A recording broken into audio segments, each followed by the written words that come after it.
Return to Liverpool, please.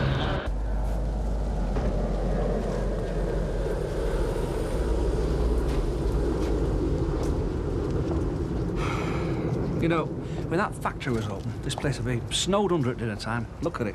Well, we were busier earlier. We can't be busy all the time. Oh, look, see, the rush has started. I beg your pardon? Oh, nothing. We were just talking. Yes, well, I'd just like to talk to you in private, if you don't mind. Oh, well, I'll get on then. I'll leave it. What? Did you tell Martin? Tell him what? Well, what do you think? No, of course I didn't. Well, somebody did, because he's just turned up at the cafe looking for Gail. I mean, thank goodness she's gone. And then he went charging off after to the railway station. Well, I honestly and truthfully didn't tell anybody. Well, I did say something to Kevin. Oh, you stupid... But Elmer, he is my husband. Yes, he is also a very good friend of Martin's, isn't he? I know, but I made him promise. I made him promise that he wouldn't tell anybody. Like Gail made you promise. Well, if it wasn't, you know, you might ask him how he's going to square it with his conscience. And if he tells you, would you mind telling me? Because I would like to know how you do them kind of tricks. You don't want us to fetch a doctor? No, thank you. I'm perfectly all right. Well, I'd have never said you were manager if I'd have known. Don't worry about it, Vera. It was just a misunderstanding. Well, you don't look all right to me. Look, can we stop wasting time and all get back to... Ah, Mr. Holdsworth. Mr. Watts? You know he's been attacked. Not attacked. Yes, so I have been hearing. Yeah, it were Rainy Dodd's husband. Suppose they thought it were you. I just wish I'd have been here. Yeah, I bet Curly doesn't know. Well, was there any physical violence involved? Yes! No. He took a rather aggressive stance. I stepped back and I fell over. Yeah, but there might be some physical violence next time, though. What, you mean he talked about coming back? No, but I mean, when he finds out he got wrong fella here, well, he might, mightn't If he sets foot in this store again, I want the police called immediately. And we'll have a notice put up to that effect, Mr. Watts. Yes, Mr. Holdsworth. Right, now then, Mrs. Duckworth, Miss Taylor, I don't think we need detain you any longer. Thank you for your assistance. Oh, any time. I still think you should see a doctor. Well, I don't expect anything in this job. This, Mr. Dodds, did he say why he was so aggrieved? Well, I think it was because you had his wife posted off the bolt. Was that all? Oh, well, look on the bright side. No bones broken, nothing for the gossips to get their teeth into. I think we can draw a discreet veil on this one. Unless you want to fill in a Form F8. Incidents arising from staff and customers. Unless, of course, I think it's absolutely... No, I don't think it's necessary, but... Right, incident closed. Oh, by the way, you're Mr. Roberts' flat. Yes? First class. Just the job. See you later.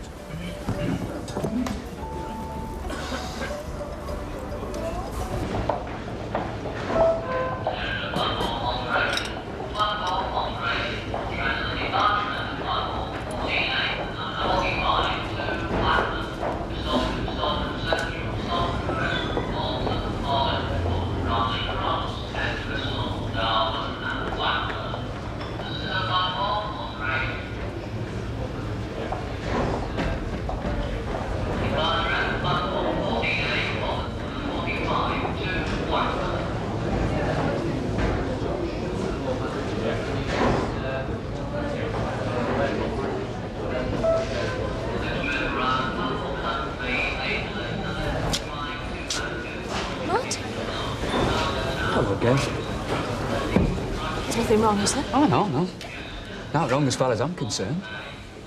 Well, I just thought I'd set off a bit earlier. You know, I might as well Gail, make the most... I know where you're going. And I know why. You're gonna have an abortion because you're pregnant with my baby, yeah? It's not your baby, Martin. It's not anybody's baby yet. It's just a few tiny cells. But you're pregnant. And I'm the father.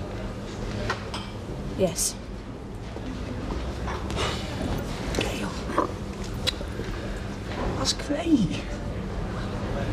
Look, it's just what I want. What do you think I was going to do? Take off and leave her or something? Because I won't. No way. Martin, that's not... Forget all this abortion stuff, will you? I mean, you know, I can understand what put it in your head. But I'm with you. You know that now. Martin, I don't want to have a baby. Yeah, because you thought you'd be on your own. But I'm telling you, you won't. I'm pregnant by mistake. It's a mistake I have to put right. I have a train to catch. When I come back, I won't be pregnant anymore. Just leave me here, please. Gail, that's my baby. Not now. But call it what you like, right? But it's going to be my baby. Don't make a scene, Martin, please. This is hard enough for me as it I'll make a is. scene, I'll make whatever I like, but there's no way you're getting on that train.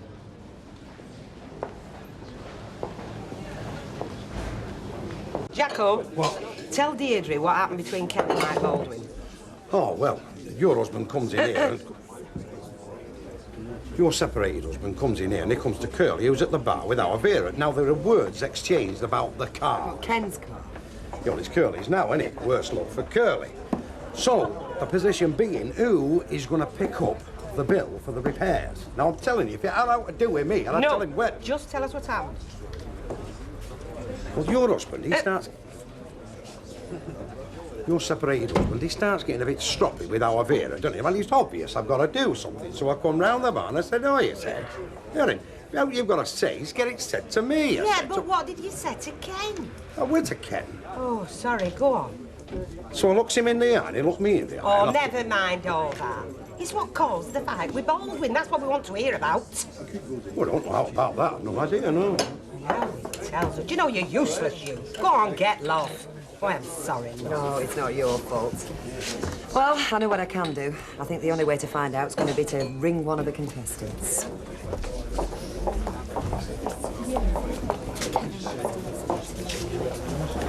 What? Did you go and see Martin this morning? Oh. Did you? Yeah. And you told him all about Gail, didn't you? Yeah. Kevin, I told you that in confidence. You had no right to tell anybody, let alone Martin. Look, I'm sorry. You're sorry? It's too late now, isn't it? Oh, hang on. I'm not sorry I told him.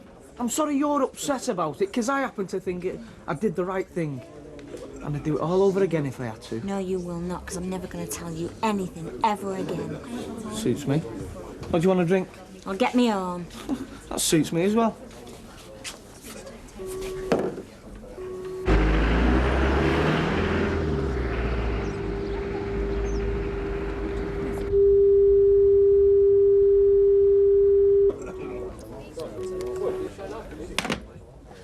No good, love? No, I'll try again later. Martin, I'd like you to understand. Understand?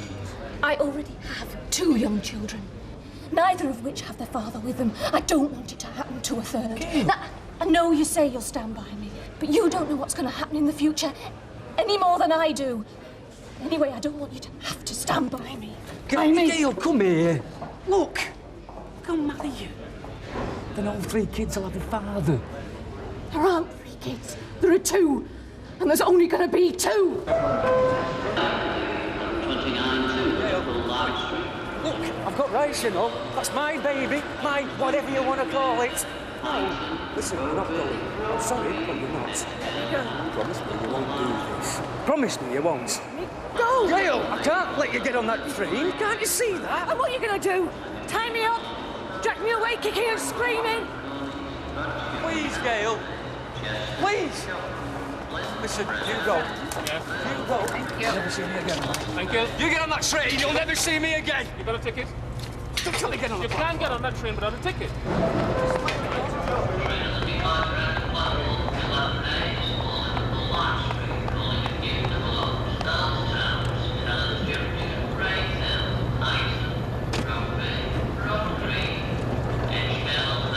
want to get on that train. I'm telling you, I'll be arrested.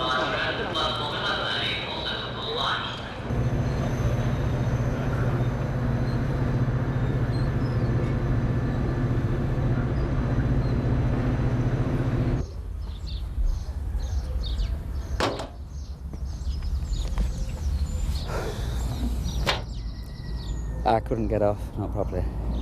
Well, look a bit more rested. How does your face feel? So, my own fault. Well, anyway, why I came back here. There's an advert going in tomorrow's Gazette. I think it's something you might be interested in. It's sales manager for a publishing group specialising in trade magazines. Ken, are you listening? Yeah. Well, it sounds a bit might be right up your street, yeah? Yeah. Well, I've written it all down, because for one thing, I didn't think you'd be up, so I was going to just leave it with a note. There's the manager's name and the phone number, and I've just jotted down a few other details from the ad, OK? Ken, that ad is going in the paper tomorrow, which gives you a 24-hour start on everybody else, which is why I've come racing back here, so you will phone that number, won't you? Yeah. Good. Then I've got to get going. Shouldn't be here at all, really. See you tonight. Bye.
So do you want me to leave? Move out? Is that it? No. Well, you don't want me, baby. Must mean you don't want me. I didn't want you to know anything about it. And I'll tell you why, shall I? Because you're both ashamed. You know what you're doing's wrong. No. Well, why didn't you tell me then? I didn't want this to happen.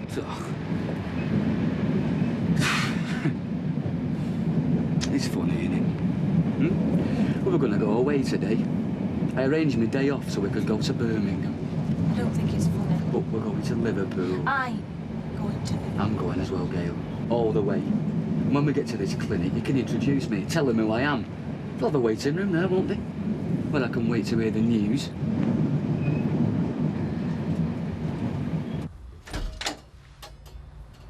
Come in. Wendy not in? No.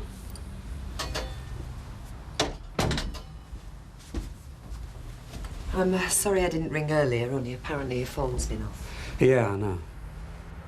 I gather Mike did that to you. Couldn't resist coming round to have a look. Look, Ken, what I have to know, was anything said about me? No. Are you sure?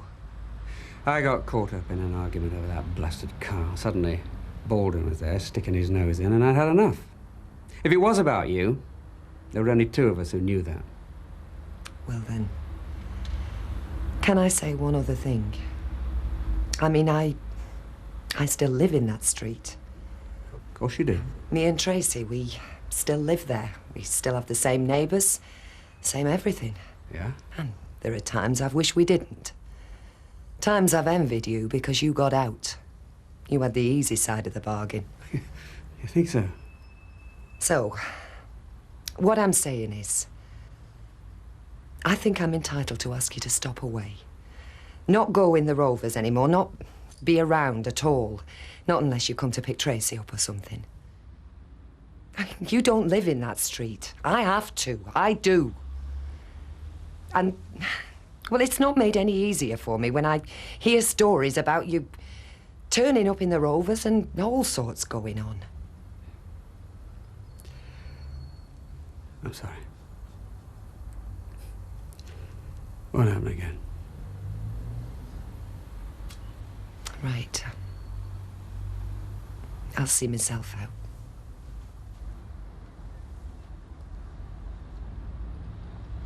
You're trying to make out I'm so terrible. No, it's just that what you're doing... What I'm doing, that's so terrible. Yeah.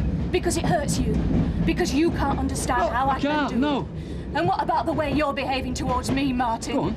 You're turning this into a nightmare for me. Just when I most need a bit of understanding, all you can do is try and force me to do what you want. Listen, no. You've got no right to kill something we made between us. And you have no right to force me to have a baby I don't want. So come on then, why don't you want this baby?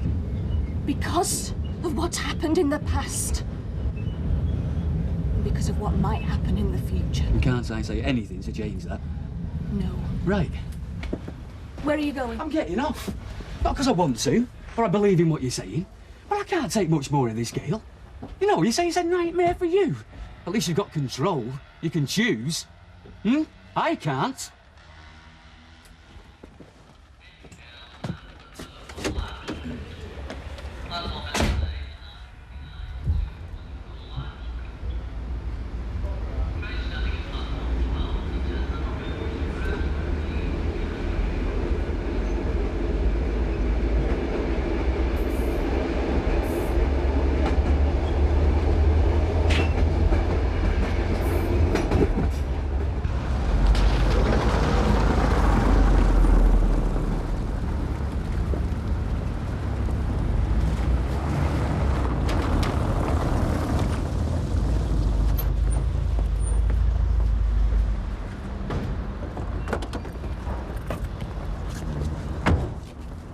Hiya.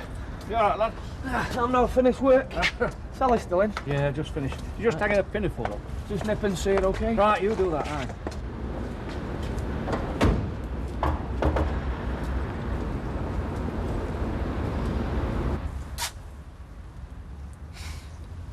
I don't think you can get round me with them. Can't I? No. All right, I'll put them back. Oh, but it's a step in the right direction. Okay. I've not paid for them yet, you know. Bye, Mr. Roberts. Ta-ra. Oh, by the way, Kevin owes you £3.80 and I'll make sure that he gives it to you tomorrow, okay? Yeah, all right, certainly, yeah. Thanks. Well, I still think you were wrong telling Martin. Yeah? Well, I don't. And I'll tell you something else. What? We've our own kid to worry about now. Never mind other folks. Yeah, well, it's to be upped. It likes chocolates. I just wanted to say how much I enjoyed last night. So did I. And I wonder if you fancy going out somewhere tonight. You know, drink, meal, whatever you fancy. Oh, are you? How yourself? How's school? Gets boring. You think school's boring? Have you ever tried digging a soak away for a new downspout? No. No, neither have I. I saw this apprentice digging one this morning. I thought, now that is boring. I bet he wishes he was back at school. Tracy, love, would you mind keeping an eye on the sausages for me? I just want a word with Dave. Yeah, okay. All their job, is it? My mum and dad always used to go front room when they didn't want us to hear. Look, Dave, do you mind if I say no for tonight? Ladies' privilege. No, I just thought it'd be nice to get together. I mean, last night was a bit... I just thought we had things to talk about, that's all. Yeah, but not for a couple of days, eh? Just give the dust time to settle. Am I being thick, or are you trying to tell me something? No. Well, what's all this about giving the dust time to settle? Look, Dave, I've lived here a long while. I have neighbours watching me. I have Tracy watching me. I'm not a free agent like you are. Don't see why not. Well, you just have to take my word for it. Sausages are ready. Right, turn the grill off then. Are you telling me to get lost? Is that it? No. Because if it is, I'd like to know. I mean, tell me. Oh, I'll save you the bother. Forget it. I'm sorry I came round. You know, dead right, you know, you're dead right. Oh, come on, No, Dave. no, we'll leave it. I'll see you sometime. That way your neighbours won't get any funny ideas. And your daughter will be able to report to your husband you're not seeing any other men, and you won't have any problems, will you? OK? You're being stupid, you know that. Of course. So why change the habit of a lifetime? I'll see you.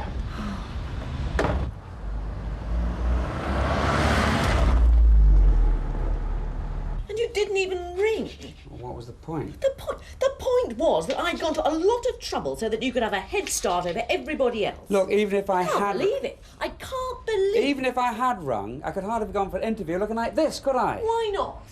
Because you don't employ people who go around brawling in pubs. No, but you needn't have said that. You know you needn't have said that. You could have made up some excuse. Anyway, I don't know if I fancied the job. Oh, well, that sounds nearer the truth. No, I'm just I mean, saying... what was it you didn't fancy about it? I mean, it was a job, your sort of field. I don't know, it just didn't seem to be me, that's all. It's a bit pathetic, Ken. I'm sorry, but that really is a bit pathetic. Yeah, I suppose it is. And I think you ought to know Deirdre called round. Did she? I suppose that's another reason why you didn't apply, is it? No. Just wanted to find out about the fight I got into with Baldwin. She's still showing an interest, then? Only in so much as whether or not it affected her. I told her it didn't, so off she went. I must say, the thought of you in a fight... What? From the way you've been the past few days, I can't imagine where you got the energy from.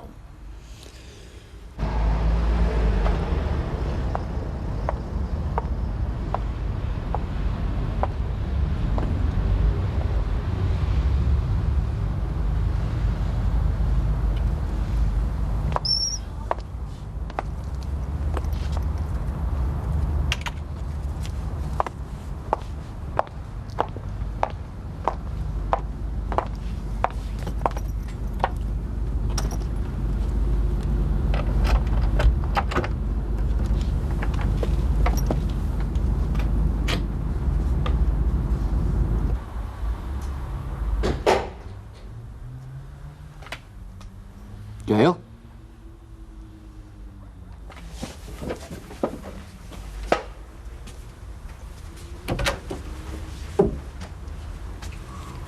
Hi. All right. Well, I wasn't expecting you for a while. Thought you were stopping overnight. Well, ask me what it is you want to ask me, Martin. Have I had it done? Well, have you? No. You haven't? I didn't even get in the place. Oh, Gail. I could have done. When I thought you didn't know anything about it, I could have done then without a qualm. I'd have come back. Things would have been all right. Compared to what there will be now, So don't you stopped me after all, Martin. Not by anything you said. Knowing you knew. Gail, I won't let you down. I won't ever let you down. No. Everything will be all right. I know it will. No. I don't want another baby, Martin. I'm being forced to have it. Forced by you because you're too selfish. Or is it just too young? I don't know, but anyway, you can't see what it'll do to me and to the rest of my life. So you be pleased, Martin. You should be. You've got what you want. You celebrate for both of us.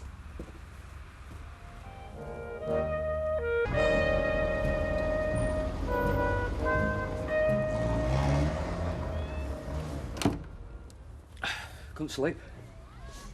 Not much. Well, at least you got the day off. I mean, Alma thinks you're in Liverpool. Everyone else thinks you're in Birmingham. Fooled them all, haven't you? Who was it told you? Sally Webster?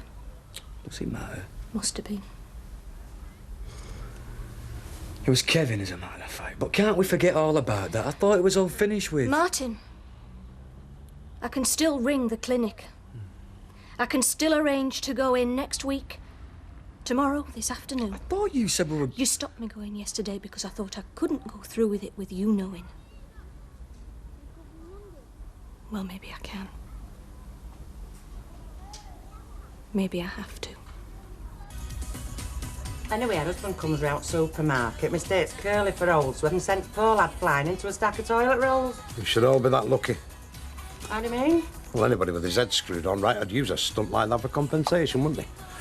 Time off work, long-term disability.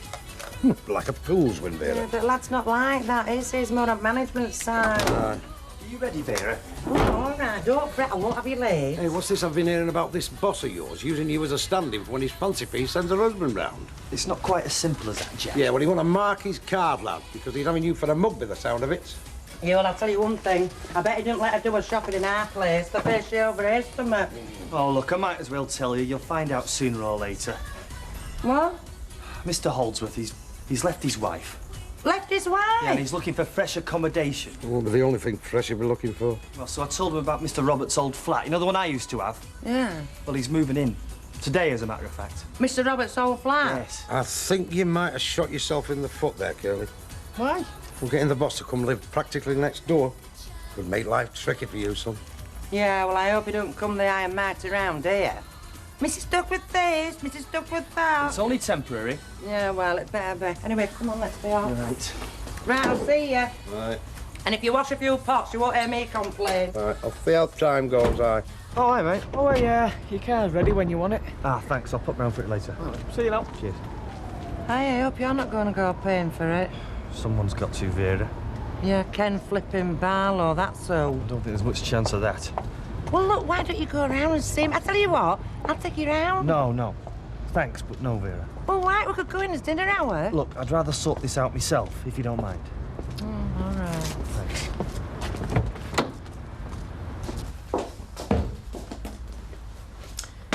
There's still time to apply for that job. Have you got that piece of paper? Yeah, somewhere. Look, ring me if you can't find it and I'll give you the details again. Oh, why am I bothering? What? Well, we both know you've got absolutely no intention of applying for that job. Well, Ken, what is it? Is it this Mike Baldwin business? no. Because, I mean, you're sitting like a... well, like an old man. Well, do you want to meet me for lunch? Well, not unless you particularly want to. Well, I'll do anything I can if it'll help stop you turning into a zombie. Well, no, I'll see you tonight. And what are you going to do? Between now and then, what are you going to do? Oh, I've got things to see to. Yes, and the main one being you. Oh, come on, Ken. I can understand you being a bit down, what with losing your job and things, but you've got to snap out of it. No, okay. You've got one day, today, when you can get as depressed as you like. But as for me getting in through that door tonight, it's think positive time, okay? I want to walk through that door and find you juggling milk bottles and whistling Waltzing Matilda. And how would we live? I mean, what do you earn? Not a lot, but you know. Not a lot, no. But it's all we'd have. Because I'd have to give up the cafe. I mean, you have thought about that. It's bad enough now with 2 kiddies, but, well, with 3, you can forget the cafe. We'd manage. How? Well, we'd have to, wouldn't we? Oh, Martin, don't be so soft. You're saying we should go ahead and have a baby and worry afterwards about how we're going to clothe and feed it. I know it's going to change things. Change things? You can change things, all right. You can change everything. And not just for you and me. For Nikki and Sarah Louise. I mean, have you thought about that? It's their world we'd be overturning as well as ours. Or does that not matter neither? Does nothing matter just so long as I have a baby? Gail! I'll take over at the flaming cafe for you. Well, look. Well, that's the answer, isn't it? I mean, how much do I earn? So when you pack in at the cafe, I'll pack in at the hospital. I'll take over. You and Elma? It'll be a great team. And then, yeah, you might like this bit. Go on. Well, when you've had the baby and you fancy going back to work, you go back to work. I'll look after kids. Oh, Martin. Oh, come on, what's wrong with that? And you think you'd be happy staying at home? Well, why not?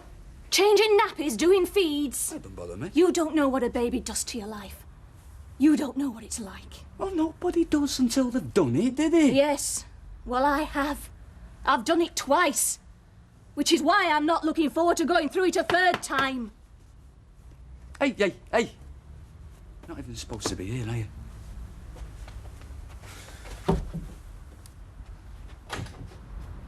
I thought I heard voices. Voices? Well, I've just been listening to the radio. I've been listening to this phoning on Modern Family Life. Oh, well, anyway, I can leave that with you, can't I? Yeah. Sam was going to put it through the door until I realised there was somebody in. Huh? It's for Gail, only I think I were a bit sharpish with her about her letting her mother have kids instead of me. So it's just to say that I'm sorry if I spoke out of turn. OK, well, you know, I'll make sure she gets it.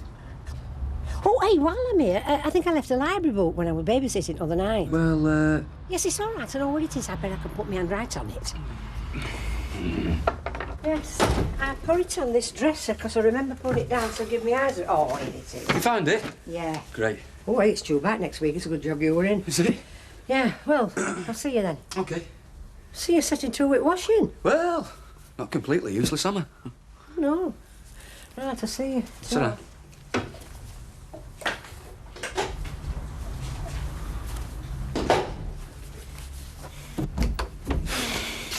She's gone. Pity. I'm sure she'd have some interesting advice to give us. Well, I can always run down the street, fetch her back for you. She'll have you with this. It'd all be over by now. What? If I hadn't come back yesterday, I'd have had the abortion. I'd be back home now. And nobody would know anything about it.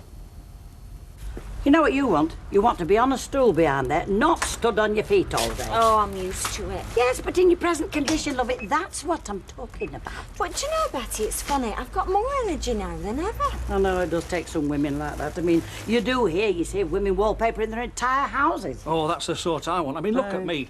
I'm hanging blooming curtains now. That's beside running a shop. I mean, I fit that in between other jobs. Where are you going? Hanging curtains? Oh, well, he's letting the flat out again, aren't you, Mr. Roberts? Yeah, well, I mean, you can't have property lying about when you've got people wanting a roof over the head, can you? Well, no, not if you've got a conscience about these things. No man is an island, Betty. I mean, you've got it to do. Well, yes, you have. So I've got to hang these curtains. Do you know what? He's only doing it for rent. Yeah, I dare say. Still, I suppose it won't do any harm to let him think he's doing well with himself. Good morning, ladies. Oh, good morning, Mr. Hello. Baldwin. And that's £2.25, please, Betty. Right. I hope that husband of yours is pulling his weight at home. Oh, he's dead good, is Kevin. Do you know he'd wrap me in cotton wool if he had his way? Yeah, well, I suppose this generation do have more ideas than our lot ever did. Do you know, in my day, it didn't matter whether a woman was with child or poorly or whatever she was. She still had to do all the housework and prepare her husband's dinner. Yeah, and why not? Oh, go on. What do you think about it? You rely on us financially, you retired before we do, you live longer than us. We get the bum deal all the way round. I'm going. You talk with. Yeah, but before you do, have you got things under control in that pub of yours? And I don't know if you heard, but I was in there the other night. And I got set upon by a hooligan. No. It wouldn't be somebody called Ken Barlow, would it? Yeah, I think that was his name. He Yeah. was probably drunk. But I think it's a sort of behaviour you should stamp out. Yes. I'll mention it to the landlord. Yeah, you do that.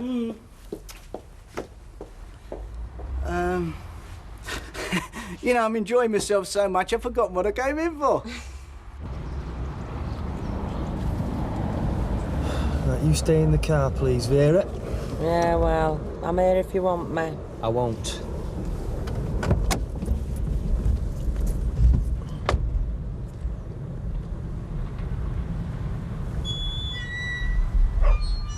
And you want the old bill paying? Don't let him fob you off with a few quid. Vera, will you be quiet? I mean, you did promise. Well, I'm just here for support, that's all.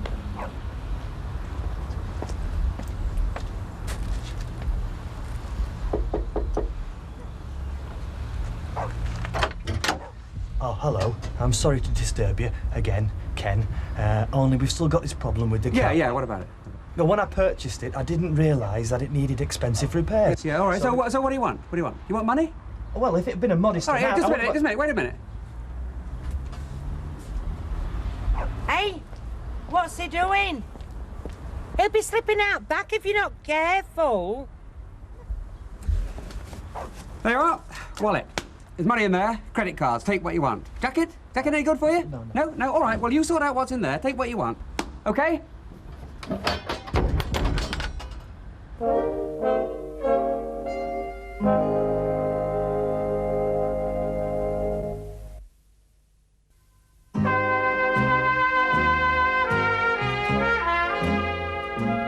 Well, I've got your number, so...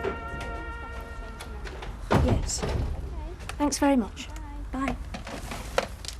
That was the abortion clinic. I rang to say I'm sorry I didn't turn up yesterday. Oh, I see. Nothing else. Well, I owed them that, Martin. I couldn't just not contact them. Gail, you would tell me. Yes. You promised. Yes, all right. I promise. Right. Only I thought we were starting to get things sorted out, you know. Me working in the cafe. Oh, Martin. What? That's the easy bit. How are we going to afford it? That's the easy bit. Oh, is it? Compared to everything else, yes. You're 21. Yeah. I'm 32. I know you are. When you're 30, I'll be 40. Oh, and when I'm 100, you'll be 111, so what? I don't want you to think you're committed for life because we have a baby. Oh, come on. I don't. Gail, we haven't had a baby up to now, have we?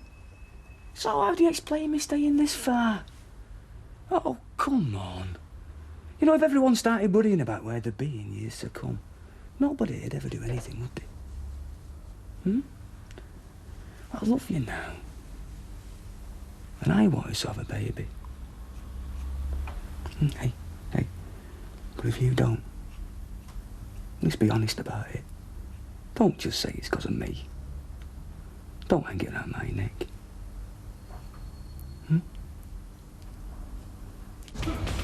Well, it should be all right now, Curly. You've got half a new engine there. Yeah, the other half won't last beyond next week.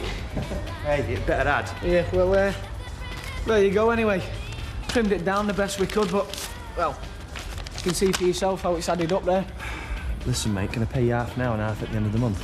Goes right against company policy, does that, Curly? Certainly does. I know, but I've cleaned myself out buying the car in the first place. Yeah, all right. Cheers, mate. Look, I'll give you a cheque for $250 now, all right? Yep. None of this is going to go back to Barlow. Don't ask. Yeah, because I think you're the case. He knew what he was doing when he sold it, because he came in here to ask. True. I've tried. I really have tried, believe me. And? I went round there this lunchtime. Do you know what he did? No. He just gave me his wallet. Gave me the wallet and shut the door. Now, if you want my opinion, I think Ken Barlow is not as sane as he's cracked up to be.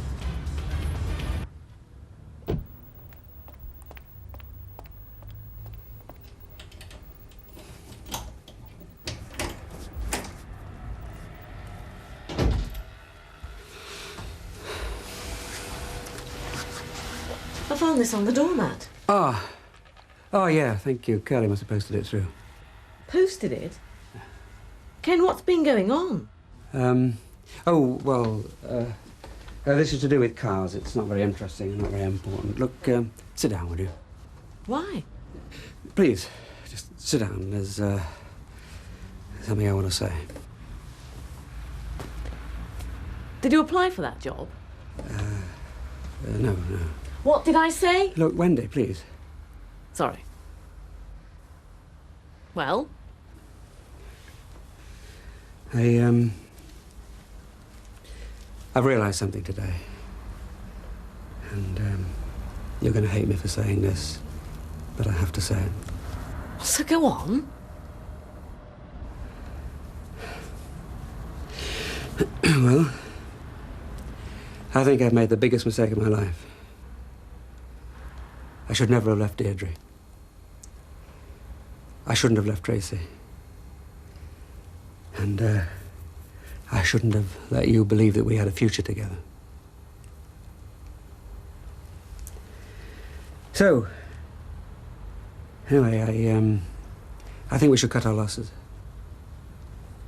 I think I should leave. There's your keys. All right. They're not for the shop, they're for Viaduct Street. I'll take you around there later. Yes, yeah. And then that's your rent book, and we're all over and above board. Right, I'll just... Do you know, it takes me back, this does. Sleeping over the shop. Really? Yes, my father was a grocer. Corner shop, and we lived over the top, yes. The thing I remember most was the smell. How do you mean? Well, everything wasn't packaged and sealed as it is now today. No, it was all loose. Tea, coffee, herbs. It was as if the trade winds had blown in right where I kept my bed. Well, funny you should say that, you know, because before this shop was modernised, not long ago, I mean, it was just like... Well, you'll remember what it was like. Well, I mean, it was about half this size for a start. Yeah. We had the counter across there, got bacon slice at that time. Bacon slice! I was terrified of ours as a child. But as I grew up, I spent my most contented hours guiding that spinning blade through a nice roast house. Aye, I've still got mine back, you know. You haven't. Would you care to see it? I most certainly would. Well, if you don't need me anymore, Mr. Holdsworth. No. I think Mr. Roberts and I can manage quite nicely. Alf. Alf it is. And I'm Reg. Oops. I think you're being stupid. Absolutely stupid. I'm sorry. Don't think I get any pleasure out of it. But you're just... I mean, what you're doing... Well, can't you see what you're doing? You've just had a few setbacks, that's all. You lost your job. That was number one. Then there's been this ridiculous business with the car. Then you get thumped in a pub fight. No, this has got nothing to do with it. Of course there's something to do with it. That's what it's all about. You think everything's going wrong, everything's turning sour, so you're looking around for a scapegoat. And of course, that's me. I'm the one to blame for all this. So what's the answer? Walk out. No! Yes. Well, all right, if that's the way you feel, go on, get out. I'll admit that if these other things hadn't happened, it might have taken me longer to realise. You left Deirdre, you're leaving me. Who are you going to leave next, Ken? There isn't going to be anybody to leave, you do realise that? For days now, I've done nothing but sit here and think. Yes, well, that's been the trouble. About what's been happening and the way my life is going. And at first, I didn't want to believe it. But it's there. I have made the biggest mistake of my life. You're not the only one, then. You're not happy with the way things are. I know you. I've got used to not being alone. I don't want to go back to being like that. Look, you don't have to go tonight. I mean, that's ridiculous. Why don't we just let's talk about it? See how we go on. Come in.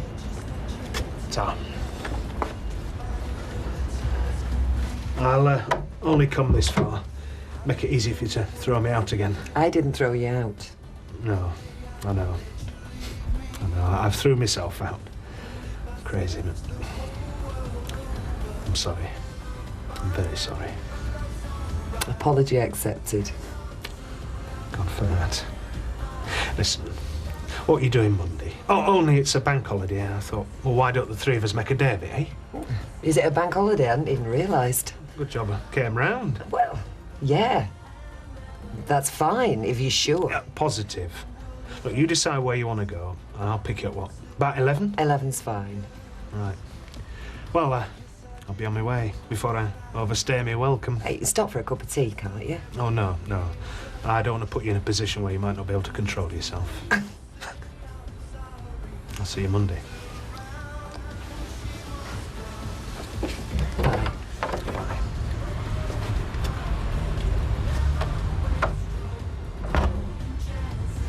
And before I could do up about it, pushed it back through letterbox. Oh, with all the cash still in it? Yeah, so what you doing that for? So well, you can't take money out of somebody's wallet, can you? Of course you can. You took it out of mine off the nut. If they give you one of these scans, do you want to know if it's a boy or a girl? Oh, I don't know. I just want them to tell me that it's healthy. That's the main thing, isn't it? Yeah, I don't want to know. All quiet on the Western Front, then? What will you do if either of them turns up? Well, show them the yellow card. Mind you, I can't see Baldwin or Ken Barlow going in for brawling as a regular event. I'm blowed if I can understand it. Perhaps there's something in the air, some chemical they've released that they're not telling us about. Could be. If Emily Bishop shows any signs of going ape, you could be on to something. Yes, ladies. Oh, 2 gin and tonics, bet, love, please. What was I saying? Oh, Gail's children. Oh, yeah, well, they're lovely kids. I love having them, of course I do, but there just comes a point when you need a bit of a break. So I've left Alfie reading to them. Mind you, it'll do him good as well, because it's the only time he gets near a book other than one with Building Society written on the front. Would you just excuse me? Yes, all right, love. Have you heard from Gail? No, neither have I. Do you think Martin caught up with her or what? Let's hope he did. So that what? So that he can make her life a misery? So he can blackmail her into having a baby she doesn't want? Just tell me, Kevin, what did you see as a happy ending of your bit of meddling? Hey, now look. Look, he had a right to know. Oh, yes, and it was your duty to tell him. Well, you've done your duty. I hope you're really proud of yourself. I'll have to start thinking about my alibi. Stories from the Birmingham catering exhibition. Oh, aye, yeah. Tell him you were at Spaghetti Junction. I still can't see any problems, you know. I mean, I'll pack in my job and I'll cover for you. Then you go and work back in the cafe. Then I'll spend 2 years, 4 years, however long it takes here, looking after the kids. It'll work, Gail. Might do. And there's another thing. I can see you're frightened I'll be tied to you for the rest of my life. So, OK, when the kids are 21, I'm leaving. Oh. I'm off. It's a good job I'll have a big family around to look after me then, isn't it? Tell me about it. I won't desert you, Gail. Come on. Let's have a baby. Don't push me, Martin. Let me get used to the idea.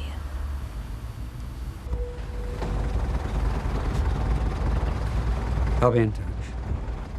Don't bother. You're gonna be all right. What do you care, Ken? What do you care what I'm like? Why don't you just go if you're going? I'm sorry.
Somewhere and all? Yes, wouldn't you know? Oh, snap. Going anywhere nice? It had better be. Dave won't tell us where we're going. It's supposed to be a mystery trip. We'll probably finish up at Little Bispham with the tide coming in. Where are you off? Southport. It hasn't taken her long to fill Ken's shoes, has it?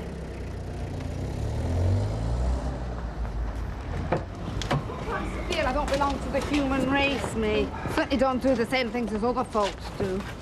Everybody else has got a day off today. Me, I'm working. Look, we're in business. You'll be telling me that the day I'm trying to snuff it. Leave it there. Put this on. There's a girl. Oh, you are a pretty girl. You are. And you know it, don't you, eh? Found it was under a bush. Oh, yeah. We'll go and wash some of the mud off it, eh? Flipping. I said flicking it. You don't say flicking it. Go make some sandpies or something. They're here, Nicky! Hi, love. Oh, what a picture. Don't she look lovely? Hey, Don, have you seen this? Oh, it's lovely. Will you get a move on, please? Or traffic starts building up. Come on, we better get going, else you're better go grumpy on us. Listen, why don't you come with us? There's no to stop you now Marty's working. No thanks, Ivy. Got a bit behind with my housework, you know, what with... And what with going to Birmingham and all that, yes? Yeah, that's right. Come on, then. All aboard the Jolly Roger. That's about. Yeah, all right, then. Go on, split hairs.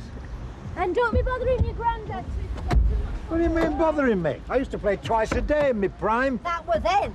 Yeah, well, I can still kick a ball about on beach with youngsters. Goodbye. Hey, take care, buddy, Tom. Yeah, you're welcome. As long as you bring your own ball to play with. Oh, damn, you don't have to come behind. Come on, you. I thought you wanted to get off. Right, then. Bye. Bye. Bye. Have a nice time. Well, I know what Ivy will be thinking now. What? She'll be wondering what you're doing here. Uh-huh. Hey, what does Anne want to see Gail for on a bank holiday? Oh, discussing cafe business. But they'll be working there together tomorrow. I haven't charged you for these mints, Phyllis, love. They're a present from the shop for being the first customer of the day. The first in a whole hour, actually. Oh, thank you very much. I'll come again. I'm surprised you're open. Everywhere else is shut. Really? Hey, I'm surprised you're not going somewhere today and spending some of that brass of yours. Ta-da, love. Bye-bye, Phyllis, love. Doesn't it worry you, Alfie, that people think you're a miser? No, not a bit. Well, actually, I don't see the point of opening at all if we're not going to get any customers. Look, things will pick up, believe me. I mean, folk will find a short of something. I don't believe it. First time I clapped eyes on your husband, I said to myself, Reg, there is a dying breed. Your good old corner shop grocer, open all hours, all holidays, and stood foursquare beside him, his ever-loving lady wife. Am I right? I think I'll make myself a cup of tea. Oh, I was only trying to be civil. I'm not getting much of this housework done I told Ivy I had to do. Well, it's a lot more tidy than our place, and you've got 2 kids, of which that one will make 3. Good at arithmetic at school, were you? Oh, Gail, 3 kids. I mean, it's a lot in this day and age, isn't it? I mean, not to mention your responsibilities. Yeah, well, Martin says he's going to take that off my hands. Well, we'll see how much he likes turning himself into a housewife and mother when the time comes. He's not a Mike, Alma. Well, if you say so. Anyway, it wasn't Martin saying he'd look after the baby that made me change my mind about having an abortion. Well, just what was it then? The look on his face. Every inch of it pleading with me not to. Well, we all know he can be very persuasive, can Martin, don't we? Hey, don't undermine me, Alma. I was halfway to that clinic, you know. Oh, I know, I'm sorry. You know, when I really think about it, I'm glad you didn't have that abortion. I think it was just I was anxious for you, that's all. You know, I mean, 3 kids. And if you had had it, I mean, well, I mean, I'd probably have been even more worried about you, knowing you and your Mother Earth instincts. They keep on getting me into trouble, don't they? Oh, look, everything will be all right. You and Martin will cope. Yeah.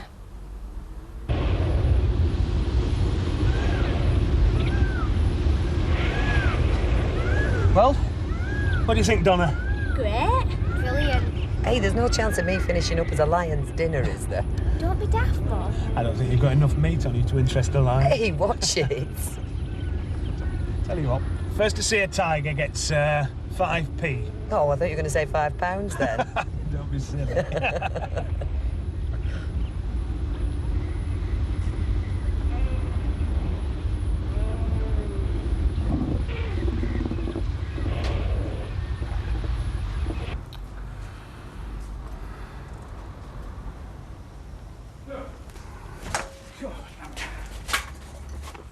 Look at this. There, 4 miles and not a blip in the old breathing. Can't be bad. Mrs. Roberts gone out and shit. No, she's gone home. Well, we weren't very busy, like. What time are you calling her today? I thought I'd give it another hour or so. I can see a flaw in your character, Alfred. How do you mean? A tendency to wallow in your own despair, am I right? Well, I won't say that exactly. Now, come here. A businessman, and a wise businessman, knows when to cut his losses. See me? I had a yoghurt last week, it wasn't moving. I had it off those shelves and out of the store in a jiffy. Yes, same with an employer caught rolling her own fags. I don't know what you're driving at. Well, today, there's not enough turnover to make it worth your while staying here, so cut your losses, be positive, and come down to that pub, huh? Oh, I couldn't do that. Anyway, I want to have my dinner on. Well, tell him the pub was out of bread and you had to pop down. Hey, I could do that, couldn't I? Yeah. Hang on a second.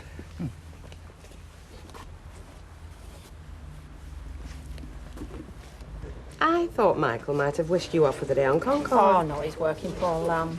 I've never had many of these May Day holidays. In fact, I never had any bank holidays. Even as a slip of a girl, no comment. No, I wouldn't dream of it.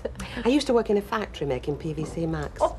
The boss there used to tell us you only got bank holidays if you worked in a bank. We believed in... Hey, I thought you two were going down to Bluebell Wood. Yeah, well, his car's gone and broken down again. Oh dear, what a disappointment. A pint, please, Jack, and a tomato juice. Certainly. You've had a lucky escape there, love. What's he on about? Oh, search me. So, what we're going to do now, then, for the rest of the day? Well, there's not much we can do, is there? Giant club. Gentlemen. Ah, perceptive and very beautiful. Thank you. Who's your friend? The name is Holdsworth, darling. Reginald Holdsworth, manager, better by supermarket, the Fortnum and Masons of the northwest of England. Beck Gilroy, landlady, Rove's Return, the Café de Paris of Weatherfield. Enchanté. And who's this gorgeous little lady here, may I ask? Oh, Alma Sedgwick, joint proprietor, Jim's Cafe. Oh, well, then I've fallen amongst friends because we're all in business and we should get on very well. Alfie, you know my poison, it's a Scotch, and these 2 young ladies would like? Oh, I'd like a G&T, please. Got that, Alfred? Yeah, I'll just have a pint, though. Right. So what's a lovely girl like you doing in a place like this on her own? Well, as a matter of fact... Hello, Mr. Holdsworth. Mrs. Doctor, Mr. Watson, young Mrs. Taylor. It's 3 of my staff. So this is the trouble with being high profile. You can't stay incognito. It's like being a film star, darling. Look at him, at it, Lord and Master, as usual. When we all know where he is, the dirty old man. You keep your voice down there. Well. Well, prosit, everybody. Oh, Prosit. That's German for mud in your eye. Let's hope it's the first of many. Right. So, are you going to tell me your life story, or would you like to hear mine? Oh, no, I've led a very dull life. I'm sure yours is far more interesting. Mine has been very dynamic because I've aimed for the top right from the start. Oh, really? Yeah. You know, sometimes my talent frightens me, darling. It really frightens me. Oh, it must. It must. Do you live around here, Alma? Well, Because I'm staying in Al's flat at the minute, aren't I, Alf? Yes, it's a temporary hiccup in the grand design. Do you have a friend at all? A friend? Yeah. A bit of forward planning. I do a lot of that. It keeps me one jump ahead of the others. And I thought we might have a little foursome, you know, you, me, and Alfred, and your friend. We could go to a pub or a spin in the old jalopy, darling. Alfie! I wonder what. Where's Audrey then, Al? Hey? Oh, washes at home, I think. Just as well, Eckhart. Prosit. Prosit.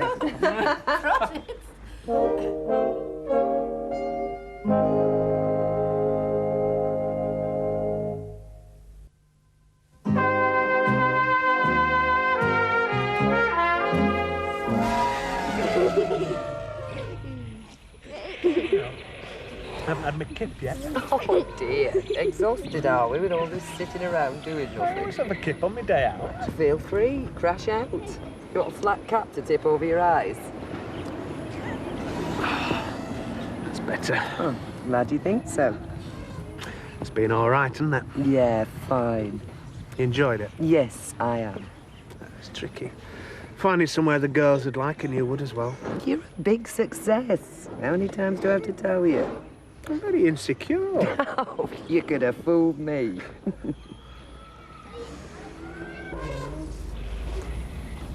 Is your mum going out with Dave? No, he's just a friend, that's all.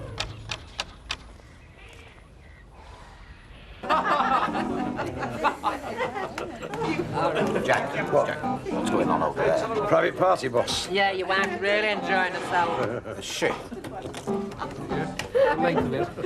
How do you do? Alec, where have you been? I told you not to bother doing that kitchen floor. Oh, you've not met Reg, have you? Reg, this is my husband, Alec. Alec, this is Reg. He's Mr. Betterby, aren't you? Yes, well on the way up, love, well on the way up. He's living in Alf's flat temporarily. What's a fella like him to be living in Alf's flat? Good question. I bet it's something to do with a woman, don't you, Clem? Oh, yeah, he's a bit of a ladies' man. A bit. Do you know, Curly? No. Come on, Kim, I think we should get off. Where? I don't know, I'll think of something. Come on. All right. Do you know what your wife's been telling me, Squire? I'm sure you're going to enlighten me. She has been telling me that she is a tip-top ballroom dancer, which is one of my many talents, and we are going to team up together, aren't we? Cheek to cheek, chest to abreast, and no daylight between us. That's funny, isn't it? I thought you could only just shuffle around like me. Oh, well, there you go, Squire. The husband's always the last to know. Except in my case, it was the wife. Hey, do you know this lad's been in the grocery trade all his life, and now he's living over the grocery shop? Don't you think that's an amazing coincidence? Amazing. Yeah, he's going to give you a few tips of the trade, aren't you, Rick? Oh, yes, that's right. Yes, this pub of yours. You see, what you need is a happy hour. Sort of drinks at half price. You'd have cleaned up today, wouldn't it? With the punters I've got, there'd be studiers supping for the hour and then down the Legion for their cut price ale. You stick to comestibles, Squire. Ooh! It's not very friendly, your husband, is it? Don't worry, Reg. You've caught him on a fine bank holiday. All right, well, have another drink here, or shall we go somewhere more sophisticated? Oh, another drink? No, hang on. Alma needs a change of scene, don't you? Oh, no, listen, I really ought to be going. Oh, no. Alfie knows a nice, cosy little club, don't you? Oh, I do, as a matter of fact. So what will you say to living life with me in the fast lane? Oh, hi. Oh, sorry I'm late, darling. It took longer than I expected. Oh, this is Mike Reg, my living partner, Mike Reg. Oh, pleased to meet you, Squire. I'm sure you are, Squire. How about you, Alfie Pets? You pleased to see me and all? Carol, I can't tell you how glad I am that you didn't. Yeah. Well, you lived through some of it with me, didn't you? Yeah, I did a bit. Come on, sit down, thanks. So, not come to belt me then? Telling Martin what you was up to? Though, What? well, I wouldn't mind knowing why you did. Just knew how much Martin had enjoyed his own kid. Just felt we should have his say, before. Yes. Well, you were right. I thought I was doing it for the kids. And I didn't want Martin to feel trapped. And all the time I was going against everything he, well, I should have known I was. I bet you wouldn't have gone ahead with it, though, even so. Well, we'll never know now, will we? Anyway, you'll not spread it around, will you, about me being pregnant? You're not going to change? Well, burnt me boats now, haven't I? Right.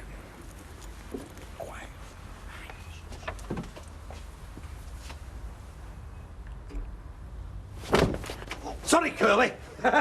Sorry, Kimberly. Hey, you should have put a sign on the door saying "Don't disturb." Why, we weren't... No, we weren't. No, of course you weren't. You put the kettle on, Vera, love. Right, good idea. Do you want a cup of tea, Perrier? Please, yeah. Get a card. You'd like that, wouldn't you? Hey. Yeah. Brilliant. I've always said it was better to stay at home during bank holidays. I've always said that. Oh, by the way, what do I owe you for today? Oh, no, nothing. Not a bean. Oh, come on. You must have spent a fortune. Less than I would have spent if I'd been with my mates, touring the Bowness pubs like we normally do on a May Day. Yeah, but still. Hey, not another word. My treat. Well, thanks. It was nice. I've not seen Tracy so happy and relaxed in a long time. How about you? I was too busy worrying if the lions could open car doors to think about much else. Oh, magnificent though, weren't you? Yeah, I suppose so. I think I must have seen too many of them on TV ripping wildebeest to shreds. That's what my dad says about wildlife programmes. There's always so much either being murdered or canoodling. That's right. I wonder who this is. Oh, Trace. Changed her mind about staying at Donna's. Don't look so disappointed. It might not be. Hey, if it is Trace, give her a couple of quid to go to pictures.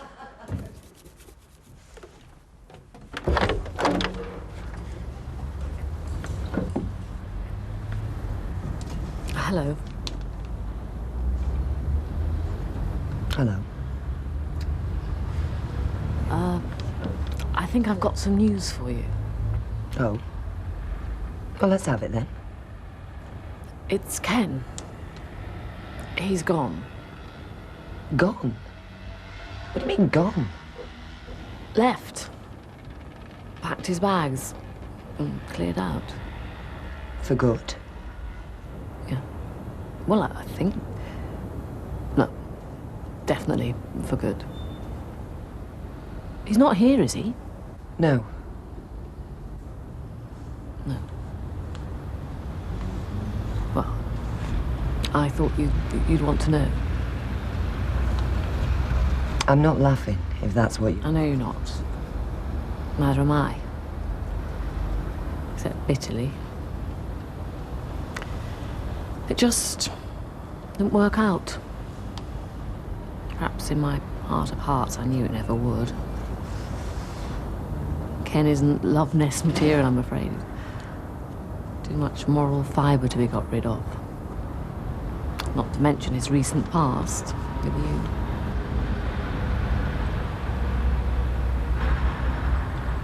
So, anyway, these are a few things he forgot to take. His passport and, things. I know it's a bit late, but, I'm sorry. For all of us.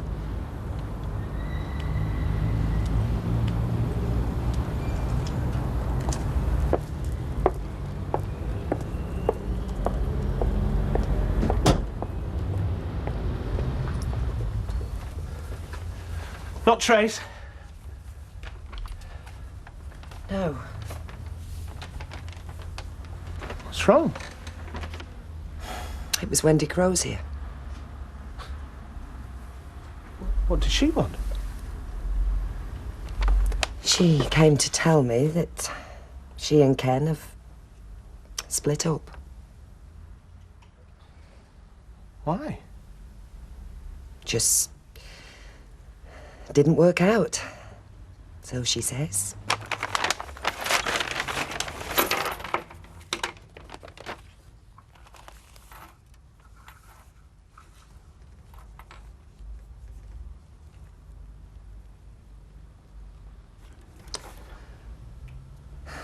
You idiot, Ken. You poor bloody idiot. Look. Do you want me to go?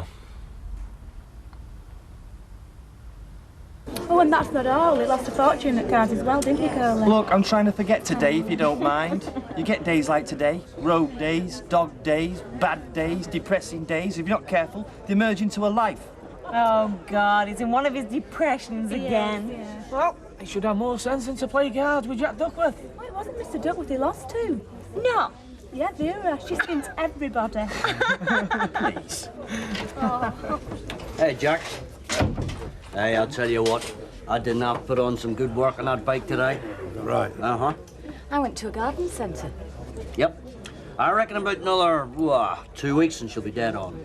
I bought a couple of hanging baskets. I toyed with a shrub in a tub as well. Hey, listen. What do you think's eating him? I mean, normally he's always asking me about the bike. Perhaps he's gone off motorbikes. It's not difficult. Becky, come on. You're not selling ale while you're dithering about at this till, you know. It's a good job for you I offered to come in tonight, busy as we are. I'm paying you time and a half. No, double.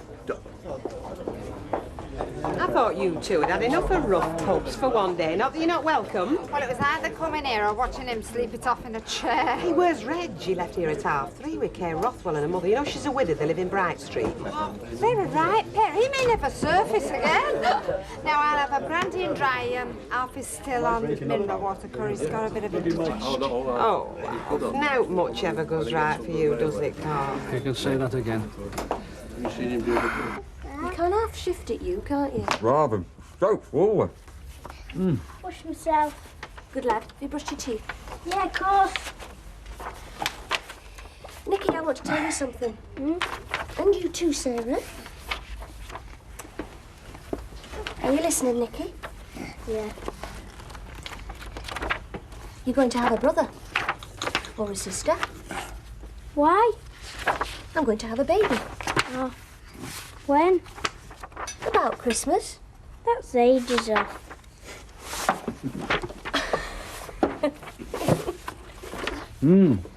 What brought that on then, eh? Went down like a lead balloon. What brought it on? Well, I am going to have a baby, aren't I? Oh, no. Are you? Yes, I am. So I thought I might as well tell him. Next on the list is Audrey and Ivy. That won't be easy. Not Ivy. Not having my baby. As well. Has to be done. Just another of the consequences. It's a ghost. It's a ghost. It is a ghost. I'm telling you, V, he's definitely got an eye for the ladies. Well, you don't have to tell me, do you? I work with him, remember? Yeah, well, I wouldn't be stacking shelves very long if I worked for him. I'd have him in the palm of my hand. How do you mean? Well, he's a lonely man, V. He needs to feel wanted. You show him you care, and you could be quids in there, kid. Well, I hope you don't think he's going to get up to any hanky-panky with me near the sugar bags. There's more than one way of skinning a rabbit, Vera. I'm not with you. No. Well, for instance, you invite him back here, don't you? Eh? For tea. For tea? Well, come here for tea. It's boss, isn't it? Yes, but he's a neighbour and all, and a lonely one. I bet he's not had out decent to eat since he moved in that flat, you know. You fit, Vera? Yeah. Right, come on. Right. What? What do you think Mr. Holsworth asked for his tea? For tea?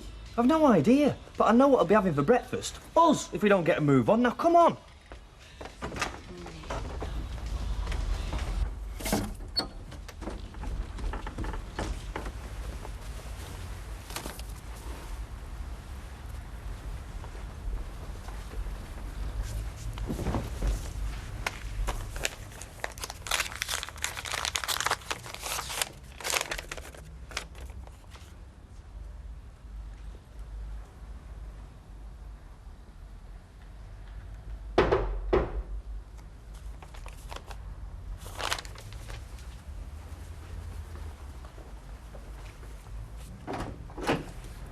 Oh, come in, Dave. Look, I'm not stopping. They've got a couple of small problems over at the cabin. I said I'd look in later. Well, it could be about lunchtime. So if you've not had a better offer, fancy meeting me in the Rovers about 1. Yeah, why not? Well, you know, Not if it's a problem. No, it's not. I'm sorry. My mind was on something else. I've had a letter from Ken, just letting me know where he's staying. Look, Dee, about Ken, I've been No, thinking... I'm sorry, Dave. I don't mean to shove you out, but I do have a meeting at the town hall this morning. We'll talk about it at dinner time, OK? Yeah. Right, Mum. Till dinner time, then. I look forward to it.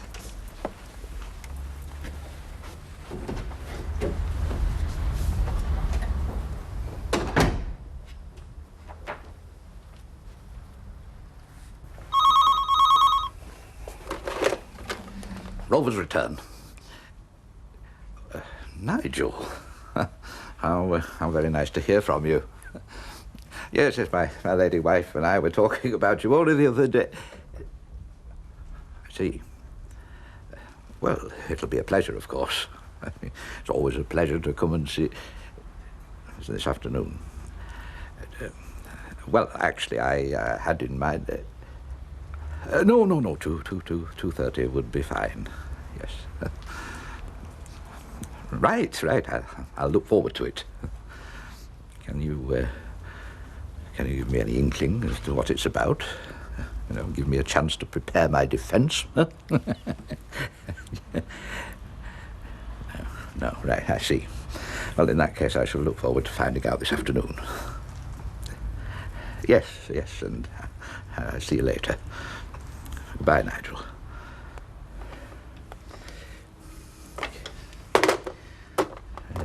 Hey, tea up. Ta, Betty, love. Take weight off your feet for 5 minutes. Hey, Alec won't like it. Well, then Alec can do the other, can't he? There you are, Betty. Yeah. I think Jack wants a hand in the bar. Betty's just having 5 minutes with me. I'm sorry, Bet. She's wanted in the bar. She's entitled to a tea break, and I want to talk to her. Look, I've got important business to discuss with you. That was the brewery on the phone. Well, why didn't you say so? Well, you didn't give me a chance, did you? I'll see you later, Betty. Right. Thank you, Betty. That's all right. What important business? Eh? What important business? What did the brewery want? Well, I don't know, do I? Oh, I see. Just making a point, were you? In front of Betty, showing her who's boss round here? No. When Nigel says he wants to see me in his office, that's important. Nigel Ridley? Yes, 2:30 this afternoon. That was him, on the phone, not his secretary, him. What do you want? Well, you tell me. I'd give him a chance to say I'd be there. How did he sound? What do you mean, how did he sound? Well, like he wanted you on a butty for his tea. Like he was your best mate. Oh, he was friendly enough. Oh, there you are, then. You've nothing to worry about, have you? Nothing to worry about. Listen, when Nigel Ridley's anything more than civil to me, that's when he's at his most dangerous. But I must be ready for him. More than a match for the Nigel Ridleys of this world. Did he not say where he was going then? No, he didn't, Phyllis. It's early for Percy, isn't it? Yeah, well, he's still been and gone, hasn't he? Hey, do you know, I broke my blaming neck to get here and Well, all. look, if there are any messages, if he does come back. Don't bother. Hey, he's taking me to bowling this afternoon. Oh, well, he'll remember that, won't he, Phyllis? Oh, I don't think so. I haven't asked him yet. Hey, go on, kid. I'll have a cup of tea. Right, I'll bring it over. All right. So far, so good. Ivy and Donna are all right for tonight, too. Now all I've got to do is stop Nicky getting to them first. I reckon I'm going to have enough trouble when I break the news. See you, love. 50's a pound. Thanks, No, Sally. all I'm saying is that I saw him leaving Deirdre Barlow's this morning when I was coming into work. I was definitely round there last night. Well, she's over 21, you know. And he seems a decent enough bloke to me. Yeah, but there is Tracy to think about, isn't there? She stayed with a friend last night. Did she now? And I'm sorry to disappoint you, Sally, but Dave didn't stop the night. I definitely saw him arriving this morning when Jim went to work. Well, not that there'd be anything wrong if he had stayed the night, like. I mean, after what she's been through these last few months, she deserves every little bit of happiness she can get her, doesn't she? Who's this you're running down now, then? We're not running anybody down. We're just talking about Deirdre Barlow. Well, what's she been up to? She hadn't been up to anything she ain't entitled to be up to. Well, not in my book, anyway. I'll see you later, Sally. See ya. Oh. Hi. Hello. Morning. Oh, morning, Mrs. Brennan. Can I leave my order with you, lovey? Don't pick it up after dinner. Yeah. Oh, and that frozen gato, I'll pick it up myself tomorrow. I'm taking it to our Gales. Oh, are you going to Gales, then? Hey? Yes, tomorrow for tea. Why? Is there something up? No, it's just that we've been invited to tea as well, Audrey and me, you know. I mean, I didn't think that you and Donna... I mean, she never mentioned that you and Donna were going. No, she never mentioned you and Audrey either. Oh. Well, he must have said to some mates. He hasn't, honest. Curly probably doesn't even know himself. Yeah, but he must have some idea why Mr. Holdsworth left home so sudden. I reckon it's something to do with that Mrs. Dodds. If it is, he said no to me. Back in a minute. Now where are you off to, Vera? Vera! Very handy them, aren't they? You know, when you're on your own. Yes, they are, When yes. you can't be bothered making home for yourself. Mrs. Duckworth, I don't think my eating habits are any concern of yours. Do you know we were only saying that last night when we were tucking into lamb chops and mint sauce and roast potatoes and peas? I said, do you know, it's times like this when I feel sorry for Mr. Holdsworth in that flat on his own. I can manage, actually, Mrs. Duckworth. Yeah, living out of packets. I said, do you know, I bet he'd love a bit of home cooking. Yes, well, Yeah, in fact, we were thinking about asking you round for your tea one night. But I said, oh, no, I can't imagine Mr. Holdsworth sitting at the same table as his staff. No, well, that would be a consideration, of course. Yeah, even though we are neighbours, you know, I mean, even though one of us is your assistant manager. Yeah. Well, that would make a difference, wouldn't it? I mean, a great difference. In fact, if you were to ask me, it would be extremely uncharitable of me to refuse and an insult to yourself and to Mr. Watts. Great! Hey, you're on. Tea tonight, then. What, tonight? Yeah, well, you've no one, have you? Well, no, I haven't, no. Oh, well, you won't be needing these, will you? No. Right, see you then. Ah, there you are. I thought you'd gone out. What are you doing home? I've got a couple of hours off. I've done a swap with Mick Chester. What, in this wife's just had a baby? Yeah, that's right, yeah. I said I'd cover for him for a couple of hours tonight while he goes to hospital. I hope you don't mind, love. No, of course I don't mind. Yeah, I said I couldn't do tomorrow. Oh? We were going out to tea with your girl, aren't we? How do you know about that? Well, Alf's just told me. We're all going. Listen, doesn't it seem odd to you that they've invited us all round there at the same time? Well, not really, no. Well, it does to me. There's something going on, Dad, I'm telling you. They're planning on telling us something they want us to all hear at the same time. Like what? Like they're planning on getting married.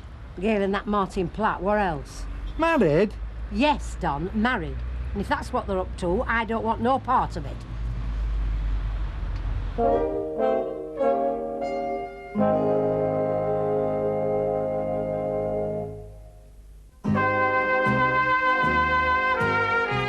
Hey, what seems to be a weight off your mind? What does? Oh, telling the kids about the baby. You're a totally different person compared to what you was yesterday. Well, I am, as a matter of fact. It meant a lot to me, did that, kid? It means any doubts that Gail's had about having the baby are out the window, aren't they? She's going through with it. There's no way she'd have told Nicky and Sarah if she was just thinking of getting rid of it, is it? So, I think these are on me, mate. Come on, girls. Look almost good enough for it then, Bessie. You cheeky monkey. Hey, if you want any, hang about. There's not a lot left. No, thanks. I think I'll wait for Sal. To yourself. Not going alone. Yes, Don, what can I do for you, son? Orange juice, please, Jack. Is that it, is it? Yeah, go on, set for yourself. Good, lad. Martin, you got a second? Yeah, right. Yeah, about this invite to your place for tea tomorrow. Yeah, what about it? Oh, well, you've invited Alf and Audrey and all. Yeah, what about it? Look, Ivy's a bit bothered about it. She reckons there must be more to it than the cause of the tea party.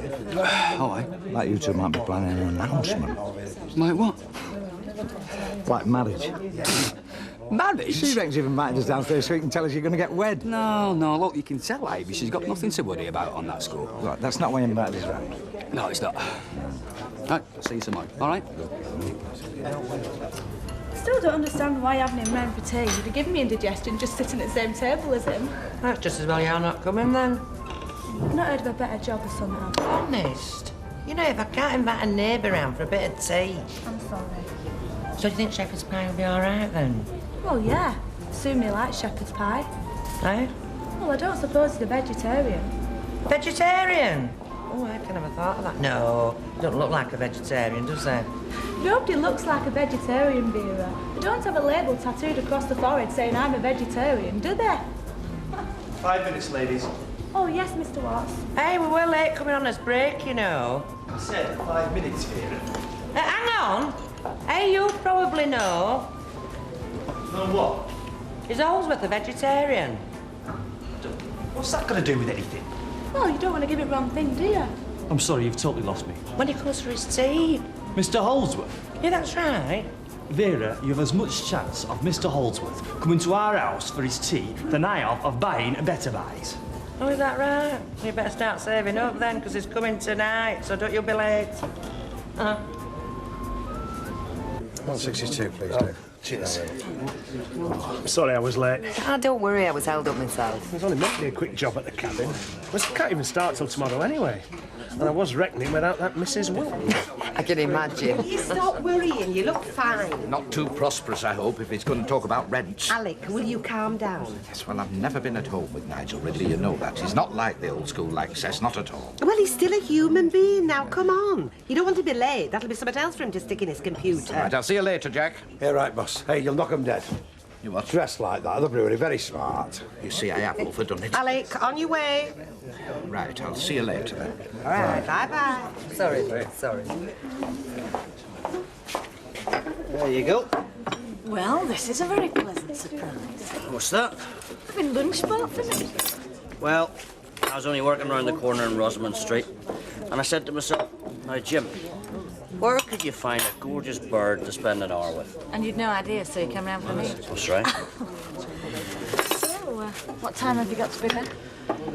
Whenever I like, as long as I get the job finished. So, fancy another one then? Why Yeah? not? Yes, love. A pint of lager and a vodka and bitter lemon, please, Betty, if you got the chance. Okay, I love. can't help wondering, can I? I said, now Ken's left his fancy woman, well, just where it leaves you and him. You and me. Exactly where we were before. He's got his life, I've got mine. Now, do you mind if we take the weight off our feet? Only I've been up on my hind legs all morning. Jim. You. Yeah, love.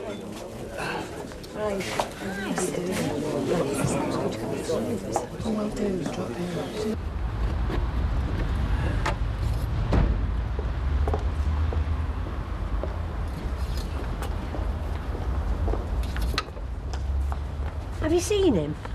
Martin, Yeah. Well, you're barking up wrong tree there, love. They've got no plans for getting married. are you sure? Positive. So what is it all in need of? That's just what it sounds like, an invite to tea, nothing more, nothing less. Yes, but why the four of us, Don? That's what's puzzling me. Well, why not? I mean, it can't be easy finding convenient time these days, what with Martin doing shift work. I suppose so. So, we'll just go along there and enjoy it, right? Yeah, thanks, love. Feel better now? A lot better. Right. I thought you were playing bowls. I was, but I haven't caught up with Percy yet, have I? And it's not much fun on your own, is it? So I thought I'd stop here, have a cup of tea and a tea cake, and wait for his face to appear. Right, on I'll the bring the road. tea cake over. Right. Hello, love. All right. Hey, what are you doing here? You're going to get your head down for a couple of hours before you went to work. Oh, I'm going to. I've just been talking to Don in the Rovers. Ivy smelt the rat, you know, asking him more in for tea tomorrow. Oh? Yes, she reckons we're going to be making an announcement. Oh, listen, I told you we're asking for trouble, leaving it so long after telling the kids. No, it ain't come from the kids' Alma, it counted on. Oh, Sally. Hey, hang on a minute. She knows nothing about the baby. But you said Yeah, she's expecting an announcement. We're not about that. Well, what then? Well, she reckons we're going to be getting married. Yeah, straight up on it. Well, she'd be tickle pink when she knows the real reason you've asked around, won't she? Well, it certainly beats sitting in the Rovers nattering, lining Alec Gilroy's pockets. If there's one thing I were dying for, it were a cup of fresh brewed tea. Help yourself to milk and sugar, love. Tal. Well, he's certainly made a good job of your kitchen. Yes, he has. He's not being unreasonable, you know, wanting to know where he stands with you. I thought he knew where he stood. I think we have a good relationship going. Why can't that be enough for now? It certainly is for me. He's obviously feeling threatened. Threatened? Knowing what's happened to Ken. While he was with this Wendy What's-it, everything fell neatly into place. But now, he's footloose and fancy-free. What will he do? Will he come to you? Will Tracy want him back? Will you want him back? Ken leaving Wendy changes nothing. Certainly not as far as I'm concerned. So tell Dave that. Reassure him. Oh, I've tried. But he seems to want something more from me. Some sort of massive commitment on my part, which, well, quite frankly, I am just not ready for. No. Oh, why does life have to be so flaming complicated? Oh, the wanderer returns. I was beginning to think you'd been kidnapped. Oh, well, if that's the treatment I get, I wish I had been. So, it wasn't bad news. Oh, no, not at all. In fact, he was rather pleased the way things have been going the last few months. He is going to put the rent up. It was never even mentioned. Well, what does he want? Well, just to give us a pat on the back, for one thing, for the way we are changing and adapting to the new clientele. Round here? He must be joking. We have to move our regulars round when we clean the place. They're part of the fixtures and fittings, most of them. No, that's where you're wrong, though, Bet, isn't it? I mean, things are changing round here. You know, all that property going up, they're going to change a lot more. We're going to have a lot more people like that Steph and Des coming in, for one thing, and they're not exactly a pie and pea brigade, are they? Alec, what exactly are you saying? What I'm saying, Bet, is there are new challenges to be faced, new profits to be taken for them who are able to rise to the challenge. Nigel Ridley said that, did he? He did, and I agree with him. I mean, what man wouldn't? Oh, of course he would. I mean, he is the boss. What exactly has he got in mind? Strippers, topless barmaids? Of course not, no. What he's got in mind for this place is a new image. An image for the 90s. An image that's going to shine out like a beacon and attract folk with real spending power like moths to a candle. Nigel Ridley said that and all, did he? He did, and he's right. He's a man of vision, understanding. He knows what motivates people. Like fat profits. Exactly. Is this mine? Thanks, love. Oh. This really is an excellent meal, Mrs. Dapper. You can't beat home cooking. No, I agree. It's not only the food that makes for a perfect meal, is it? It's the company and the ambience. Oh. You're a very lucky man, Norman, finding such a home from home. Yes, Mr. Holdsworth. Yeah, but we don't think of him as just a lodger, you know. Mm. No, Jack, it's more one at family. Oh, it's one of us, you know. Yes, fortunate indeed. Well, you seem to have settled in very well at Better By, Mrs. Yeah. Duckworth, after that little trouble at Christmas. And considering your background, that is. Background?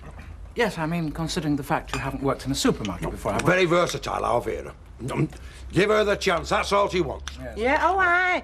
Chance of, like promotion. No. Better job, like. I'm sure you won't be disappointed. Yes. Yeah, I'm sure Mr. Holdsworth doesn't want to talk shop all night, Vera. We've all had a very, very long day. Yeah, well, I want to see it. Oh, Mr. Holdsworth wanted to know how long ago you've been working at the Rovers, Jack. Oh, yes, yeah. Must be a very interesting job, meeting all these new people. Yeah. Yeah, well, that's what I like about my job, you know. Meeting people. Yes, yes. And I suppose the hours are flexible enough to follow any pursuits you follow. Oh, right. I mean, when I signed yeah. at Better Buys, you know, I didn't think of it as just another job. No. Well, you had your pigeons, didn't you, Jack? All the pigeons, No, right, I just, right. I thought of it more of the start Look, of a promising Mrs. career. Mrs. Duckworth, I take your point. Really, I do. You see, if you And then just let there me- was the motorbike. Yeah. Remember your motorbike? Yeah. If I could just... Which given the job. I still would have had, only for a certain even, not a million miles away from here. Do you remember the Velocet LE 200? The Velocet LE 200. Oh, yes. What a bike. What a bike. So you were a bike man and all? Symbol of my youth, Mr. Duckworth. Symbol of my youth. Hang on a minute. What were you going to say? Well, it was nothing. Vera! It's not really important. Vera, do you mind? Mr. Holdsworth, Reg is a guest under our roof. Do you mind not going on about flaming work, do you? Were you an AJS man and all? AJS, man. Through and through. Absolutely. Great days, Reg. Great days. Yeah. Beezer, These are, yeah. Matchless, That's it. Norton. Do you remember the Dominator? Well, no, I don't say... No. Mind you, I don't watch a lot of television these days. But if you say the Dominator rode an AGS, I wouldn't be at all surprised. It's a man's bike if ever there was one. Right, thanks, Paula. I'll give it you back tomorrow. See ya. I thought she were never going to go. What did she come home with you for? Geography homework. There ain't enough textbooks to go round, so we have to share. Well, perhaps if you've got 10 minutes to spare, we could have our tea now. Sorry, it hasn't spoiled, has it? No, it's not spoiled. I'll go and wash my hands. Tracy? Yeah? Hang on a minute, love. I've got something I want to tell you. Been waiting for a chance ever since you got in. It's about your dad. Me dad? Him and Wendy Crozier have split up. He's not living with her anymore. He's left her. Well, I don't know what's happened, but he's gone. Where to? He's got digs in Chepstow Road. He's written to me, letting me know where he is. Does he want to come back? He didn't say so. Well, he's left Wendy Tracy, love. Him leaving Wendy Crozier is one thing. Coming back here is something else altogether. Something I don't even want to talk about, all right? Look, love, I'm telling you where he is because I think you've got a right to know. But as far as I'm concerned, it doesn't change a thing. I'll go and put the tea out.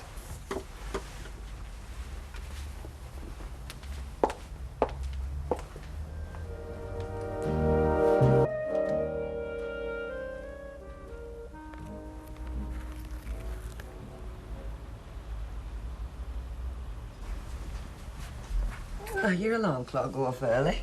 No, I just felt like looking at these. Oh, Northumberland. Real holiday, that. You didn't want to go at the time. That's because I thought it'd be boring. But my dad said it wouldn't be, and he were right. Well, sometimes we wrinklies do know a thing or two, miss. Everything was okay then. Oh. It wasn't, love. We were having problems even that far back. Wendy Crozier giving your dad council secrets, me getting the blame. Yeah, it was all her rotten fault. But now she's gone, why can't we be like we were? I told you last night, love, you can't put the clock back. Nobody can.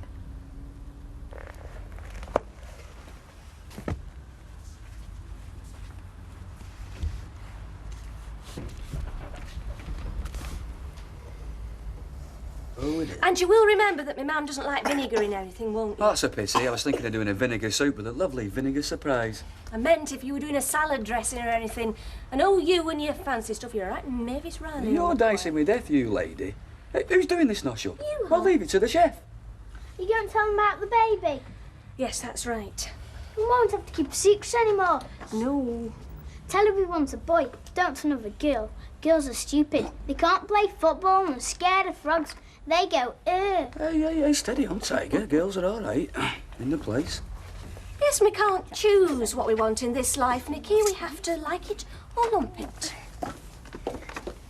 What is it they say, Curly, lad, about never judge a book by its cover? Never judge a book by its cover. That's it, I mean, I think it'd be fair to say anybody looking at me would rate me as a 100% red-blooded male. Then they'd be right about not judging a book by its cover.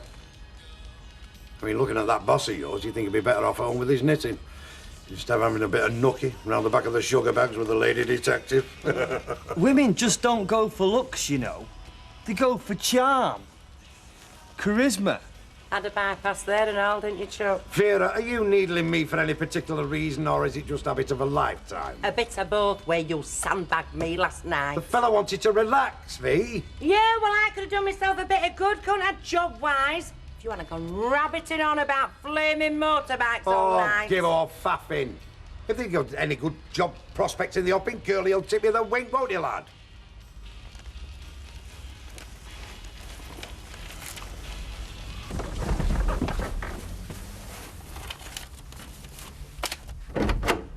Morning. Are you skiving already? I thought you were supposed to be working over the road today. Hey, you drop in half an hour, you'll see a human blur with a fret saw in his hand. Sheer poetry in motion. I'll bet Rita's selling tickets. So why the detour? I just thought you might take pity on a poor old man, gasping for a cup of tea before he starts his hard day's toil. Don't they have kettles over there? Oh, yeah, but I don't ask that Mavis Wilton.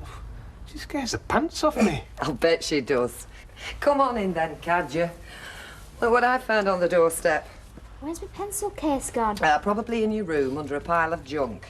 You going to say good morning? Morning. The real reason I came, apart from your mum's 5-star brew, was to ask you two young ladies if you fancy going out for a bite to eat tonight. Oh, yeah, that'd be smashing, wouldn't it, Trace? I'm going to Lindsay's. Well, you never said. I'm saying now. Oh, I'm sorry. Moody adolescents, eh? Who'd have them? Not to worry. We've all been through it. That's odd. What's that? It's an estate agent wanting to know if I'm interested in selling the house. Tell them to make you an offer you can't refuse. It'd just be a stunt to drum up trade. They probably sent out hundreds. We still on for tonight, then? I don't see why not. Me and Tracy aren't super glued together. Fond as I am of the kid, I must say I'm rather glad about that. It could have its disadvantages. Look, I'll pick you up about 6. We'll drive out to Cheshire. Somewhere further afield, if you fancy. Bring your passport, just in case. What about my toothbrush? Oh, now that is a good idea. No, I think Cheshire will be far enough for tonight. And if you're going to buy a chicken, go to Better Buys, because they do free range. I thought you were leaving it to me. Yeah. Meanwhile, she's not stopped ear-bashing me with instructions all the way You in. didn't have to bring me in. Oh, listen, don't knock it, Flower. It beats standing in a flipping bus queue. When did you last stand in a bus queue? Well, since this morning, sir was up and off to downtown sunny Doncaster before 7. Oh, so he's finally discovering what it's like to get up off his bum and do a bit of grafting, is he? Look, Mike is working very hard. I admire him for the way he's got stuck in. Yeah, it just shows you what the love of a good woman can do, doesn't it? Right, I'll pick you up at about 5. You don't have to fetch me and carry me everywhere. I'm not an invalid. Look, I just want you to have time to put your feet up for half an hour before our visitors arrive. Be all right if she finishes a bit early today, won't it? Fine, yes, no Okay, problem. see you later. Bye. You know, I think he's really looking forward to this little soiree. Oh, he can't wait for us to go public. He thinks once we do, we can start playing Happy Families again. Oh, come on, that's not fair. You weren't playing before. No, it was real. It was good till we got in this rotten mess. Oh, you're not still thinking... No. Besides, I've told the kids now I can't. It's just that... What, you feel as if you've been railroaded? Yes. I'm not in control of my own life, and I don't like it. Oh, come on, you are in control. I mean, just because things didn't go the way you planned. I mean, you still made your own choices. Martin made them for me, you mean? Oh, no. Look, you opted to get off that train. OK, maybe used a bit of emotional pressure, but, well, I mean, you didn't have to give in. Part of you was on his side. Yeah, well, it was never black and white. I mean, how could it be? I'm still torn in 2 directions. Maybe I will be till the baby's born.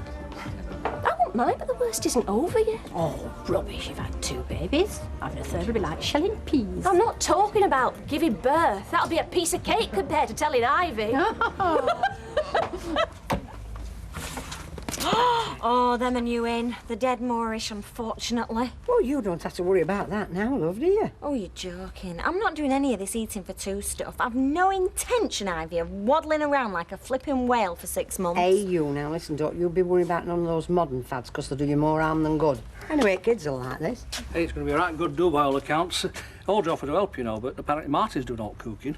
And that is another modern fad I don't subscribe to, all this new man nonsense either. Why is it nonsense? Look, love, I don't object to a fella helping round house, but cooking, ironing and changing nappies, that's a woman's work. Well, I don't agree with you, Ivy. When our baby's born, Kevin is going to go 50-50 with me.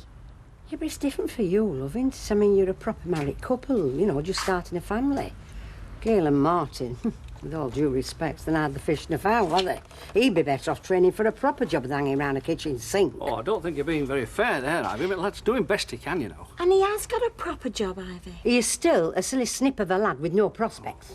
Well, if you feel like that about him, why are you going round there tonight? Why?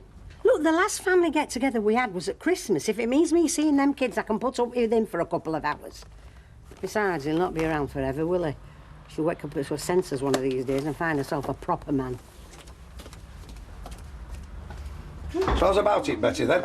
I mean, he's not a bad old stick. Fancies you rotten. He said to me last night, she's all woman, Mrs. Turpin. Got some meat on the bones. Who's this? He's only trying to fix me up with Vera's boss. Supermarket manager, you could do a lot worse, cock. Never have to pay for your own tea bags again. Jack, Betty, you can manage without us for an hour or 2 dinner time, can't you? Is that a question or an order? Both. Can have a word, Bet.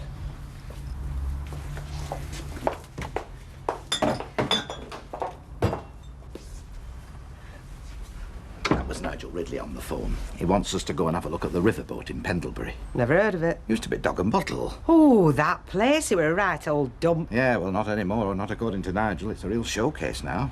Brewery have refurbished it, much on the lines they want to do this place. If we go along with it? Well, Nigel says once we've seen the riverboat, we'll be as keen as they are. OK, Chuckle Chops, you win. Tell Nigel if he's giving this pub a facelift, he can chuck one in for me as well, and he's got a deal. And Janice gave a notice on Friday. Yeah, but she only told me this morning. He was told we were really nice about it, though. He said he doesn't normally move staff from stacking to checkout, but in my case, he might make an exception. And I invite him into the bosom of my family, and you get the promotion. Oh, but it isn't definite. He said he has to put it to his management executive policy-wise. And what's that supposed to mean? I don't know. And Curly, did he know about this vacancy coming up? Oh, no, he never discusses any company policy with me. He says it wouldn't be ethical. Yeah, well, I'll tell you what's not ethical. Them two stuffing their faces with my shepherd's pie and then stabbing me in the back. But you said it had nothing to do with work. You said you only invited Ellsworth round just to be neighbourly. Hey, Vera.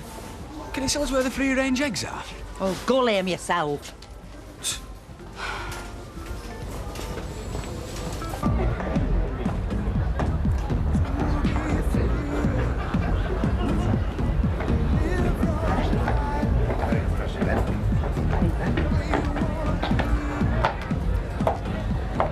Well, you know, Nigel did say they'd spent a bomb on it. And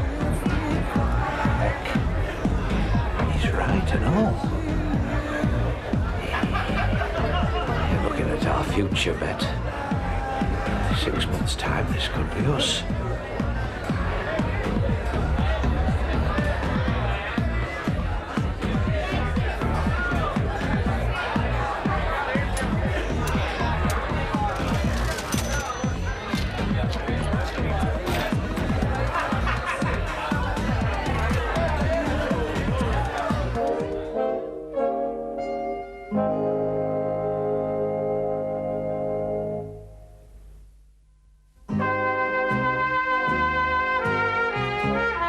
I'll have a cup of tea.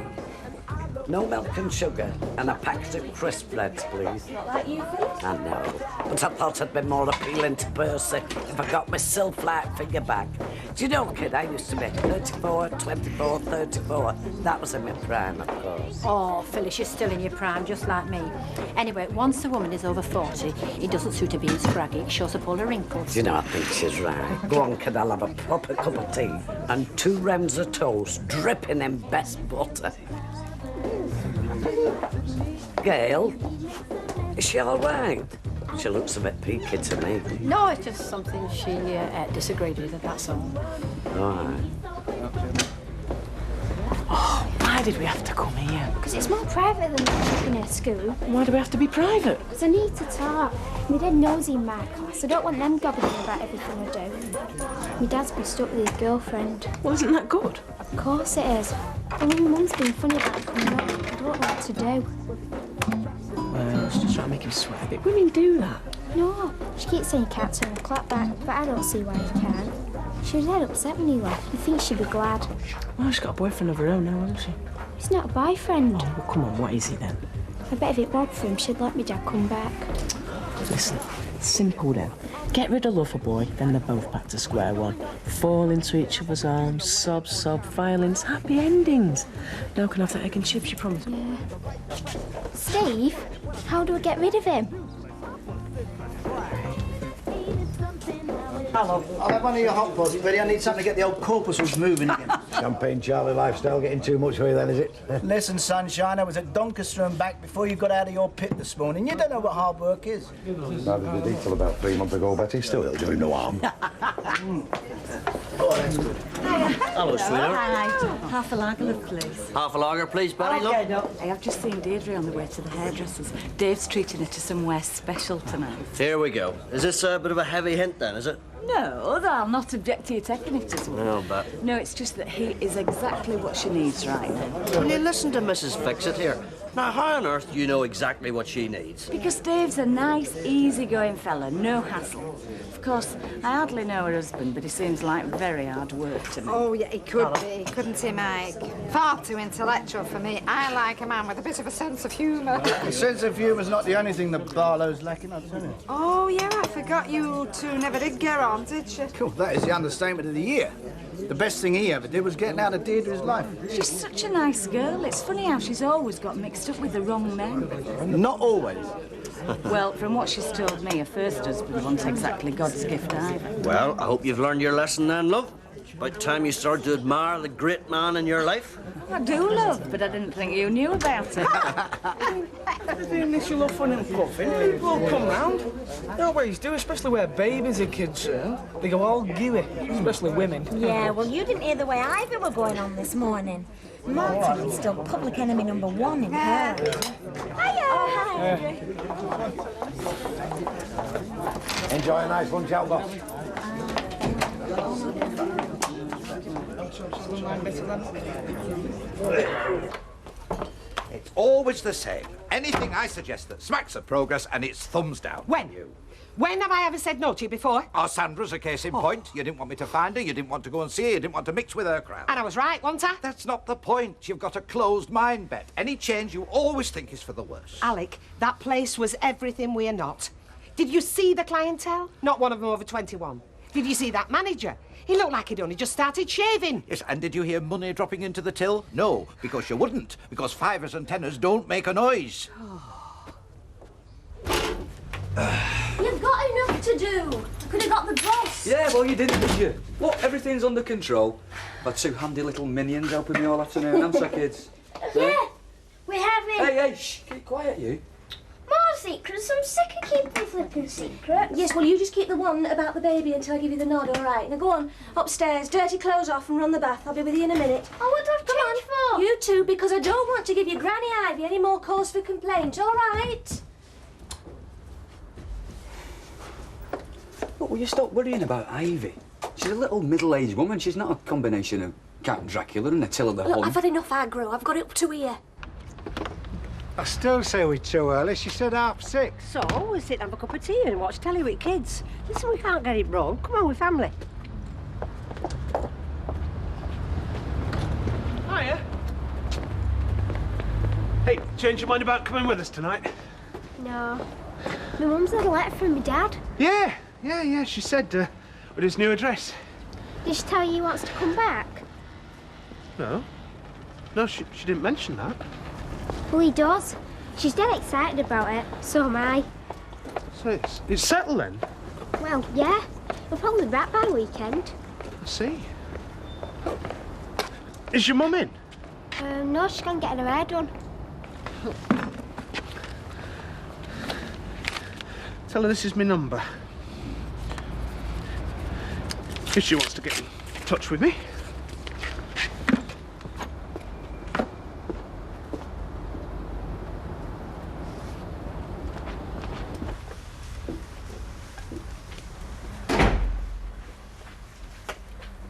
They only had semi-skim left. Oh, that'll do till morning. It's just in case Dave comes in for a coffee later. Do you know, I've not worn this dress for ages. Do you think I should have it shortened? No, it's fine. Mum. Is my hair all right? It's lovely. Mum. Do you know something, Tracy? I think this is going to be one of the best times of my life. Why? Well, I don't know. It's hard to explain, but... Well, for the first time in years, I actually feel as if I'm a person in my own right. I've got a job I enjoy, I'm free, You were free when you were with me, Dad. You never stopped me doing anything. Yeah, well, that's a moot point. But in any case, it's different now. I've got a whole new future in front of me, and I'm going to make the most of it. Do you mean like going out with him? What, Dave? Well, why not? He's fun. I like being with him. I thought you liked him too. Well, I don't.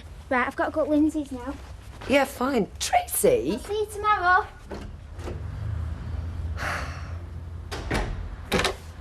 Oh, are you? Come on in. Thanks, Mum. Gail's just upstairs getting the kids changed. Look, I told you we were too early.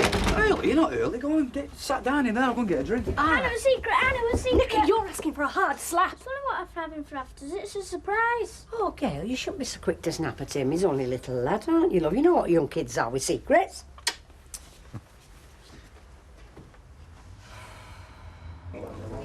I won't say it's been a bit of a pig of a day because that would be insulting to pigs. Oh, come on, you know it. You enjoy it. Zooming down that motorway, overtaking all those attractive lady drivers. Oh, yeah, that bit's all right. It's what I do at the other end, that's the problem.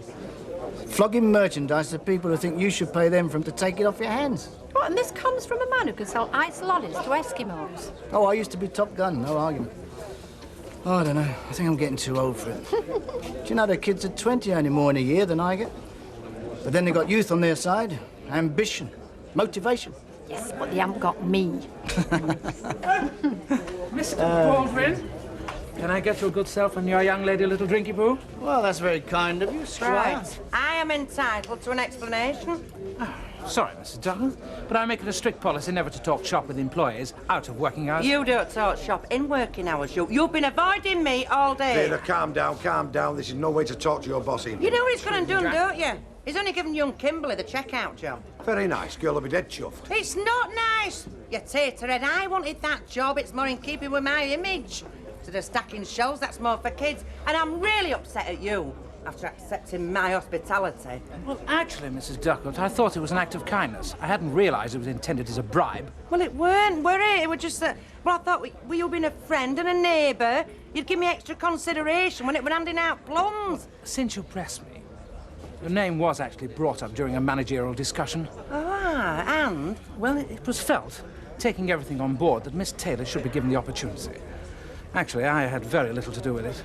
Oh, aye, well, who did then? Well, at the end of the day, the decision was taken by my assistant manager. Really? Do you mean he gave her the job? Well, I've got to give him some executive responsibility. I mean, that's what training's all about, isn't it, Mr. Duckworth? I'm sorry. What do you want to drink, mate? I'll have a pint, Jack, please. Right. And,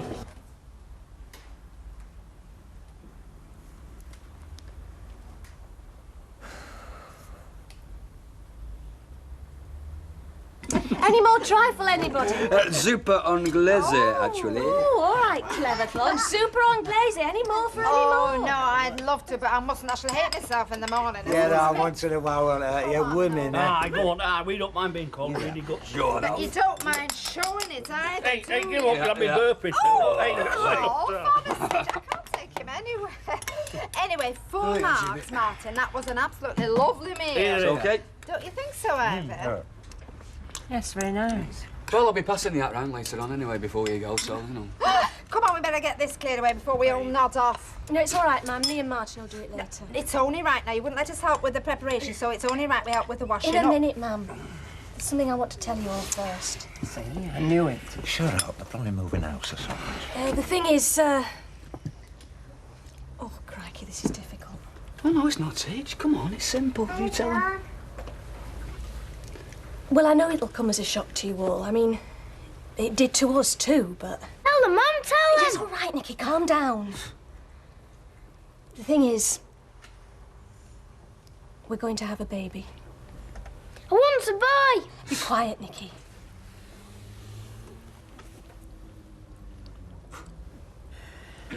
You were telling us that you've got yourself pregnant by him. Yeah, that's right, Ivy. We're going to have a little brother or sister for Nicky and Sarah Louise. And we're all chuffed to little mint balls about it. Aren't we, eh? Yeah!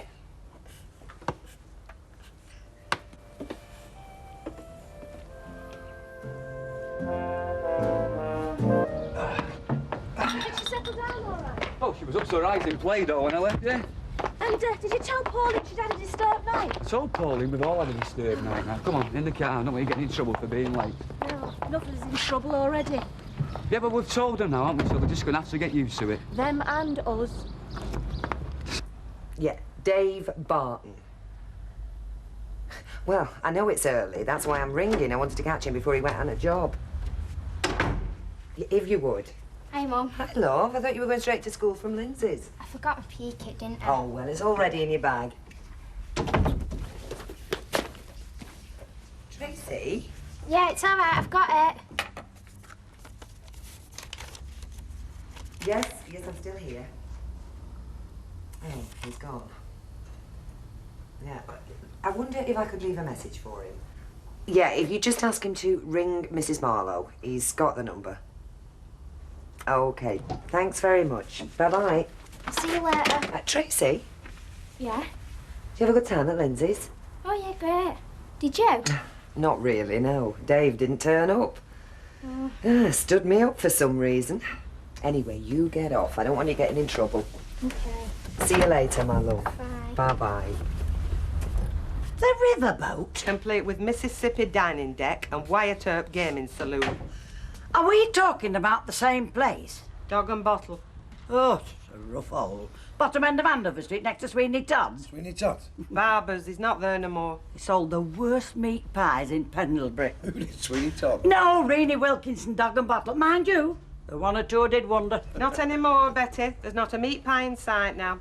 It's old southern fried chicken and pastrami on rye. Oh, she's never doing that herself. Oh, no, she's not there now. Oh. Ted and Renee took early retirement. They've a manager in now. He don't look old enough to drink, never mind serve. Oh, well. So it's all patched up, eh? Well, that's one way of putting it. I mean, we know Ted and Renee were never what you might call scrupulous when it come to cleaning. But, I mean, they did have a real pub and they were real regulars.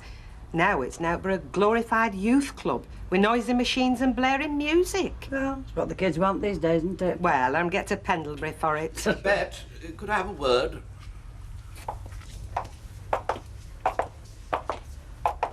Well? So what do you think you're doing? Discussing confidential brewery business with casual members of staff? I don't regard Betty as a casual member of staff. Betty is a hired hand. Betty is not a hired hand. Betty is a valued friend who's been here long enough to be classed as part of the fixtures and fittings. And if the fixtures and fittings are going to be changed, Betty has a right to know. I don't see why. Because she couldn't cope with the kind of pressure they're under in that place. No more than I could. There's nobody to touch her when it comes to the odd hot pot at lunchtime.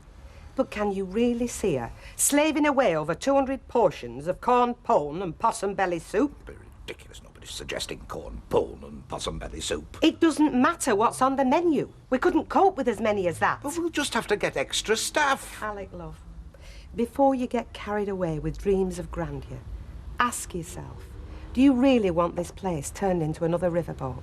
There's absolutely no chance of that.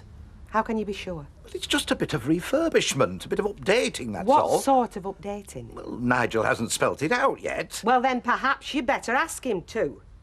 And if this place is going to be the Gone with the Wind wine bar, just you remind him, Scarlett O'Hara here is not quite ready for early retirement yet. Oh, it's no good, Alfie. I've got to put my mind at rest. Don't you think you better let the dust die down first? I am not going to stir anything up. I just want to make sure she's okay, that's all. Well, I wouldn't interfere. I just want to see her on her own without Ivy and Martin there. Okay. Oh, Sally, can you just price those peaches up round? Yeah, Mr. Robert. Morning, Mrs. Brennan. Oh. Yes, Ivy, what can I do for you, love? I just wanted to know how you feel about, well, you know what. Sally, never mind the peachy, love. Can you go through the back and just tidy up a bit? What them two have done is an absolute disgrace. Yeah, look, I don't think this is the time or the place to discuss it. Oh, you think I like discussing it? You think I want to talk about the fact that my son's widow is bringing an illegitimate child into the world? Want to? I don't think there's any doubt about wanting to. Do you know, I think you're in your element when you wallowing in other people's misfortunes. Oh, well, I'm glad you realise it's not exactly good news. Being Gail's mother doesn't make me stupid, Ivy. What my daughter does in the privacy of her own home is her business. So, unless you have come to give some support, may I suggest that you're wasting your time and you get back to your own home. Support? Support? How can I support her when she's bringing shame on everybody? Well, I'm not ashamed of her. If you are, it's your fault. And don't go round trying to make her feel guilty, otherwise you'll have me to answer to. Yes, well, there's greater forces than us to answer to for this, Audrey. Well, if he's all he's cracked up to be, I'm sure he'll understand. I'm not stopping to listen to Good, this. because I'm just about at the end of my patience. I will say one thing, though. Gail might be your daughter, but Nicky and Sarah Louise are my grandchildren, and that gives me rights. If you're not going to help, Ivy, just stop out of it. Not as long as those children are in that house. Oh, you Hey, now, stupid... let's just think about this, shall we? You know, I am going to swing for that woman. Oh, She now, hurts Gail. Come on, love, that's daft talk, is that? Sally, stick kettle on, will you? Oh.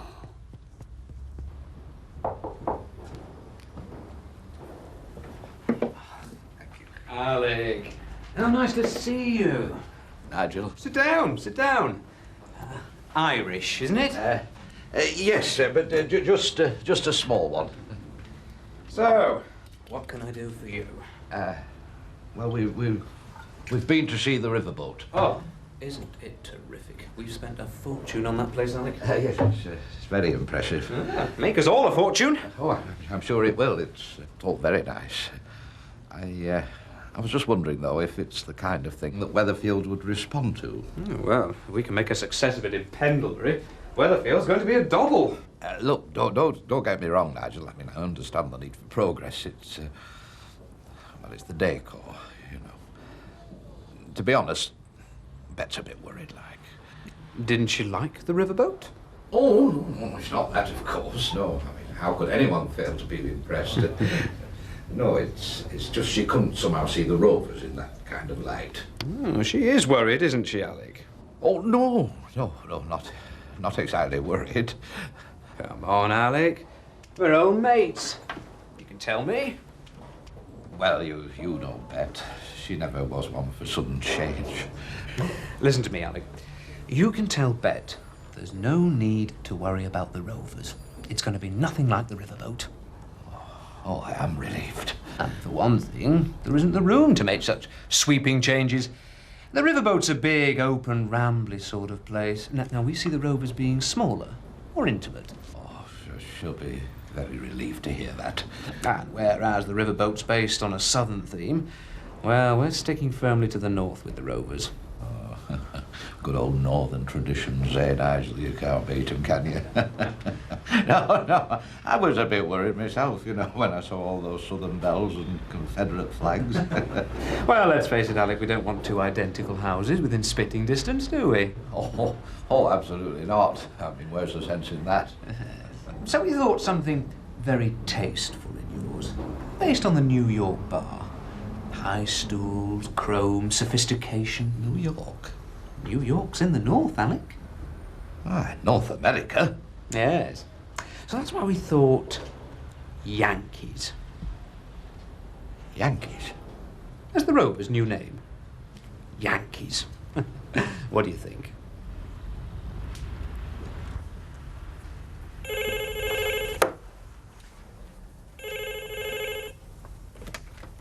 Hello? Oh, Dave. I was wondering if you'd bother to ring. Yeah, well, I've a right to sound a bit shirty, haven't I? I mean, it's not every night I get stood up. What do you mean? Tracy? No, she didn't. Yes, I think you better had.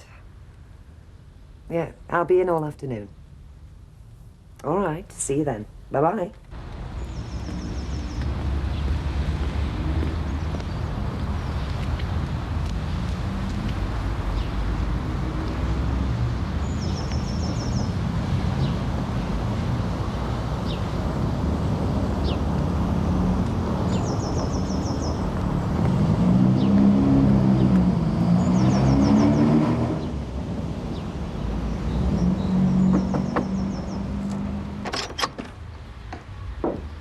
Yes? Could I speak to Mr. Barlow, please? Mr. Barlow? Oh, the new tenant in the top flat. I'm afraid he's not in. Oh. He goes out early every morning. Where to? Do you know? I'm afraid I don't. When he gets in, could you tell him Tracy called? Tracy? Yeah, that's right. Tracy who? Just Tracy. I know who you mean. Are you a relative or what? I can't stop. Got to get back to school. Thanks.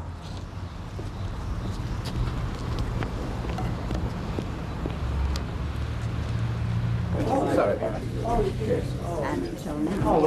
How did you get on? Not here, Bet. Through the back. Man the fort while we're away, will you bet enough? Come on, Alec. Did you see him? Yes, I did. And I can assure you there's going to be nothing like the riverboat in Coronation Street. That's all I wanted to hear. That's not to say there aren't going to be changes. Oh? Yes, they still want to, up the profile of the Rovers.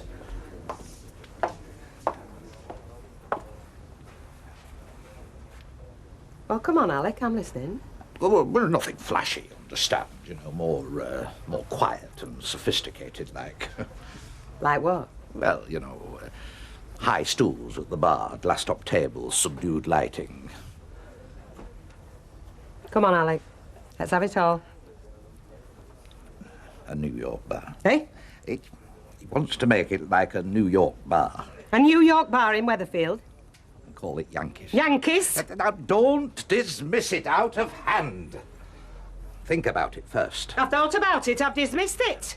Well, I must say, I think that's very narrow-minded of you, Bet. I am not having the Rovers ending up like the dog and bottle. There'll be nothing like that dog and bottle. It's a third the size. It'll be sophisticated, exclusive. Old burlesque photographs on the wall, pictures of gangsters, cocktails. Oh, yes, I can see it all now. A peephole in the door, piano player in the corner, and Studs Gilroy in a black shirt and white tie, moving about, exchanging witty conversation with the local hoods. What's wrong with that? I'll tell you what's wrong with that, Mr. Capone. I like it the way it is.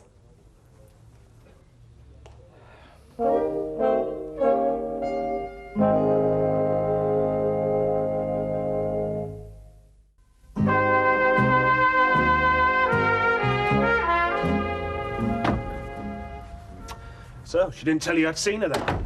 No, she didn't. Well, I asked her to. I don't see why you had to leave a message in the first place. Hey, look. I'm not in competition. With who? Your husband. What's Ken got to do with it? Oh, come on, Dee. Don't play me for a fool. Play you for a fool. I was the one who was all dressed up with nowhere to go. Well, are you surprised? I thought we had an arrangement. So did I. You know what really rattled me? That you didn't come clean yesterday when you knew he was coming back. Who? Ken, who else? Ken isn't coming back. What gave you that idea? Tracy, of course. Tracy? I was coming round to see you. She said you weren't in, said her dad had written saying he was coming back. So it gave me the impression I was wasting my time. And I'm not one to waste my time, Dee. Tracy said that. That's why I left a number for you to contact me on. What do you expect me to do? I knew he'd written to you. Oh, dear. She was lying then? Yes, she was lying. So, what now? You tell me.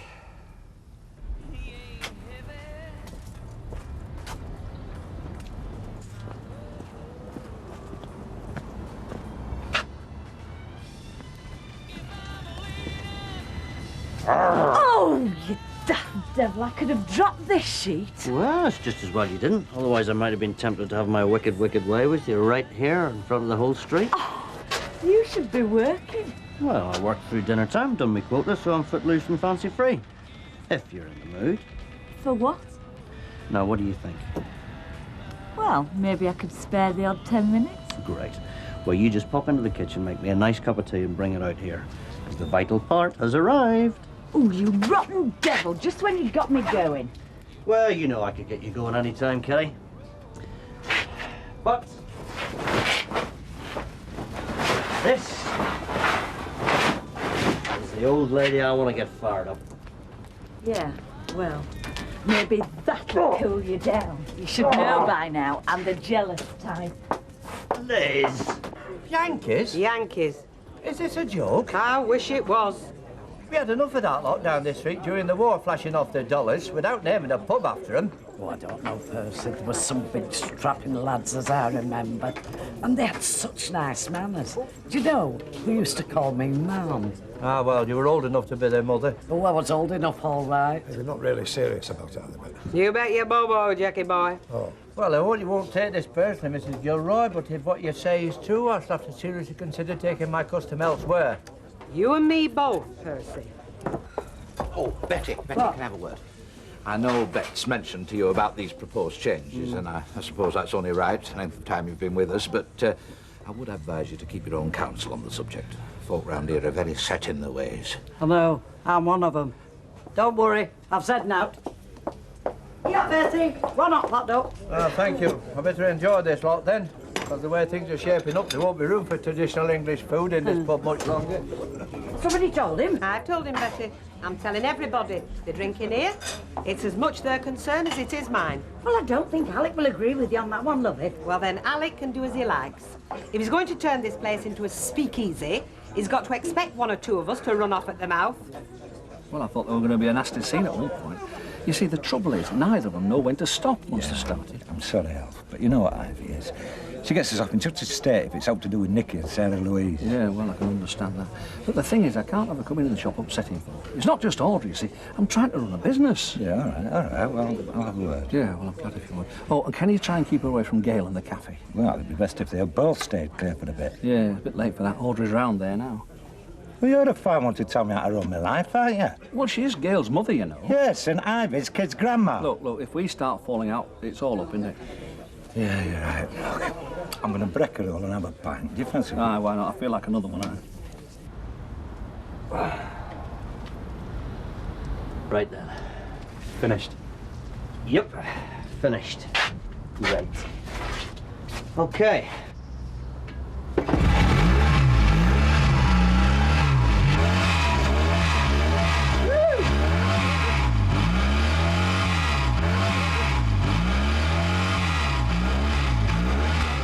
You should have heard it, Don. It roared like a lion sucking zoos. Ah, he's a clever lad, that Jim MacDonald. Oh, give the lad his duty, but don't forget the fellow who had the vision, eh? Oh, eh? oh. Yes, pal. Is Alec in? Depends who's asking. Nigel Ridley. Oh, Mr. Nigel didn't recognise you right away, sir. Right. Look, it might be what you think you want, but believe me, you'll rue the day. It's a well-known fact. People don't appreciate what they had till it's gone. Look, where have you got this information from, Mr. Sutton? From the horse's mouth, that's where, Mrs. Gilroy.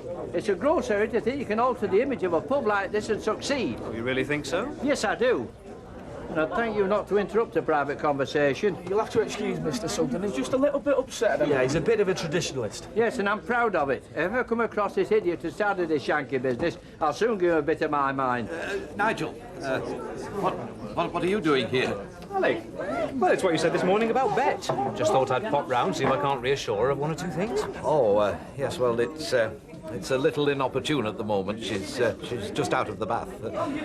I could nip in the back and see if I can't chivvy her up a bit. Oh, no, hurry, Alec. Yes, would you like to come through? Well, if it's all the same to you, I'll stay and finish my conversation with these good people. Oh, well, at least let me get you a drink. Oh, well, thank you. Pint of bitter, then. Yes, I'll just go through and enjoy yourself. You get over here anyway. I'll get it. Hiya, Trace. How's things? All right? Hi, love. Sit down. I was just about to brew up. Sounds good. Busy day? Ah, yeah, busy enough. Spent half the afternoon trying to get down off a ladder. Why? You've had enough practice. Damn great dog at the bottom wouldn't let me off. Coward. Hey, you didn't see it. It's like the hand of the flaming Baskervilles. I had to wait for the woman I was working for to get back from shop so I could get down. Listen, I wouldn't expect you to understand, but a man like me that fought his way from Dunkirk to D-Day, it's an insult. I was under the impression the Americans are our allies. Aye, when they chose to be, but where were they in 1939? Now, look, come along, everybody. Let's change the subject, shall we? I don't think Mr. Ridley wants to hear all this. Oh, no, Alec, this is all valuable stuff. It's good to get the customers' views firsthand. Aye, but will you take any notice of it? Oh, come on, just one ride, Jim. Just hang on a minute, If will it you? wasn't for me, there wouldn't be no flipping bike at all, would there? Don't you worry, Jack. He'll see you right. Won't you, Jim? Look, I said we'd see, all right? Oh, so you're here at last. Unless we're both hallucinating. Looks like I'm not the only one with a few qualms. You've set this up deliberately. How was I to know he'd come round here? Look, it's all part of your unwillingness to accept change. Sowing seeds of doubt and mistrust in the regulars. Looks like they're doing okay without me. All right, Jack. Yeah. How's it going? All right. Hey, I'll get it. Wait. Oh, thanks very much. Sure. Have a bottle of LA, please. Look, lad, I'm sorry about last night. It's all right, mate. Wasn't entirely unexpected, I suppose. Yeah, well, the trouble is she gets so worried. I know. How's girl then? Oh, she was all right. Till about 3 minutes ago. 3 minutes ago? Yeah, when Ivy arrived and I left. Take your coat off, Ivy, please. No. Look, if you want to talk, we'll talk. But let's just sit down in a civilised manner and I'll put the kettle on. If I'd have wanted tea, I'd have stayed last night. So why did you come back? Because there's things we weren't talking about, and last night was not the right time. It's, well, maybe you shouldn't say anything at all. And maybe you should follow your own advice, lady. What do you mean? I mean, you broadcasting the fact that you're having an illegitimate child all over the neighbourhood. It's none of your business, Ivy. Isn't it? And aren't you bothered about your reputation? No, I'm not. Right, well, I think you should be for the sake of the kiddies. Leave Nikki and Sarah Louise to me, Ivy. Are you fit?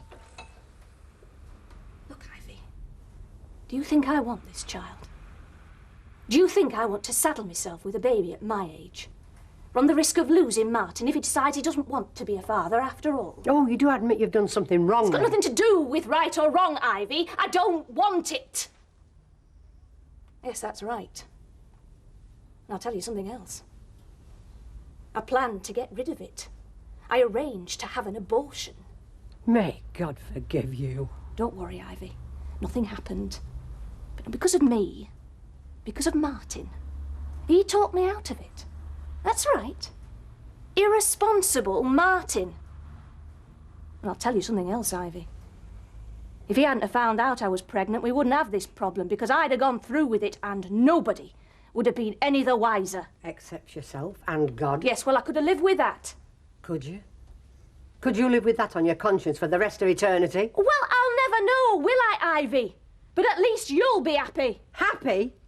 Me happy? How can I be happy when I know that you're expecting someone's illegitimate child? I can't do right for wrong, can I? Just what do you want me to do, Ivy? Marry him, that's what. Marry him? Yes. Marry him. And give that child a name. Why can't wear my t-shirt? Because you can. Oh, telling me he has to give you a reason. You can't just say can't. No, you can't. All right, then, you wear your flipping T-shirt, see if I care. Freeze to death. See, I couldn't stop him yesterday moaning about being cold. That's his prerogative. His age, you're allowed to go on Monday, Tuesday and get away with it. Oops. It's when you get to my age that you wonder why you bother growing up at all if you can't make your own decisions. So, this is what comes of taking Ivy serious, is it? Are you going to tell me what she said? The usual. Mm-hmm. Them kiddies. Our Brian. Deals them out like cards. Look, I don't know these why days. you just don't tell her that she's only welcome under certain conditions. You tell her. Ivy thinks evolution left me well behind. I'm sure she'd take a blind bit of notice. She thinks I should marry you. She thinks what? She says that if I want to save myself in the eyes of God after all this mess, the least I can do is marry you. Hmm? And what did you say to that? Nothing. Doesn't deserve an answer. Go on, get lost, Alec. Admit it. You deliberately set that up with Nigel Ridley to humiliate me. I'm entitled to speak my own mind, aren't I? Not if you don't know what you're talking about, and not in public. Yeah. Listen, Newton and Ridley's plans for this pub are our business, not for the likes of Percy. Give me something to moan about Sugden. Tip of the iceberg is Percy, mark my words. Nigel didn't know where to put his face. I could have offered suggestions. Leaking half a tale just to get their hackles up. You did that deliberately. The punters have got a right to know what's happening in this pub. Listen to you. We're talking about refurbishment here. It's a backstreet pub, it's not St Paul's. St Paul's has its own defenders. They wouldn't stand for a plastic bar and chrome-plated pasta with a name like Yankees. But there is something you are being very, very thick about, and that is economics. If Newton and Ridley didn't think there was a packet to be had, they wouldn't be investing. They'll clean the place up, they'll rocket the takings. What you can't get through your thick skull is it's my own they're talking about. I like it the way it is. The takings are fine. Ah, yes, that's your trouble, isn't it, eh? That's your problem. You started as a barmaid here, you never grew out of it. Who do you think you are, Richard Branson? If you don't move with the times, you move down the dole queue. That's a fact. You said that without moving your lips, Petal. I beg your pardon. Straight out of the Newton and Ridley phrase boot, that was it. How dare Well, you. I dare. Yeah, well, I've got a mind of my own. Aye, and it's travelled a damn sight further than yours, judging by its evidence. Well, are you coming through? Or are you stopping there like the museum piece you seem so keen on? Take your last word.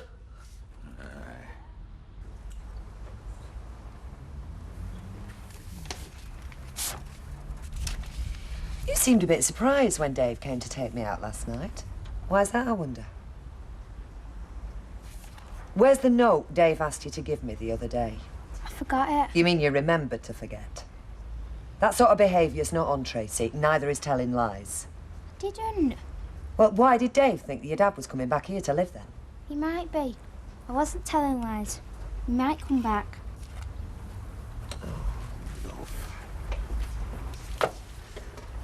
I don't know how to make you understand. Your dad's gone his way and I've gone mine. The fact that him and Wendy have split up means nothing to me. It doesn't mean there's room for him here. I'm sorry I can't put it any softer, but you just have to get used to it.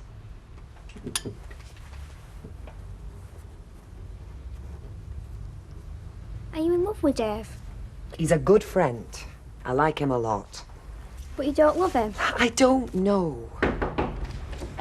It's only me. Oh, sorry I'm late. Hiya, Trace.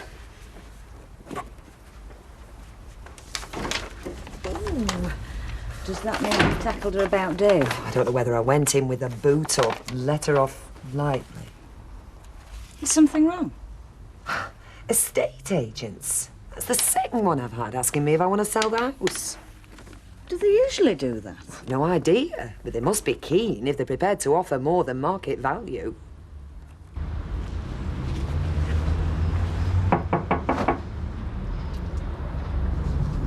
Don't even think about it, Jacko. I'll tell you what, there's a mark on this bike, you're a dead man, Jack. She looks great, though, don't she? Well, so she should. Me and the lads were up half the night polishing her, and there wasn't a fingerprint on her when we finished. Listen, Jack, I don't mean to be rude, but the viewing public aren't allowed past the barrier there, you know what I mean?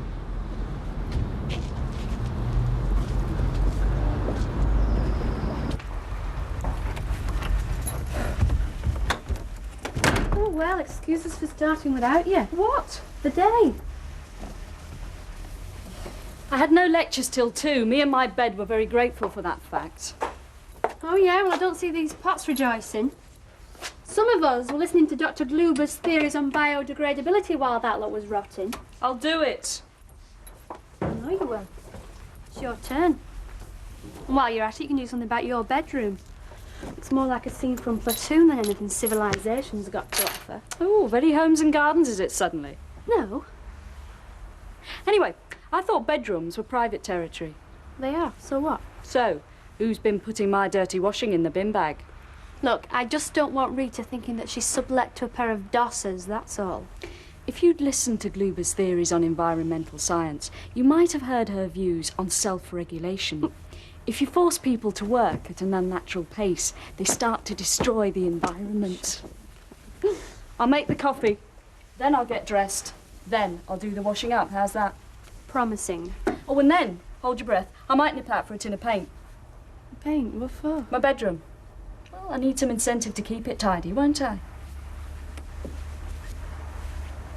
You should have turfed her out. It's about time somebody put their foot down. Hi, Gail. How are you doing? I'm all right, so thanks. Good. She won't stop because she thinks the kids are in jeopardy. So she said that? Amongst other things, yeah. Cheeky mare, really? Go on. Look, Mum, I've had Ivy on my back since I was 21. Mostly it goes in one ear and out the other. I don't need the cavalry. Had your hair done? No, I haven't. New outfit? Jack, I've just swilled the yard down in these. I hope you're not trying to chat me up. You kidding? With your husband? Think this is a death wish? And I saw you watching me hanging the washing out this morning.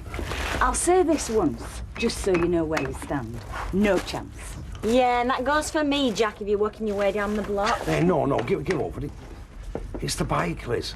I can't get it out of my mind. You know, I had a dream last night that your Jim threw me the keys and said, Jack, have you ever been had? I'm not doing this bike for myself. It's your Vera's birthday present for you. Happy birthday, Jack. Is it your birthday? No. No, it's not your bike either. If it meant that much, you shouldn't have flogged it. Dream again, cowboy. Oh, go on. Give us a deco. Let me sit on it. Do you know he's becoming a very ungenerous bloke, your Jim, over this bike, you know? He'll never know if you don't tell him. Go on, I won't say a word. Go on. I don't know what little Sally must be making of all this. How do you mean? Well, me and Alfie whispering in corners. I mean, her going on about being pregnant. She'll be the first to guess. You mark my words. Don't bother, ma'am. Sally was the first to know.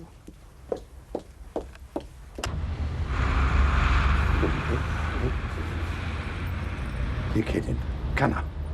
Like you say, if we don't tell him, he'll never know.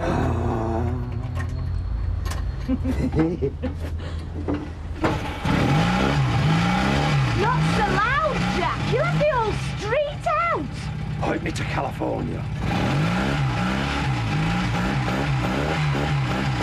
It's what you call commercial suicide, is that? Because technically, we're all shareholders. Quite right, Percy. If we stop coming in here, they might as well turn it into a car park. Oh, I must admit I find it very disturbing, Mr. Gilroy. Coronation Street isn't the right environment for a place called Yankees. Unless, of course, the brewer is confident they can attract a different clientele. But where does that leave us? Aren't we allowed to say? Yeah, they are. Well said, Emily. That's what I thought the war was all about, democracy. Look, you're quite right, Percy. Everyone's entitled to their own opinion. Oh, it started to sink in then, has it? But to be quite frank, I'm sick to the flaming back teeth of yours, so shut it or you're barred. Hey, can he do that? What? Him, up and down like little littler. I mean, he'll hardly have any customers left to deserters going at this rate. I should never let it go, Betty. Me and that bike could have had something going for us, you know. Oh. Gail went and told Audrey, didn't she? There's me acting all innocent. And she told Audrey that I was the first one to know about it, Kevin. I could have died. Yeah, well, should we go and sit down? Yeah. Hiya, Martin. All right. Hi, Martin. Hang on, do you fancy going sitting over there or something for a bit? Yeah, sure. Cheers. See you in a bit.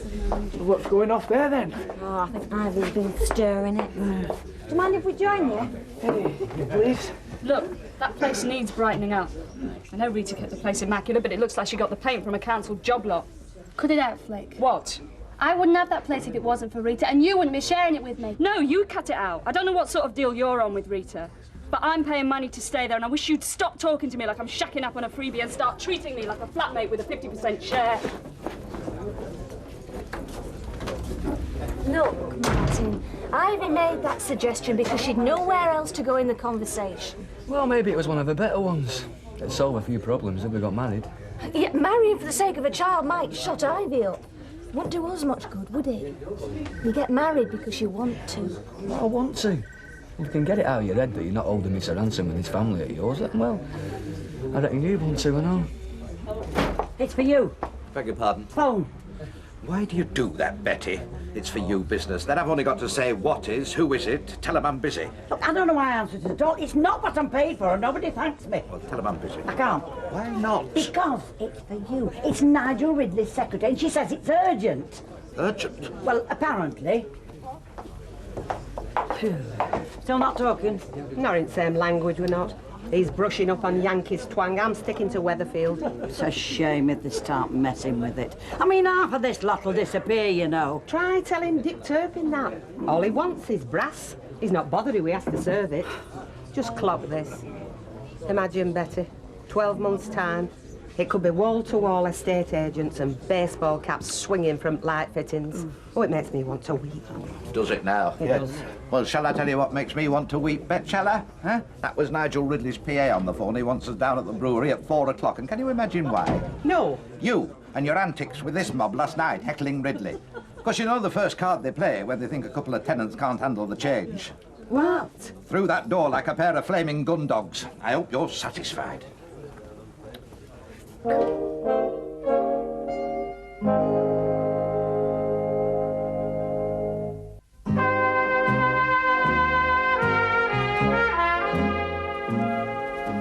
Oh, well, second shift. Just keep me and dogs at a distance, that's all I ask. Actually, I'll have to go get the tea sorted out in a minute. I am eternally grateful to both of you. Tracy's usually a godsend with these, but I think I'm definitely off her Christmas list right now. Well, you can't really blame her for trying, Deirdre. Children that age seem to see life in a very simplistic light, don't they? Now, there's a thought. I could get my two to offload some of these. In fact, our Steve might talk Tracy into going with them. Easier said than done, love, believe me. Well, it's worth a bash. You never know, it might just smooth things out between you if she thinks the lads are on your side. Thanks, yes, you might be right. Oh, well, better be on our way. Oh, yes, Emily. Have you had any strange approaches from estate agents lately? Not. Well, have a look at this. On behalf of our client? What does that mean? They want to remain anonymous. That's a strange way to go about business for a house this size. A country estate. Yeah, well, I just wondered. I mean, if it's only me, it can't be Maurice Jones wanting to knock the lot down to expand his empire, can it? Anyway, we off. Right. I'll go get my lot fed. Oh, yeah. Yeah. Will apologise. I will, Hella's like. Unreservedly. For showing him up last night, showing us all up. Of course I will. I'll ask him if he wants his pants let him down and all, shall I? Listen, your imagination may not take you beyond the Rovers, but there's a little matter of the future to consider. Keep your nose clean, we stand the chance of another pub. Shoot your mouth off, we'll be lucky to get a flaming chip shop. Sorry to keep you. Well, not at all. No, give over, you have enough on your plate. We We were just saying, Nigel, it's a pity you came to the pub, you know, on a bad night. Them sort of punters normally drift westward. Dog and partridge. Not true. They're two of our best customers. What we were actually saying... Yes? It's taken us, well, me, a long time and a lot of hard graft to build that pub up. Now, if you're saying that's not good enough, I reckon you deserve to be in your job about as much as I do in mine. I'm sorry, I don't quite understand where that's coming from. It's just a little joke. Not a joke, Alec. If he's about to give us the hoof, I'm licking nobody's boots. We don't deserve treating like this. Really, I'm sorry, but I don't believe you've been mistreated in any way. So far, no. But what have you brought us here for? The plans. Plans? Yes, so they came up this morning. I got fairly excited about them. I thought you would too. I think Bet sort of imagined that you'd been offended by our yobbo element, you know, complaining about the refurbishments getting lippy. Not at all. It's typical of customers who don't want the upheaval. We hear that sort of thing all the time. No marching orders, then? Good grief, no. On the contrary. We want to start work on the refurbishments as soon as possible. The contractors have finished a job ahead of time. So, how does the back end of next week sound to you?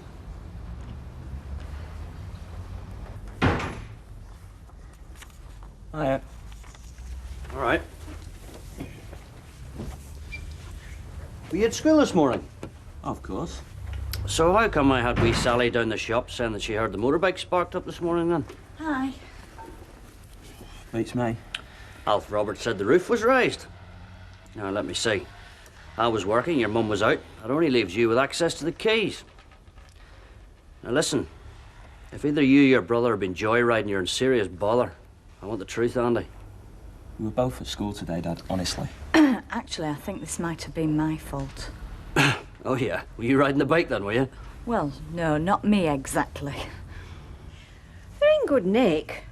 And they might come in, you never know. Wear 'em to a party for all I care, love. Feels strange coming back. But it has a nice atmosphere now. Well, thanks for these, Rita. Are you all right? Fine. You and Flick getting on? Well, we're often in and out at different times, but yeah. Well, you seem happy enough. And I know it's not easy sharing, but thank your lucky stars you've landed a good one. Right, well, I get back. I've got a little Italian number waiting in the oven. It's out of that cookery book you gave me, actually. Oh, yeah. Oops. Don't worry, love, it's not the landlady's inspection. I tell you what, give them curtains to shelter if they're no use. It's all right, love, Jenny will explain it all. Bye. See you. Ta-da. Bye. Want a coffee? No, I think I better go upstairs and do some work. Look, Flick, this dinner time, I didn't mean that you can't treat this place like your own home, you know. No? I just don't want to upset Rita. Look, Jenny, we're renting this place from Rita. And I think she's great. But I didn't move in with her. I moved in with you.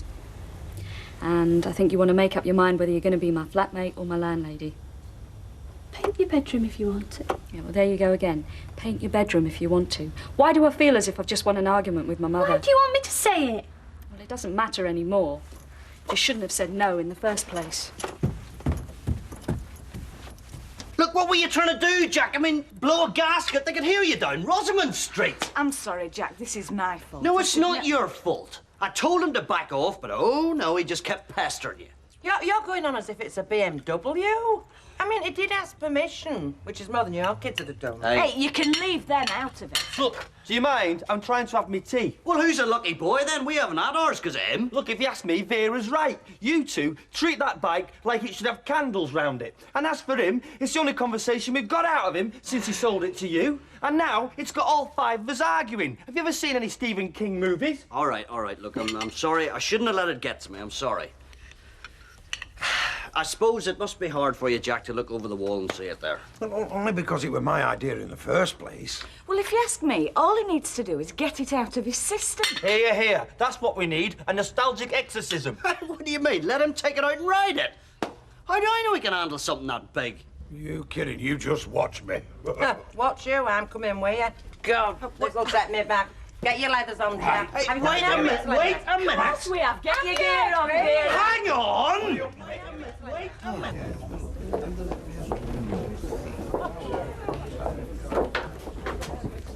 Well, he's cheered up. You haven't. What would you deduce from that, Watson? Good news for him, bad news for you. Straight back to square one. They want to start refurbishment next week. So that's it then, eh? Where have I come out?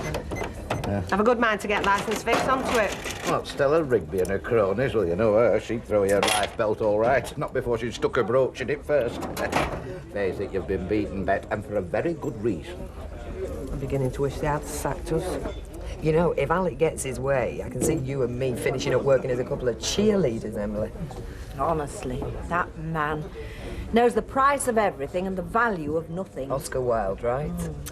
Isn't there anything we can do? Well, judging by the look on Bet's face, I can't see it being an easy ride for Alec. And here's to her.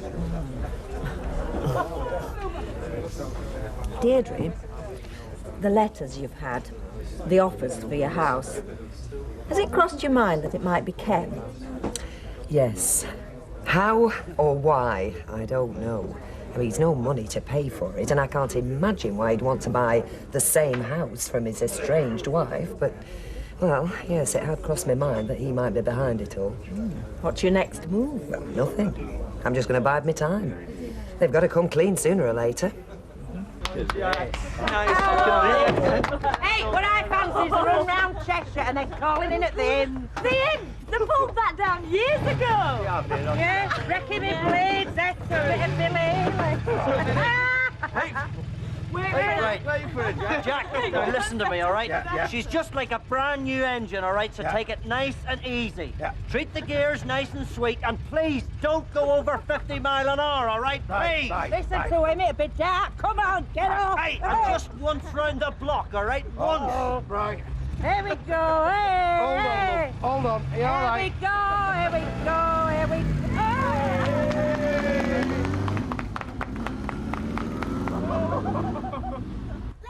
Nicky, leave Sarah alone. She's all right where she is. You're not listening to me, are you? Look, I don't need to get married because I've got something to prove. It just makes sense, doesn't it? I mean, you're having my baby. Nicky and Sarah already treat me like their dad, so it's not as if it's a flash in the pan, is it? So, a lot of people have got married with a lot less going for them. It's lasted till one of them's changed their minds. It's not good enough. Oh, come on. You can use that argument about anything life's got to offer. No one's got guarantees, have they? It still don't stop them making the effort. Look, I've just come to terms with one big shock. I don't need the effort. I don't want the pressure, so just don't go on about it, all right? Mm-hmm. I just want you to think about it. I thought. I'm not ready. Okay. I'll see you in the morning. Don't work too hard. Martin. What?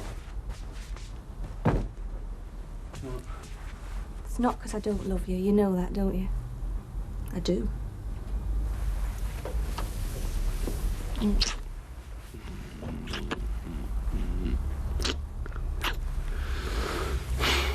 I won't stop asking you, you know. Good. Maybe one day I'll say yes.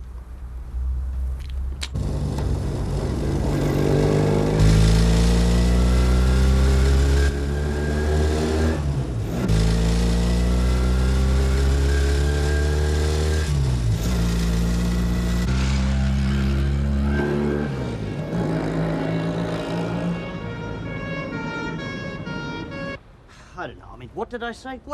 I said once round the block. You did put petrol in, didn't you? Of course I put petrol in it. Oh, well, you'd be surprised the number of people who forget. Oh my God, look.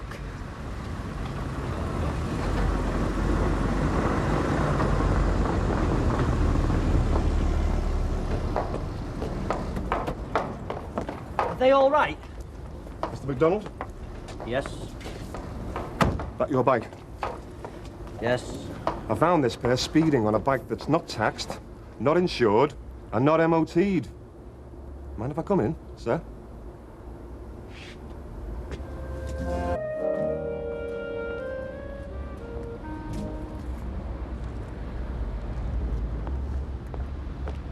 Out early, Percy? Best part of the day, though. Someone never see it. No. Well, it's none of my business, but I bet them curtains stay drawn till mid-morning. Go on then, Percy, give us a clue. Students, when they have time to study, the Lord only knows. Oh, I see. You're complaining about something. Now, is this just for me, or shall I pass it on to somebody? I'm not complaining. No, I'm just saying. No. I mean, I should have known you wouldn't complain, shouldn't I? I mean, when have you ever? Eh, Percy? All right, you. Sit yourself down, eat your breakfast, and please don't give me any lip. I'm really not in the mood. Breakfast? What do you expect me to do, eat the cloth? It's coming. Well then. Hardly setting a terribly good example to the younger generation now, are we? Hey, what did I say? All right, not another word. Good. But I mean, honestly, police knocking at the door. Andy? I hope they'll take into consideration, you know. I'm sorry I turned out bad, Your Honour, but I seem to come from a long line of motoring offenders. Where's your brother? Oh, he took when Saturday comes into the toilet. He'll probably be gone sometime, yeah. This is great, love. Thanks a lot. And you can stop cheeking your dad. Hey, the two of them thrive on it. Have you not noticed every time we're in trouble, out comes the wit? I don't see why you're in trouble, though. I mean, it was old Duckworth that was riding it. Listen, the list's as long as your arm. I mean, no tax, no MOT, no insurance, no horn, permitting him to ride it, aiding and abetting it. It goes on and on. It was my fault. I persuaded you to let Jack ride it. I should have kept quiet. Liz, it wasn't your fault, love. It's my fault. I mean, it's my vehicle, my fault. Ask a policeman. It's Duckworth's fault and all. You can bet Jack will try and wriggle out of it, that's for sure. But we can still take out on wasteland. What's that supposed to mean? Well, you only need tax and MOT and that for roads, don't you? Why don't we take it out later on tonight? Well, you listen to him, eh? He wants to get me done for me second offence. I haven't even been done for me first yet. Don't at all. I just want to ride on the bike. You could have given me a shout. Oh, but you're gone, sorry. It's okay. If I'm late, I'm dead. Who'd care? Me, you are rent. Oh, yeah, speaking of which, I've told Rob Whitworth he can keep on the settee tonight. Why? He's got Mrs. Johnson's flat. Oh. It's not a flat, it's a garden shed. Anyway, she slung him out. Well, he's not coming here. Jenny, he's stuck. I don't care if he's stuck. He's not coming here. Look, I'm late. I'll catch you at the Polly, OK? I mean it, Flick. Bye. Come on, come on. Get round there and get him told. Right, dear. Calls himself a neighbour. Cracking on, it's our fault. We'll get the blame and then he'll be putting in for compensation. It's only next door, Vera. Yeah, well, he's still a tour rack. Flipping hear you. Are you coming, Vera? No, I'm not. Not till I see him knock on that door. I'm in my pyjamas. Do you think that's a wise idea? Why? Still got his slippers on? No, I didn't mean that. I mean, do you think it's a wise idea for Jack to confront Mr. MacDonald? Of course. No, because I was thinking, now we're in this sub judice situation, I think it'd be wiser if Jack didn't say anything at this present time. I think he's got a point there. See, because at this present time, whatever Jack says could be used in evidence against him. He's not daft, that lad. So you're not going to do out then? Well, it makes sense, doesn't it? I don't want to say something that'll make it worse, do I? Yeah, well, you could put his windows in.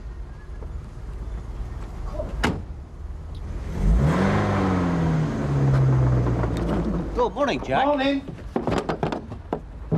You and I need to have a quick word, don't we? No comment, no comment. I'm waiting, Jack.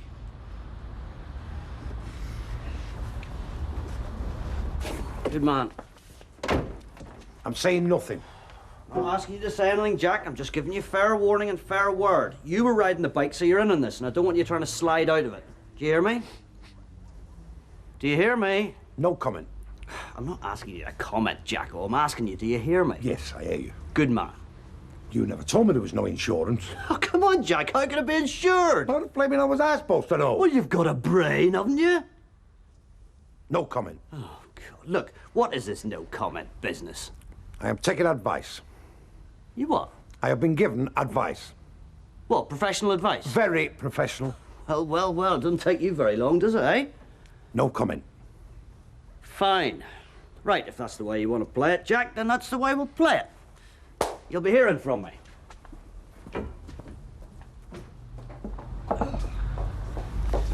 You're late. Oh, don't start. I've been queuing 15 minutes in that butcher's. Well, there's a freezer full of food. Why do you want more? Look, what's the matter with you? What I bring in for dinners, that's my department. I mean, what's your trouble, Alec? It's the trouble and strife. I mean, why can't you be a bit adventurous, Betty? I mean, theme pubs are the in thing. Why do I have to drag her kicking and screaming into the future, Betty? Why do you need to? Well, I mean, apart from anything else, it'd suit her down to the ground. Can't you just see her, Betty? I mean, she always looks marvellous, of course, but little black cocktail number, long cigarette holder, mood lighting reflected in her diamante, slow jazz, the sophisticated banter of well-heeled clientele. Drug sniffing. What? It's what they're all about, isn't it, these young uns? Don't be so absurd, Betty. Look, if you ask me, I think this place is all right as it is. Yes, well, of course, I wouldn't expect you to be adventurous, Betty. Well, just don't expect me to put on the 10-gallon hat. Oh, get it, kid. I'm going. What's for lunch? Toad in the hole. Toad in the hole? What's wrong with your hot pot? I am being adventurous.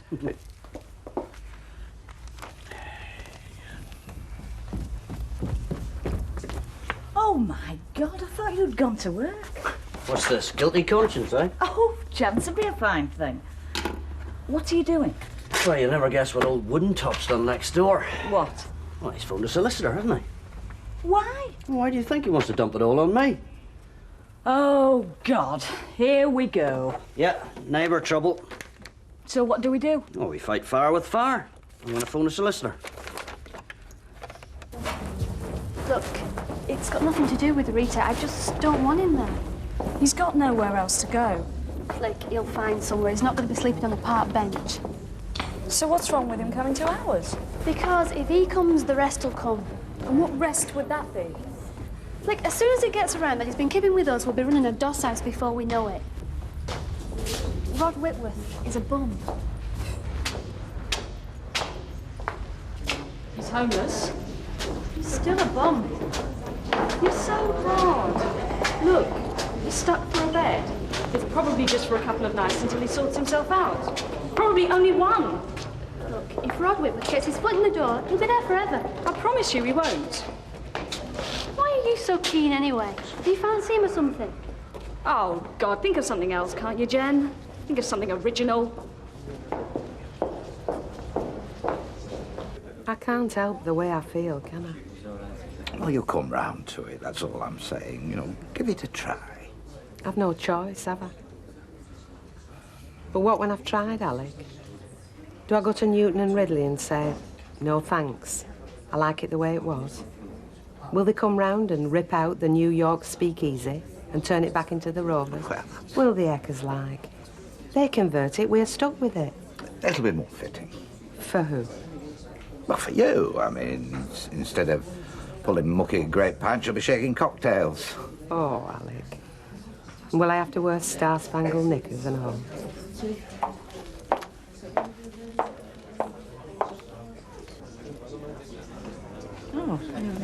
Oh, there is somebody. We were beginning to think this was the Mary Celeste, Alec. Where's Jack? I think he's fallen overboard. Oh, what are you having? We'll just have 2 tonics, please. Where have you been? I thought you were swimming for shore. Like bottles, Alec. I've got shorts. Not the only thing you're short of, 2 tonics. Hey, got an idea. Your Jim gives me the motorbike back, and I shoulder the fines. How's that? That bike's worth something, Jack. Yeah, well, the fines will cost some. I don't know. What do you think? I think it was a real snide trick you getting a solicitor. Eh? We're neighbours, aren't we? Surely we could have sorted something out without a solicitor. You said out about solicitors. You, to Jim this morning. No, I didn't. I said I have been told to keep stum. Yeah, who by? Curly. Oh, he's dead sus. Curly works in a supermarket. There you are, ladies. 82 pence, please. Oh, will you have one with us, Alec? Yes, thank you, love. Yeah. Keep the change out of this. You see? They're popular. Well, of course they're popular, Betty. They're different. That's what we want, something different. Clam chowder and hominy grits tomorrow. Hot pot. Well, Yeah, lads. honestly, the trouble I have dragging my staff in the 20th century, you wouldn't believe. Mind you, you know what I'm talking about, don't you, Rita? You've taken on bigger and brighter premises. You can see the way. Bet's still not keen. She'll come round to it in time. A couple of months, you won't know this place. And that's what worries her. Well, it does. I mean, I'll be frank, it does. Well, who can blame her, Alec? I mean, it's not just a pub for Bet. It's her home, her livelihood. I mean, I know it's lunacy, but she's got more at stake than rest of us. Yes, well, you'll excuse me. Come on, let's take the weight off. Yeah. Hiya! Hi, Audrey. Hello, love. You get drunk on them, I don't. Ivy. Audrey. I just want to, Hi, Tom. Hello. Well, I just want to say that I'm glad you've come round to it. To what? Gail told me. She said, you said they should marry her and Martin. Well? You know, I know it can't have been easy for you, love, but... Well, I'm glad you think it's best. For the kids to have a proper father, I mean, it's got to be best for them. That's not why I said it. Oh, well, why? I will not have that child take the name Tilson. It's not fit to bear my son's name, and neither is she.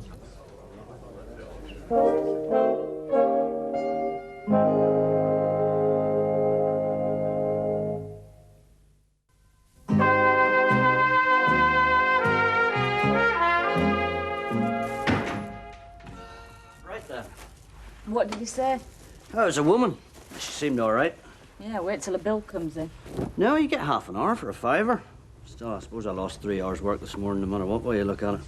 And in the end, she couldn't tell me anything. She just took my statement and reassured me. Jack didn't hire a solicitor. What do you mean, Liz? He told me. What did he say? He said he'd taken advice, professional advice. Yeah. Who from? Go on, then. Curly, their lodger. Curly? What does he know about it? As much as us, I should think. Oh, God, another wasted morning. I'll tell you, that family is a liability. Guess what else Jack told me? Go on, then. He says he'll pay the fines if you give him the bike. And who's going to pay the hospital bill when I break his nose? Take care. Trollo.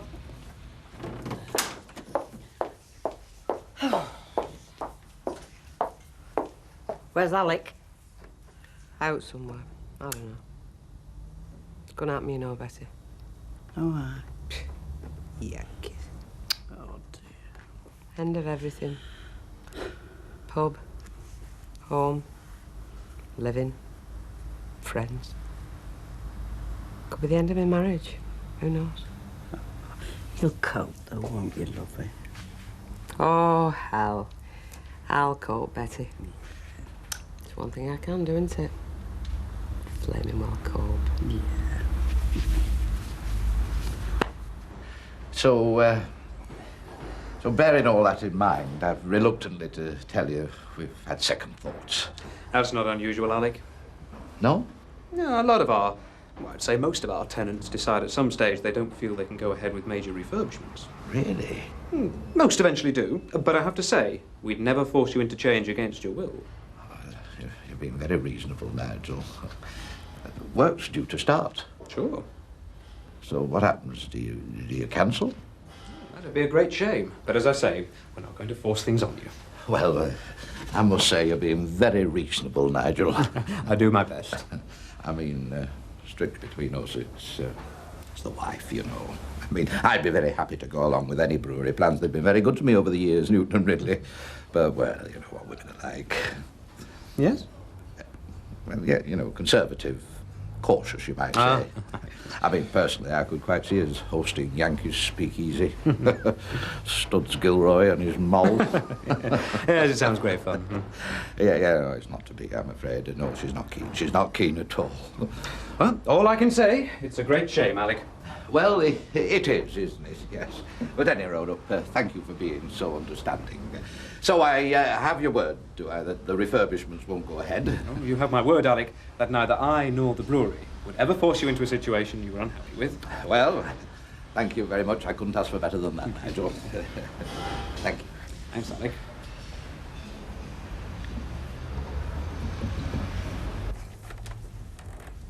Are you coming to this disco tonight? What's the matter? Aren't you speaking to me? Yes. Look, if you're in a huff about Rod Whitworth... Look, you've made your point. You don't want him here. I did get the message. Then why aren't you speaking? I am speaking. All I was asking was, are you coming to the disco? Why? Because if you're not, will you switch my radios on, please, at 10:30? You're going then, are you? Yeah. Okay, I'll switch it on. Why aren't you going? Because I've got work to do. It's never stopped you before. It was a joke. Look, Look, I'm sorry about Rod. Honestly, I am, but I know it's for the best. See, you're not speaking to me. Jenny, I am speaking. Sometimes there is just nothing to say.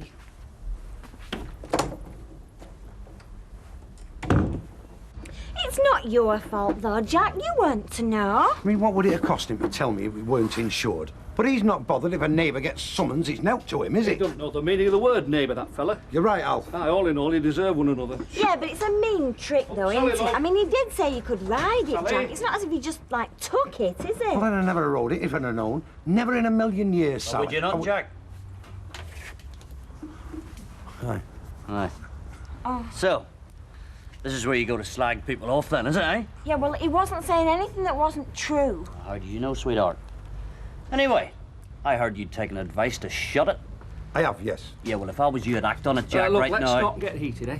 Hey, who's getting heated? You know where I've been today, Jack? No comment. I went to see a solicitor. I'll tell you something else. You know the advice you get from a solicitor? It's loads better than the advice you get from a trainee supermarket manager. That? Yeah? The police are here. Do you want a word? Oh, do they now? Right then. You're coming with me, Jacko. What about me burgers? No comment. Oh!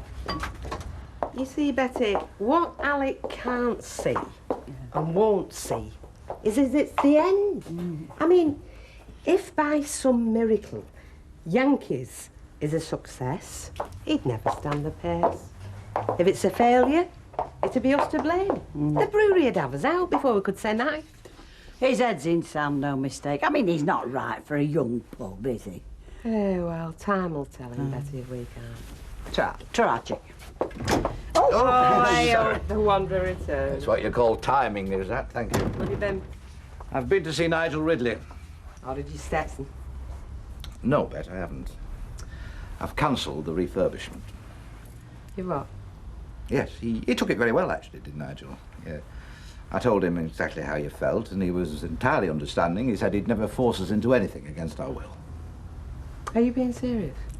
A categoric reassurance you can forget you ever heard the word Yankees. Oh, you've done right, Alec. You have, love. Hey, Alec. Your little belter. It's the best thing you've done in years. Missed out on a fortune. And you've got two lads. How old are you? 15. 15. Well, I remember what I was like at 15, and I'll bet you were the same. They need an example. They see adults behaving like idiots, they do the same, don't you? I don't know. Well, I do. And at 15, your idea of a joyride isn't pottering around the back streets with the wife on the pillion, is it? You want to go out and kill yourself, don't you? And maybe a few others while you're at it. Look, don't worry, I won't let them get on it. Be over my dead body if they do. And what about you? Are you going to give them instructions in how to ride a bike without tax, MOT and insurance? I won't do that, no. No? No. Good. And you? Are you going to try and sneak it out on the road when the old man's not looking? I'll be down on you like a ton of bricks. Right. Well, we get no joy from prosecuting idiots. So this time, we're not pressing charges. Next time, we throw the book at you. All right? Thanks. Yeah, thanks very much. Look, I'm sorry, it won't happen again. It won't. We're getting shut of it as soon as we can. Oh, you're joking. It's going. No argument. Right, well, if you're done with me, I'll be off then. I'm done with you. Right, well, thanks again then. I wouldn't have a motorbike around when you've got teenage lads in the house. We're not going to. It's a nice bike, though. Yeah, it is. It was a nice bike. Could I, have another look? Yeah, sure, of course you can. Come through. I used to have an old Norton. Really? What sort? Dominator, 500cc. Oh, beautiful. Mum, there's a police car down the street. Looking for girls who aren't doing their own work. Ha There you are, what did I tell you? Better get your books out quick.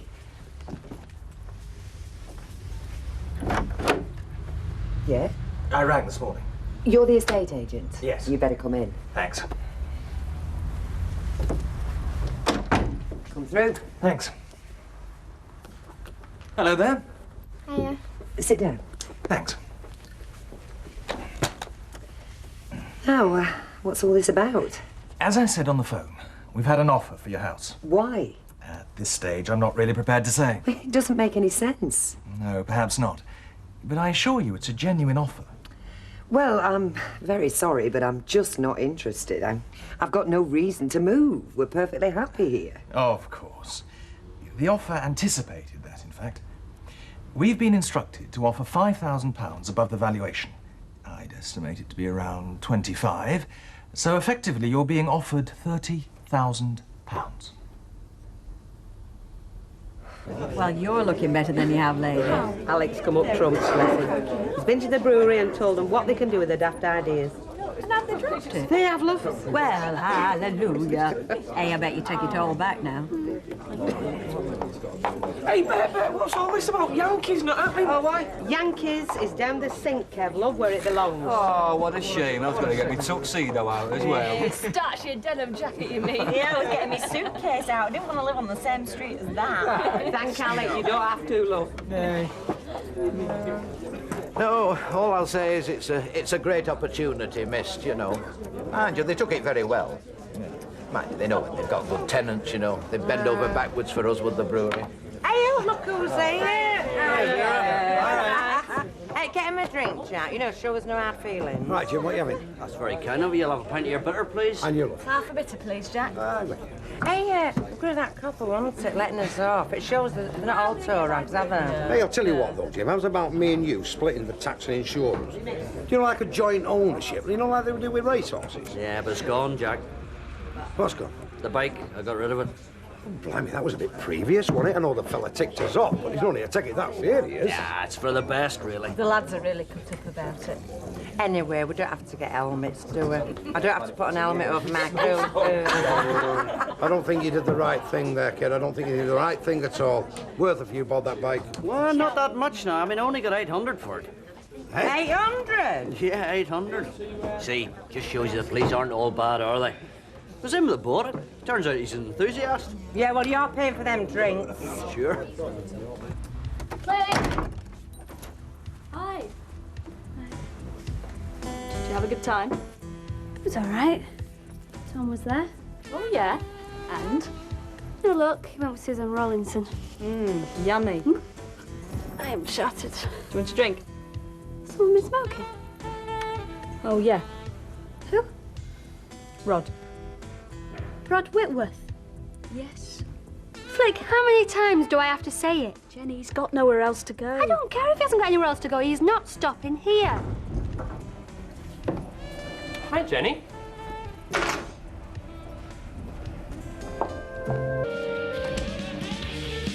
Morning, Jenny. Morning. Not a bad bed, this, for a sofa. Yeah, it's not a bad living room either for a doss house. Oh, look, I'll do you a favour. Just give me the nod and I'll move into your bed. Can you get us an ashtray while you're through there? No one in this house smokes. Well, there must be something. Check us a saucer or something. Why don't you just swallow it? Ho, ho, that's funny. It's not supposed to be funny, Rod. I mean it. I don't want stinking ashtrays all over the place. You're not one of these anti-smoking fanatics, are you, Jenny? I'm not a fanatic, no. It's only a fag, and if you're honest, you can't smell it. You can't smell it. It's virtually solid in here. That's a Pavlovian response. You see a cigarette burning, and straight away you think you're choking, but you're not, Jenny. It's entirely in the mind. It's a very good offer, that's all I can say. And if we did want to move, we'd be daft not to take it. What about Dad, though? What about him? Well, we'd have to ask him, surely. No, Tracy, it is entirely up to us, honestly. Can't you eat that toast? Not hungry. Oh, you got to have something, love. Just have half of it. Nobody can force us to move, but nobody can stop us either. Wouldn't Dad be upset, though? Look, it's not his house anymore, Tracy. Here, have some marmalade. It was, though. Look, there is no reason why Ken should be upset. Unless you were upset. He might feel as though he's lost us forever. How would you feel? Don't want to lose all my mates. Well, I shouldn't think we'd move out the area, love. Still got to Weatherfield Comprehensive, wouldn't I? Honestly, I don't know why we're even thinking about it. I mean, it's nice to have fantasies, but until that chap knocked on the door, I hadn't even given it a thought. If we did move, what sort of a place would you like? Oh, well, first thing, it'd have to have a swimming pool. Won't be round here then, will it? No. Look, you've only got to tell me, Jenny. Oh, Rod, I've told you till I'm blue in the face. All right, fine. Just give us a couple of days. Oh, God. What's all this fuss about a couple of days? Look, has anyone seen my blue file? Oh, sorry, Flick. I had to use something. You're going to have to get some ashtrays in this house. Couldn't you have used a saucer? Jenny didn't want me to. Oh, thanks, Jen. I don't want him smoking. Well, tell him then. Any roll-ups? They stink. Suppose they're better than bought ones. There you go, Rodney. Thanks, Flick. Look, Jenny, just a couple of nights, promise. I don't have to go into college today, so how about if I cook us some supper and clean up the house and have things nice and ready for you when you come home? My way of saying, OK, I know you don't really want me here, but I'm doing my best to make it up to you. Do I have a choice? Yeah. You can come home hungry to a cold house. Sounds like a good offer. Look, Rod, I don't want your stuff all over the place. I'll clear it all away. Rod, you've got to be sensitive. Other people live here, you know.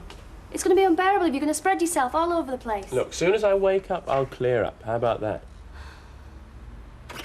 2 nights, maximum. Oh, thanks, Jenny. Where's it gone? I had a yoghurt in this fridge. Sorry. I'm a bit half and half myself. I mean, we'd have all the fuss of the changeover, but you never know, do you? Yankees. Could be a new lease of life, You like. could do one of them, couldn't you, Jack? Seeing apart from how else, it's the kids that have the brass. Alec, bless him, will never make anything out of people like Percy, Phyllis. How you take Phyllis? She only comes in here because it's cheaper to have 2 halves than it is putting a gas fire on or something. And where would she go if this place was heaving with Porsche owners? Phyllis, she can go anywhere she wants, can't she? Clogger's arms, flying How would horse. she get there on those dark winter nights? Got a broomstick, hasn't she? Hey up, it's Alec the giant killer. More like the bloke that killed the golden goose. Could have been a gold mine, this place. Well, you stood up to him, didn't you, Alec? The brewery? Yes, well, it's just a question of knowing your worth, Tina. I was very firm with Nigel Ridley. I told him, I said, I'd sooner walk through fire than have the wife upset. I shall remember that, Alec, next time my drains are blocked. Well, I know it's not a very big garden, but the last thing Derek wants when he gets home from a hard day at the plant is to start digging. I mean, it's understandable. You'd not do it yourself? Oh, well, I would, but I know how it'd get if I did. You'd think I was making a statement. It's just like a wilderness. Yes, no? Pack of green papers, please. Just the one? Yes, thanks. Yeah. I mean, if you'd only fork it over, it would be something. That's 11 pence, please. And I know it's time to start thinking about compost. Well, that's Derek's line, surely. What is? Oh, thank you. Compost. Derek, recycled waste. Oh, do you know, for a minute I thought you were being rude about it. I'll see you. Oh, thank you. I'm a little bit burdened. You're welcome.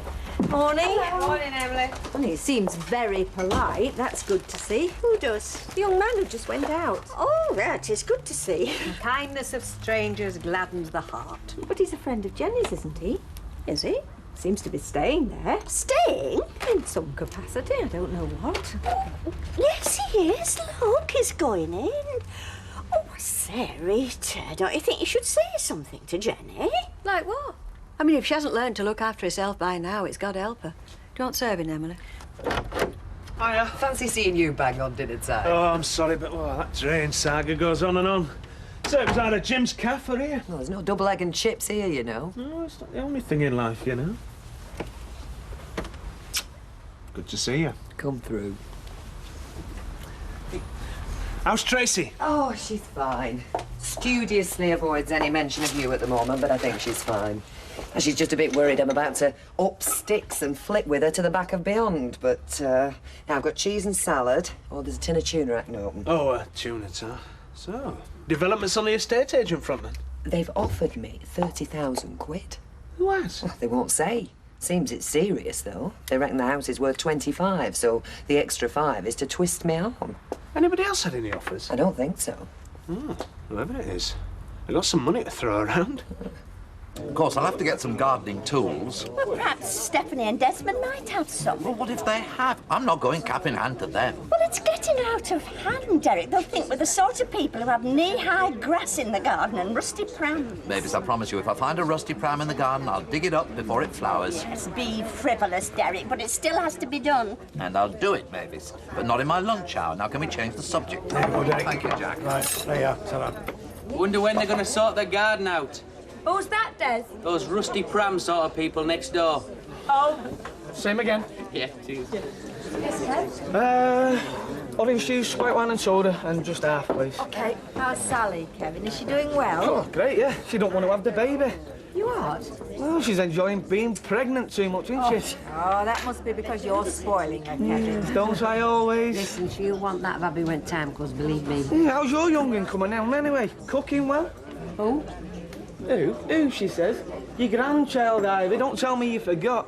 If you mean Gail's child, I had forgotten, yes. She's certainly no grandchild of mine. So, I mean, if you want hot dogs, hash browns, or the grits, you'll have to go elsewhere, I'm afraid. Ah, well, sure, it's all for the best, Alec, anyway. I mean, you couldn't see this place as a drive-in, could you? Know what I mean? Ah, did we? Slimline tonic and a hot pot, eh? Ah, just the tonic, thanks, Alec. I've had my dinner. Oh. Morning. Hello. So, you won't be moving after all, then?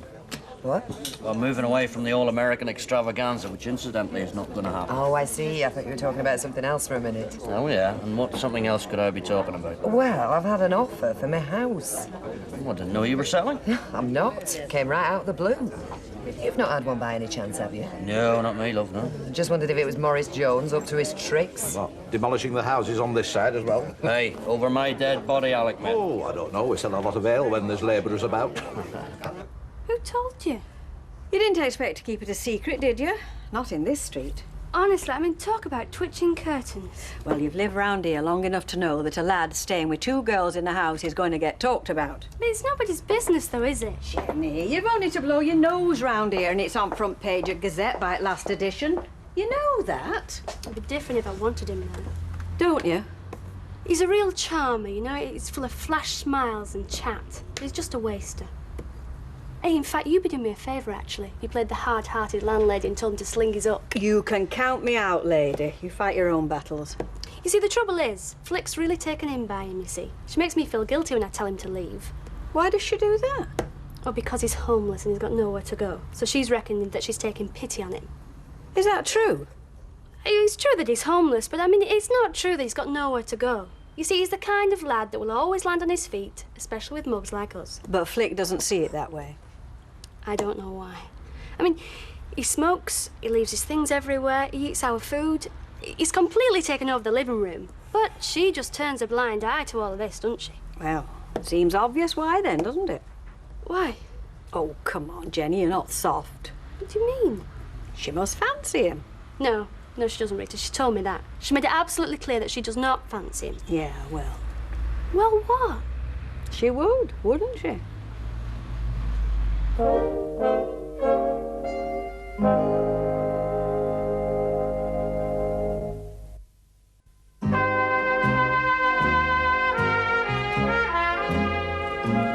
It's weird, Bet. I mean, why the heck would anybody want my house? Somebody with a crush on Emily.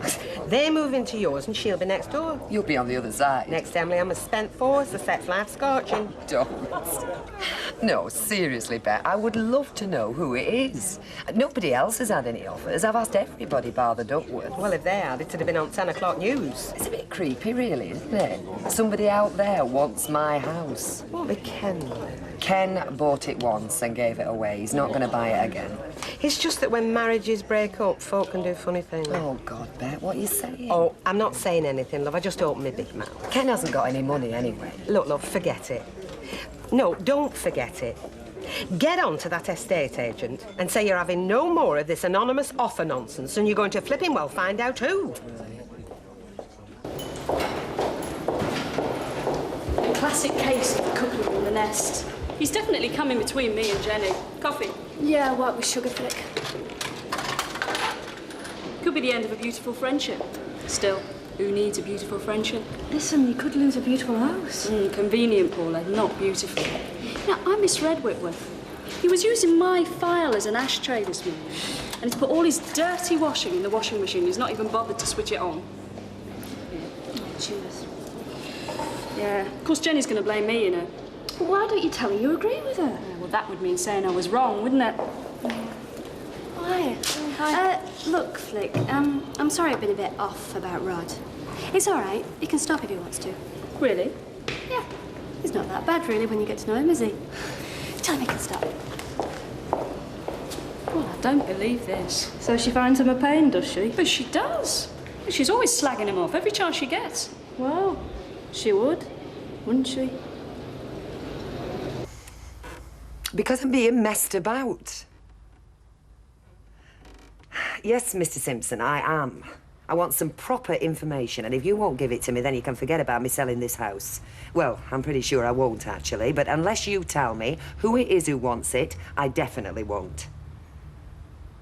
Yes, I will be. Well, Tracy'll be here, but that's all right. Right, I'll see you then. Okay, bye-bye. Des? I'm here. Pour us a drink, Des. I'm cream crackered. Hard day at the office, darling. Kids squirting testers all over the shop. Well, there's worse things they could squirt. Bring us up a vodka, Willie. I'm going to stretch out on the sunbed. Steph, shut the curtains, will you? What for? Well, if old Derek starts digging his garden, he can see right into that back bedroom. If you're prancing around in the nude, you might be blamed for a pair of popped clogs. What a way to go, eh? Can think of better ways. Yeah? Name one. Later. Shouldn't we be encouraging him, though? Eh? Derek? Because if he gets green-fingered, we can get him to do ours as well. You little devil. Not just a pretty face. No? What else is pretty? Pour me that vodka and I'll show you.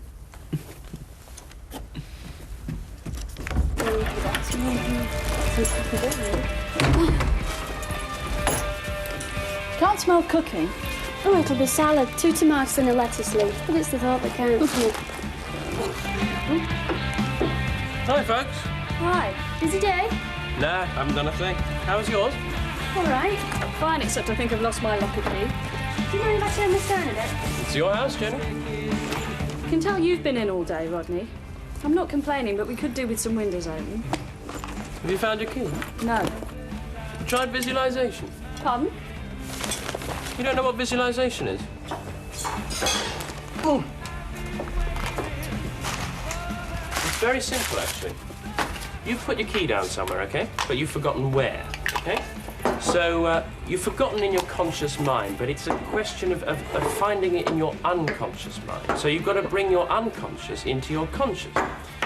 From the last moment you had your key, go through every moment of your day in your mind and visualize where you left it. I'll help you if you like. That is amazing, Rod. I would never have thought of that. It's a very simple technique. I often use it. I got a bottle of wine. I thought we'd have it with our tea. Great. It's red, but because of what we're having. What are we having? Well, you tell us. What's this? 3 guesses? No, you were going to cook it. Me? You were going to cook a meal and clean the house, Rodney. Was I? You've forgotten. You sure? Yes, and you got 2 witnesses. All right, look, okay, I'll get us a takeaway from the Indian, okay? Well, are they open yet?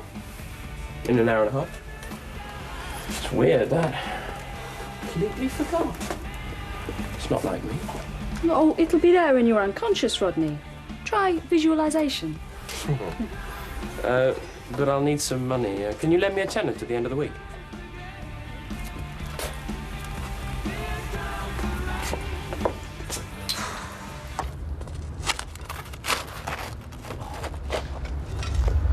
That's it.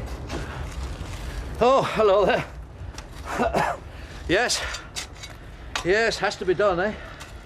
Would be a shame. If we're looking out at a pleasure garden there, we'll be staring out at a jungle. Enjoy gardening, do you? Well, I did have a garden, in a former life, as it were, but my then wife took charge. Total innocent, me. Ah, well, has to be done, eh? Uh-huh. Has to be done. You know, I had a thought about sweet peas. They're rather nice, aren't they? Are they? Well, in the right place. Are you a vegetable man, Derek? I wonder. Certain vegetables, I suppose. I could be a potato man, for example. But I suspect I'm more of a flowers and perennial shrub type of person, if the truth were known. Still, has to be done, eh? Oh, yes, yes, has to be done. By me, I suppose. I mean, I won't get Steph out here. Never mind. All she's interested in is her sunbed. Oh? Which, by the way, yeah, I meant to mention because, well, I hope it doesn't put you off your stroke. My stroke? Well, if you look back from here, you can see into our back bedroom. Well, yes, if anyone was looking, I suppose. Which Stephanie's converted into her own private solarium and gym. Oh? And if you happen to see me or Steph, well, particularly Stephanie, walking around in a and all over tan. I hope you won't get the wrong idea. Oh, no. Because she means no harm. No, of course not. Yes, She could draw the curtains. That would be discreet. Steph's never been strong on discretion. No, no natural modesty, see? Ah. Well, as I said, I hope it won't put you off. Oh, no. I'll avert my eyes and carry on as normal. Well, I thought I'd better mention it. Of course. But don't worry, Desmond. I've seen worse. Yeah, of course you have. And, has to be done, doesn't it? Oh, yes. Yes, has to be done. See you around. Yes.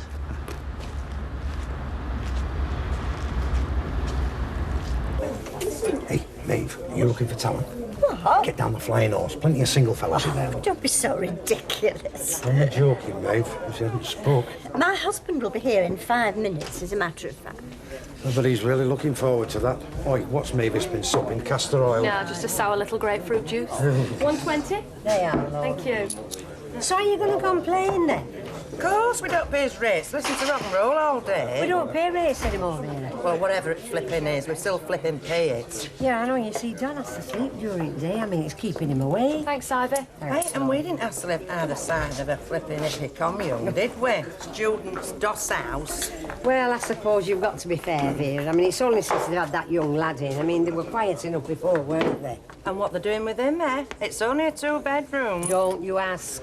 Yeah, well, if he carries on with this racket, we should complain to the council. Here, cheers. Cheers, love. Oh, by the way, have you heard about Deirdre Barlow? What? Well, she's had an offer for her house. Do you mean she's moving out? Well, somebody's offered to buy it right out of blue. Oh? Well, she don't know she's been going round and asking if anybody else has had an offer. Jammy cow, eh? Do you know, some get it handed to them on a plate? Come in. Hello again, Tracy. Hiya. I've got the kettle on if you fancy a cuppa. That'd be nice. Tracy, you having one? Not Can I go to my room? Yeah, go on then. It's only going to be boring what we're talking about, isn't it, Mr. Simpson? I should think so. I'd much rather go and listen to Kylie Minogue if I had the choice. Take a seat. Well, I hope you've got some proper information to give me. I have, yes. Good. Shan't be a sec. There, listen. Where's his nibs? Gents. Oh, I was just wondering if I were going to hear those 4 little words, and one for you, barman. Why? Well, you sold the bite, didn't you? Jack, we've already bought you drinks on the strength of that. Yeah, well, 800 quid is worth more than a pint, isn't it? And besides that, you owe me a favour. Now come. Well, if you'd have let somebody else ride that bike instead of me, you could have been in dead stuck. We were in dead stuck. We nearly got done. Yeah, well, that's the point, isn't it? Nearly. I mean, if I'd have been some kind of dodgy character, they'd have done you as soon as look at you. But because they realised I was a basic, upright, honest citizen, having a momentary lapse, which is why you got away with it. Right? You were very lucky, I'll say no more. Right then, how much do you owe you then, Jack? 195. I was just wondering if you fancied splashing out on another one, you know. Why? 195 for cash. Oh, I'm absolutely shattered. Blisters, backache, and a bruised instep from treading on that spade. But in spite of all that, Mavis, a glow of virtue. Did next door see you? They certainly did. In fact, I had a conversation with Desmond. Our first gardening conversation. It's a secure feeling one gets from chatting over the fence of a summer's evening. Something very English about it. Is Desmond keen? I don't think so. Stephanie? No. No, well, you aren't at that age, are you?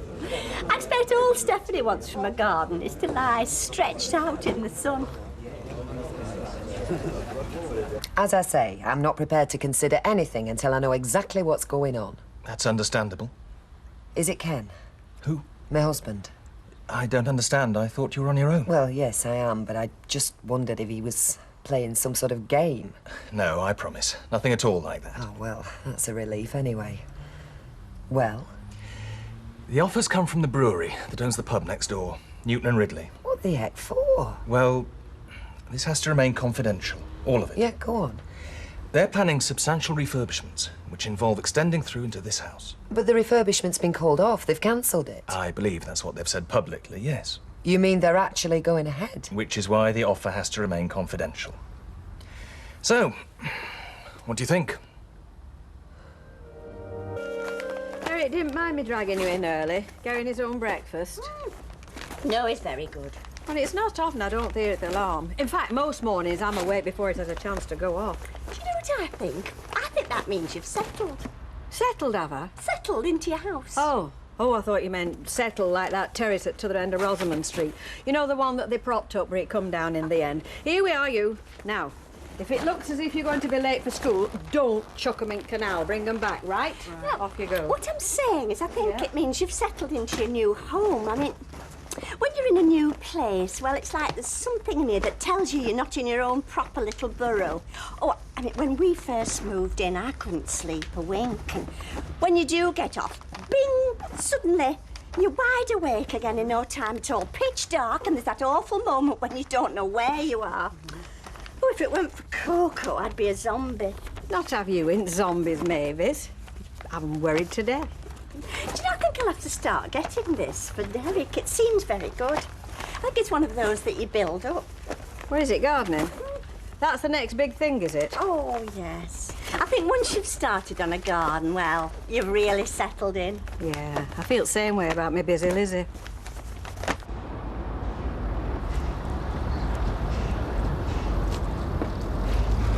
Aye, aye. See big ideas coming up. Hello, Desmond. Yes, Capability Brown on the job here. Who? You know, laid out all the grounds for the Toffs, Chatsworth and all those places. Capability Brown. Mate of yours, is he? That's lucky. He's been dead hundreds of years. It's a fat lot of good. No, I've been trying to get the sweep of the thing in my mind, you know, but there are so many possibilities, it's hard to decide. Mate, don't ask me. Nearest I've come to gardening was the bottom of my dad's tropical fish tank. I did the octopus's garden for him. You know the song, Ringo. No. It was just gravel-like. The Eiffel Tower, little wheelbarrow, the octopus himself with all his wavy tentacles, a little diver with bubbles coming out of his head. Yeah, that's about the nearest I've ever got to landscape gardening. Funnily enough, Desmond, water has already entered the reckoning. I mean, in my opinion, a garden is only half a garden without a stretch of water somewhere. You're thinking of a complete stretch, are you, Derek? Well, no, a stretch in miniature.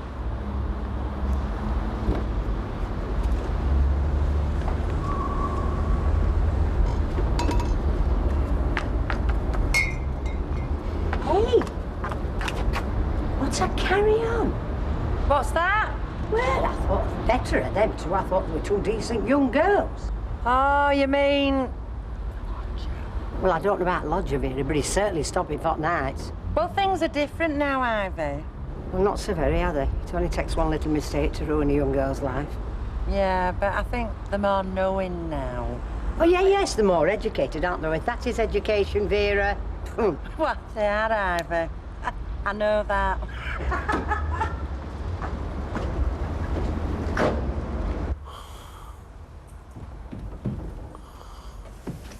Morning has broken, Rodney. Wakey, wakey. Rise and shine. Oh. Don't you have any lectures or classes or anything? No, actually, I don't believe I do. Yeah, well, other people do, actually. And other people would rather like some breakfast. Oh, don't bother doing anything for me. No, I'll get something later at the Refec. I don't want to get in your way. Rodney, are these your socks over the stove? Probably. Why are they there? Oh, well, it's sort of a good place to dry them. You did wash them then? No, I didn't actually wash them. But unless you're really sweaty, you don't have to. In fact, washing with detergent's extremely bad for you, especially if you get athlete's foot. Rod, just get rid of these socks now. Yeah, right. And if you do get round to washing them, we do have a rack in the bathroom. Oh, I thought that was reserved for the girls' thing. Just get rid of them.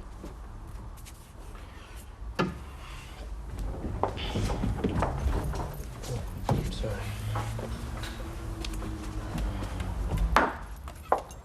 Hi. You, had a little tiff? Just had to have a word with him, that's all. Well, while you're mentioning things, could you bring up the subject of toenail clippings, please? Oh, you noticed as well, did you? Well, what's he doing with them? Saving them up for holy relics or something? Maybe. What other reason would he have for lining them up along the side of the bath? Anyway, if you just mention it. You mention it! I'd rather you did. Finished? Seriously, Tracy, what would you think if we were to move from here? It's not going to be up to me, is it? Come on, don't be like that. You've got a say. Oh, yeah. Like when I didn't even have a say about seeing me dad. Remember? Oh, be fair, love. I was in a bit of a state, OK? Right now, I'm being very calm and I'm trying to look at things very calmly. So, I just want to know what you think. Well, I don't think anything. Well, try, love. Well, I don't know. Yeah, I suppose so.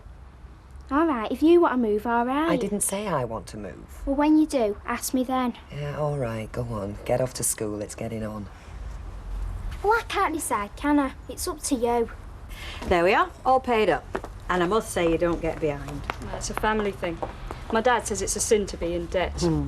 And is the lodger making a contribution? I'll have to ask Jenny about that one. Oh, I thought it was your friend, more or less. Rod? What gave you that idea? Oh, I don't know. I just did. You mean you were hoping he wasn't Jenny's friend? I can sympathise. Well, it's not for me to interfere, is it, love? I mean, I can't choose her friends for her, can I? Yeah, well, I wish somebody would.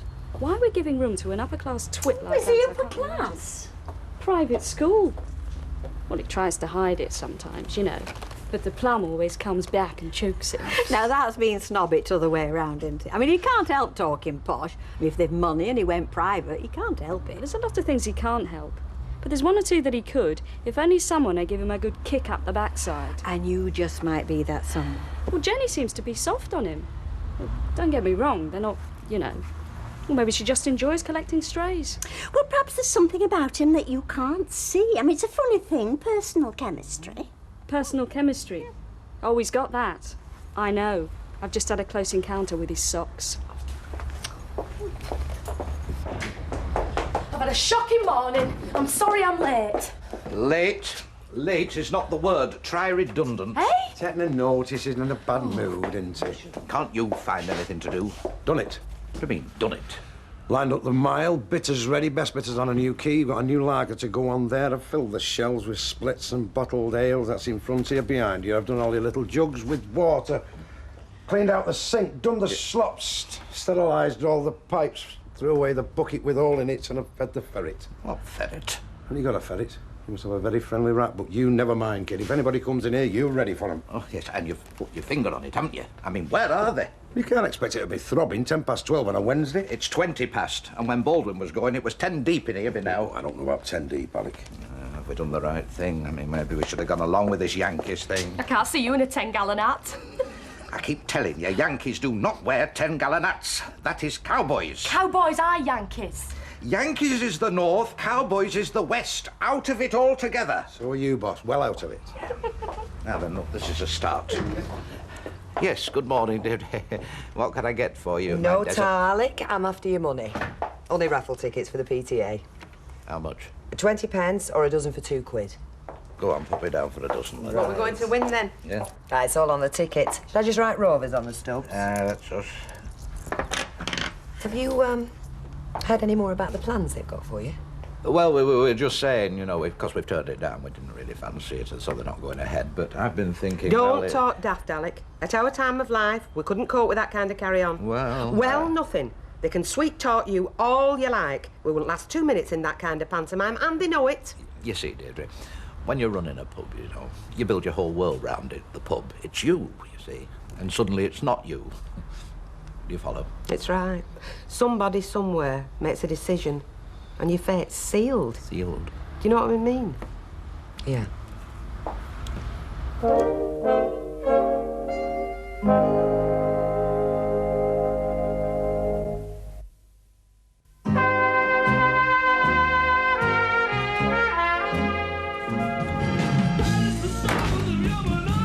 I can hear that about 3 streets away.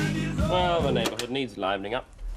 Yeah, and this living room needs tidying up. I mean, could you just roll up your bedding and generally sort out your encampment, please? You sound just like Mummy. No, I don't, Rad. Mummy's the one who thinks you're wonderful. And if you listen closely enough, you'll hear that I don't. Yeah, well, I make up for that because I think you're terrific. What are you doing, anyway?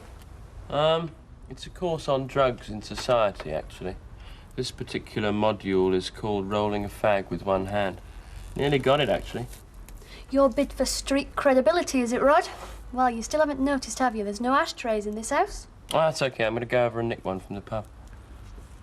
Rodney, I don't think I'm getting through to you, am I?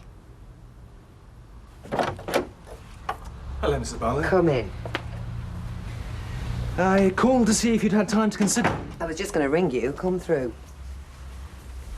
I've thought about it, and I think the answer is no.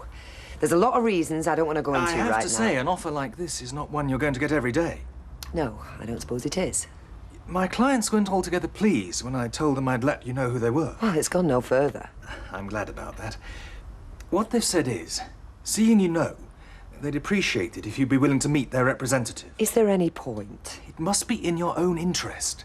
It can do no harm hearing what they've got to say, and they might always go that bit higher. They don't want to come here. They've suggested the Coach and Horses. Do you know it? Yes, I do. This evening? Any time to suit yourself? All right, but I'm only going to meet one of them. If there's any more than one, I'm coming straight home. Mavis? Yeah? Look at this. This'll tame the wilderness. Looks a bit sharp. Well, guess to the stones and the bricks. Do you know those builders have buried enough bricks in that garden to build another half a street? No good going out there with a spade to turn it over. Derek, I've been thinking and cribbing ideas from magazines, you know, and I've come down very heavily in favour of a pond. That is amazing, Mavis.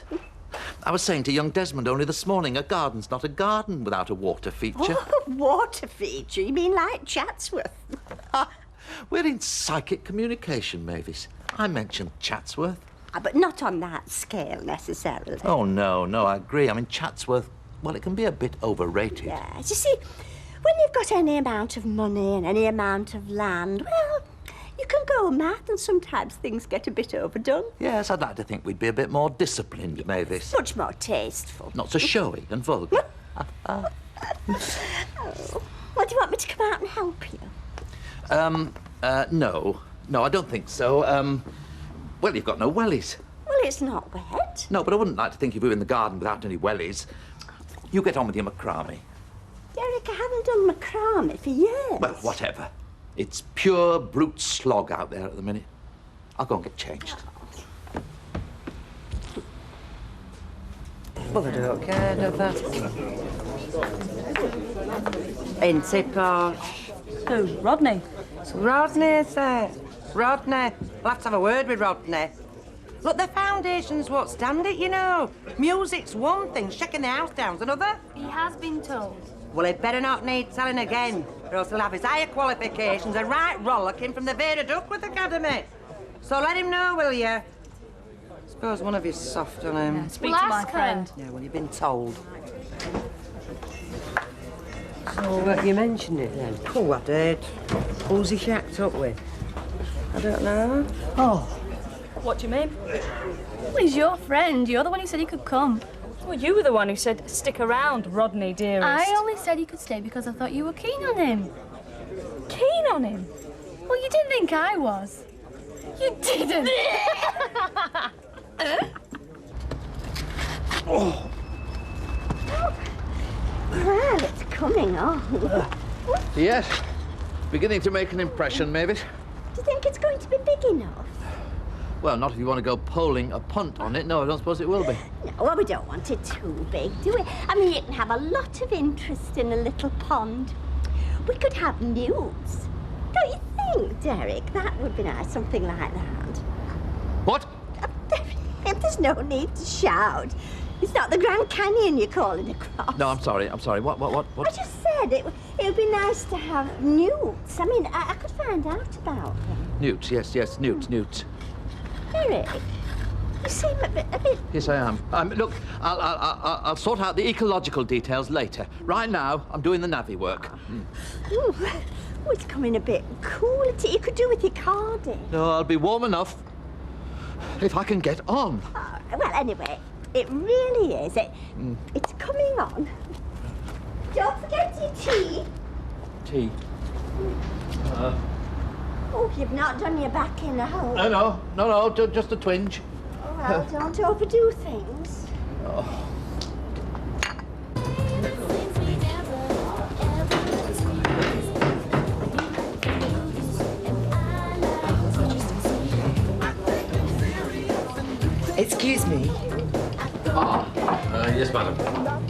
My name's Mrs. Barlow. Somebody from the brewery should be expecting me.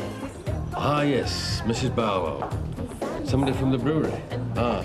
That's one way of describing Mr. Ridley. Come this way. Is that the Mr. Ridley? Oh, I think you could describe Mr. Nigel as the Mr. Ridley these days. Mr. Ridley. Mrs. Barlow, thank you very much for coming. Nigel Ridley. Well, hello. And, this is Mr. Barton. pleased to meet you. I do. I knew I was going to be meeting somebody from the brewery, but I wasn't expecting a genuine Ridley. Is Newton coming as well? Not today. Anyway, I'm sure we're very busy, so let's get down to business. Oh, well, I don't think we're in that much of a rush, are we? I mean, say, Mrs. Barlow likes to take her time over oats important. Oh, please, I'm not trying to rush you. Yeah, well, I'll not be rushed. Because I tell you, I'd not even thought about selling the house. No. In fact, you've just had all your home improvements done, haven't you? I mean, all your new kitchen and that. Well, that's right. Well, I know you weren't considering it. But, of course, that's why we've made you an offer which I think you'll agree is very generous. I'm told it's on the high side. By heck, I'm glad we're not doing business with a coal merchant. We'd be freezing to death. But, I mean, here we are doing business with a brewer and dying of thirst. I'm sorry? Ah, sorry. Habit. I never drink while I'm working, you see. Except when you're sampling the product. Oh, I leave that job to the experts. Oh, well. You're lucky to bump into me, then. I'll start now.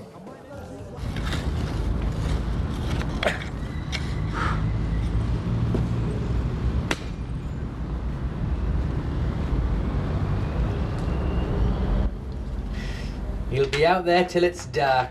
Dirty old man.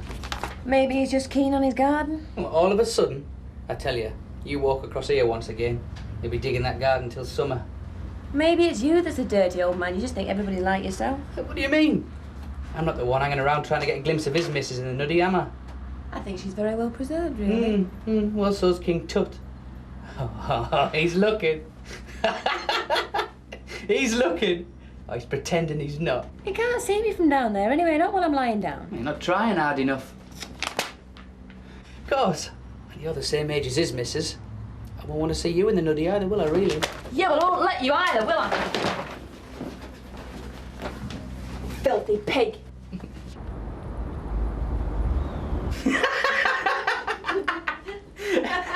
Hey, you must have got him with both barrels that time. Really?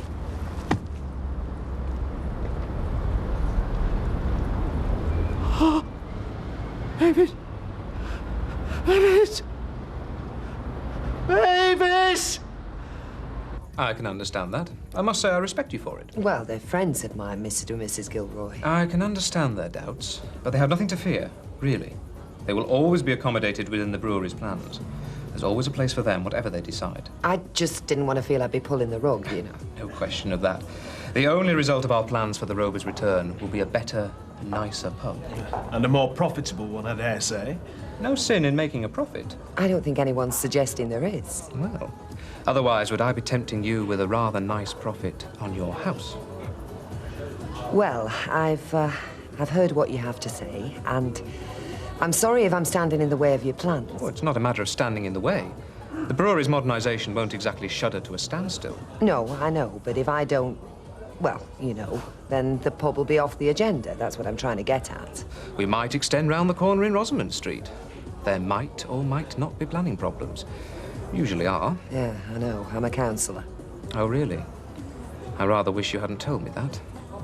Yes, so do I. But it's got nothing to do with it. Well, if we can't do a deal for your house, probably our plans in that part of the world would go off the boil. Let's put it that way. You see, on balance, Mr. Ridley. Please, Nigel. If you don't mind, I'll stick to Mr. Ridley till we're done. I'm balancing up, and there's things for going and things for stopping as I am.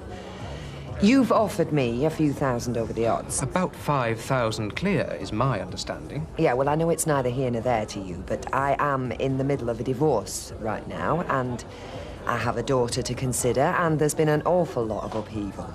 So, on balance, I don't think so. Would you like another? No, Tar. No, I'm fine. It's your decision, Mrs. Barlow, except that it seems like an awfully good time to make a fresh start to me. Sorry, personal advice. Here's the bottom line. I'll go to 35,000, but that is take it or leave it, and on condition that we can exchange contracts inside 2 weeks. Otherwise, as you say, I've other fires, other irons. So, let's not spend any more time discussing it. If you'd like another drink, just call the landlord. He'll bring you whatever you want. Now, I must dash. Good night. 35,000? A lot of money. What do I do? You don't really need me to tell you. That one you bite off at the elbow. Yeah, but there's Bet and Alec. No, but if I don't sell, then the pub will be off the agenda. I mean, he's as good as said that. But if I do, well, it's going to turn their lives upside down. Well, it is. Think for a minute. Yeah, they're nice people and all that. But if you had £10,000 in your pocket right now, would you give it to them just to keep them happy? Exactly. Grab it.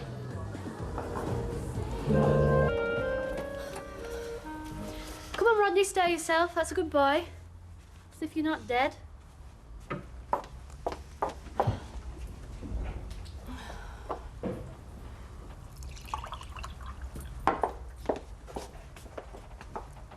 Oh, well, be my guest.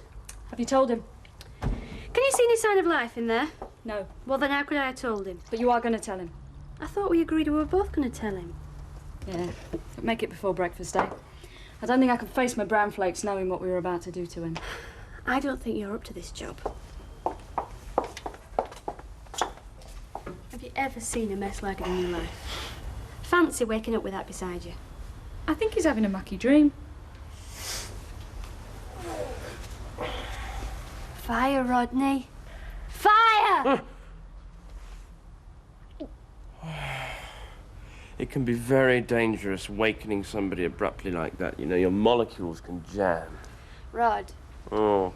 Do you know, I don't think it can be very comfortable for you. Keep having to sleep on this settee. Your spine must be like a roller coaster. I could sleep on a sack full of rusty horseshoes. Yeah, my mother took me to the doctor once. She thought I had sleeping sickness. Not only that, you haven't even got your own room here. No, I'm sure you'd be better off with your own place, you know? You'll have more space. Well, I don't need space. Not in the geometrical sense. And you two don't invade my mental space. Different species, you see. But, thanks for worrying about me, though. You're a couple of very caring people. Okay if I use the bathroom? Well, you didn't handle that very well, Jen. I didn't. Right, I'm going. Oh, right. You and Debbie got anything special planned for today? No, Well, don't go sitting in Jim's cafe for hours on end, hoping young Steve MacDonald might come in. there are other boys in the world besides Steve MacDonald, you know. Somebody more your own age, I hope. Steve's not that much older than me, and anywhere. What? Girls are more mature than boys. So you keep saying. Well, it's true. Right, I'm going. Tracy, What? they've offered me more money for the house. The brewery has. So? £35,000. That is a lot of money, Tracy.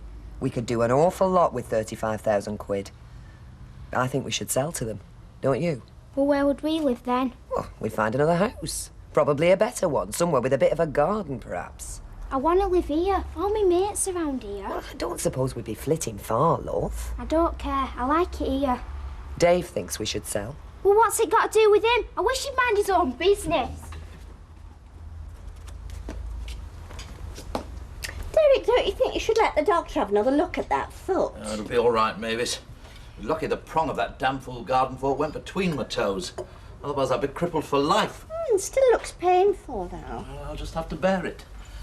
It's lucky I had the good sense to have a tetanus injection. I've got good healing flesh. We all have in our family. I don't think perhaps that you're overdoing it. It is painful, Mavis. Damaged toes are painful. It's a well-known fact. I don't mean your toes. What then? Well, you don't think perhaps you're overdoing the gardening? Oh. Well, I mean, it's not meant to be a hard slog. It should be a pleasure. A garden is a lovesome thing, God what? Browning? Anyway, it can hardly be a lovesome thing until it is a garden, can it, Mavis? Yes, I know, but you're not meant to go at it hammer and tongs. There should be time to stand and stare. Or sit and stare. I'm going to buy a garden seat. Don't you think that's a good idea? A garden seat? Yeah. That is a good idea, Mavis. We can sit outside of an evening with our after-dinner coffee, smoking the odd Havana cigar. You don't smoke cigars. I might just start. Now you're being silly. You couldn't meet me at the garden centre at lunchtime, could you? I certainly could. Oh, right. Then about 12. Bye. I think we'll go for something rustic, Mavis. Oh, well, we'll see. Oh, sugar. Oh!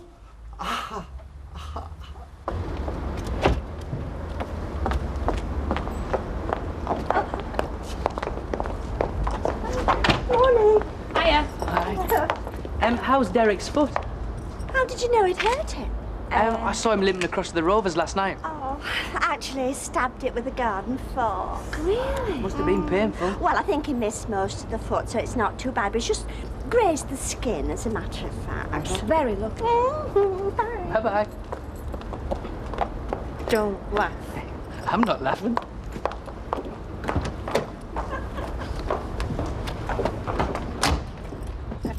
Well, at least he's not seriously hurt. I didn't know he was going to stab himself. Well, you're wearing the noddy, weren't you? I was not. I had my towel on. Anyway, I'll have to be careful in future and keep out of sight when he's in the garden. Otherwise, poor Derek might finish up minus a vital part. What, and spoil a good stunt? Unless we can think of another one. Yeah.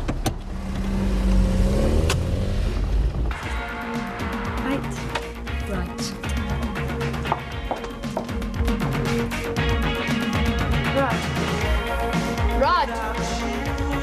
Sorry, did you want... We want your undivided attention. Got it. Look, we're sorry about this. Very sorry. But we want you to leave. Leave? Here? Got it in one. Listen, it's nothing personal, but we just feel See, the that thing is, we don't want to lodge you, see. You or anybody else. Absolutely. Because the idea was, you see, just the two of us, you see. And this house, it isn't really big enough for three, and... Well, Rita, I mean, she doesn't really approve of us having anybody else here, does she? That's right, especially a boy. So if you wouldn't mind, you know, find yourself somewhere else. Soon as possible. We'd be grateful. And we are sorry. Yes, we are. No problem. Really? Yeah, I'll look for somewhere today. Well, it doesn't have to be today, exactly. Oh, but I was Rod thinking will want to more get himself sorted out, won't you, Rod? It's no problem, really. Well, I'll see you later then at the degree factory. Oh, we haven't got any lectures today. Well, I'll see you when I see you then. Which is a fairly logical statement. Bye. Bye. Well, it was easier than I thought it was going to be. I'm glad we didn't have to insult him. Oh, I don't know. Could quite enjoy insulting Rodders. So, what did whoever it is wants to buy your house say? Say? What did they say when you turned them down? You have turned them down, haven't you? No. Oh, I understood you were going to. Well, they've made me an even better offer. And you still don't know who they are. There we are, ladies. Grub up in a jiffy. Thanks, Bear. Where's Betty today? Off visiting their garden for the weekend. But before I let her go, I stood over her until she made 2 dozen hot pots and I put them in the freezer. Hot pot's better warmed up, isn't it? So you're in for a treat. You all right, Deirdre? Yeah, fine, thanks. Hey, this new fella of yours hasn't got any spare dates in his diary, has he? I'll ask him. No, I don't. He frightened life out of him. I must say, I'm surprised, Deirdre. I mean, you can't go selling your house to anybody, can you, no matter how much you're offered? These people sound very suspicious to me, making exaggerated offers, and anonymously, too. They might be criminals. I can sell my house to whoever I like, Emily. And what about your neighbours? Don't we enter into the equation at all? Here we are, ladies. How about that for service? Actually, Alex said if I didn't book my ideas up, he'd put me on skates. He would and all. Enjoy your meal. Thanks, love. Oh, you're going on holiday? You mean you're actually going away somewhere? Not my idea. What's this about holidays? Vera's taking Jack to Blackpool. She bought him a new bucket and spade, hasn't she, Jack? I don't remember you putting in for any holidays, Jack. Well, he's entitled to some holidays. Even him. Listen, boss, if you find me indispensable, I'll gladly forego my holiday requirements and take the money in lieu. Oh, I think we can manage without you for a fortnight, Jack. There you are. You're nearly there. Where are you going? Bethely, holiday camp. Holiday camp? Well, I thought you'd be off to sunny Spain at least. 2 weeks' wages coming in. That's where we went on our honeymoon, isn't it? You're having a second honeymoon? Oh, and that dead romantic. I told you it wasn't my idea. Tina, I think that man over there is what they call a customer. If you ask him very politely, he might say he wants a drink. Yes, Alec.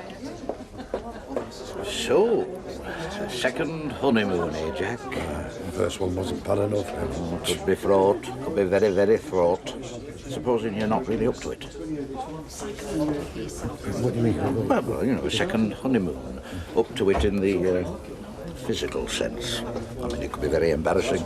Like a video recording without a picture. Can you manage, Derek? Of course I can, Mavis. Well, be careful of your foot. Yeah.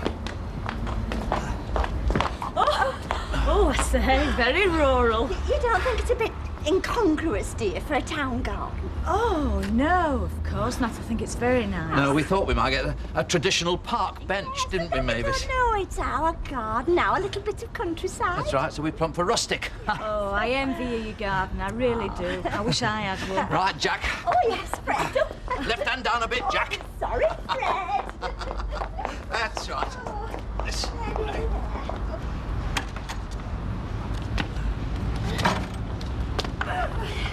Now, where should we put it for now? There, I think, where it'll get more sun. Are you sure it'll get more sun over there? Yes. Who's going to be the first to sit down on it? Bags me. Oh, Derek. It's very comfortable. Oh, you know, you suit a garden. You really do it. It's your sort of ambience. You're telling me I look like a gnome next?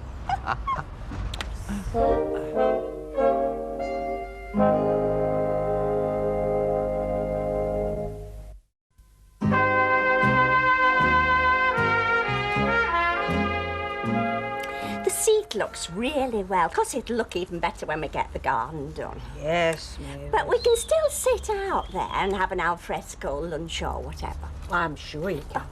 You've no idea how having a garden expands your life. It's like coming out of a dark room into the sunlight. Well, I'm not likely to know, am I, Mavis, seeing as I live in a flat? Hiya. Hello, love. Hello. Rita, I'm sorry. I didn't mean to crow about having a garden. No, I know you didn't, love.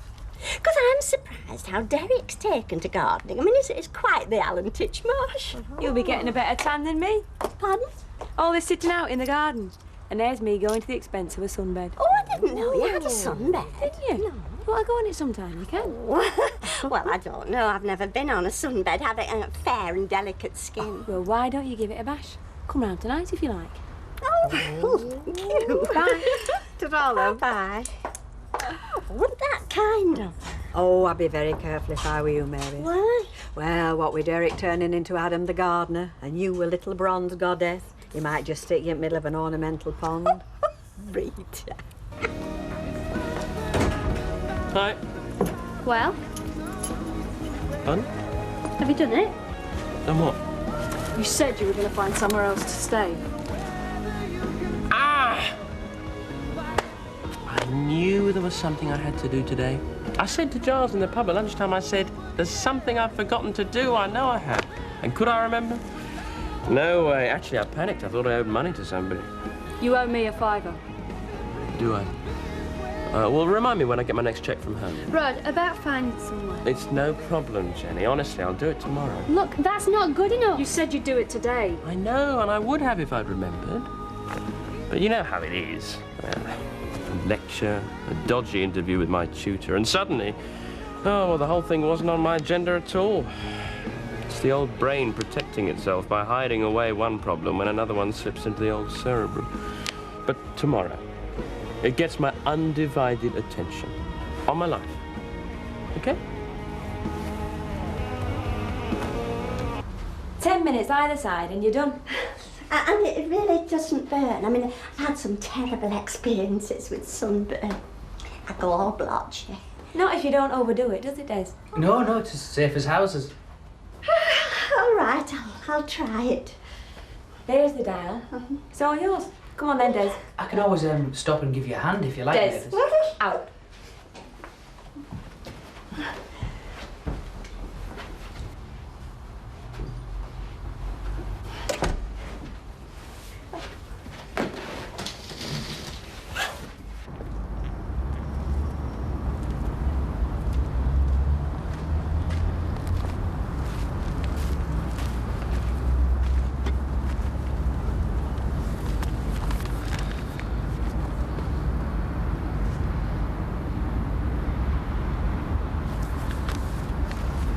What's all this about you taking your Jack to foreign parts? Foreign parts?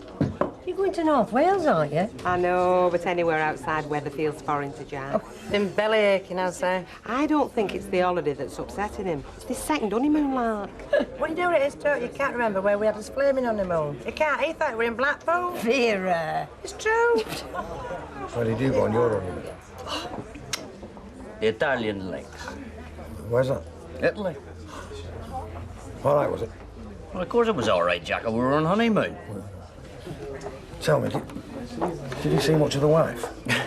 Jack, we were on honeymoon. We weren't staying in separate hotels. You see, well, I seem to remember having a good time on my honeymoon. The only fault is it. Oh, Vera doesn't figure much in it, you know. Eh? Well, she must have figured on the first night, you know what I mean?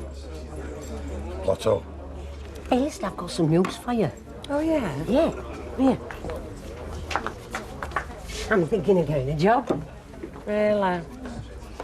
Well, I'm glad you found the news very riveting, Vera. I'm sorry, love. It's just that I'm up to way with him, you know.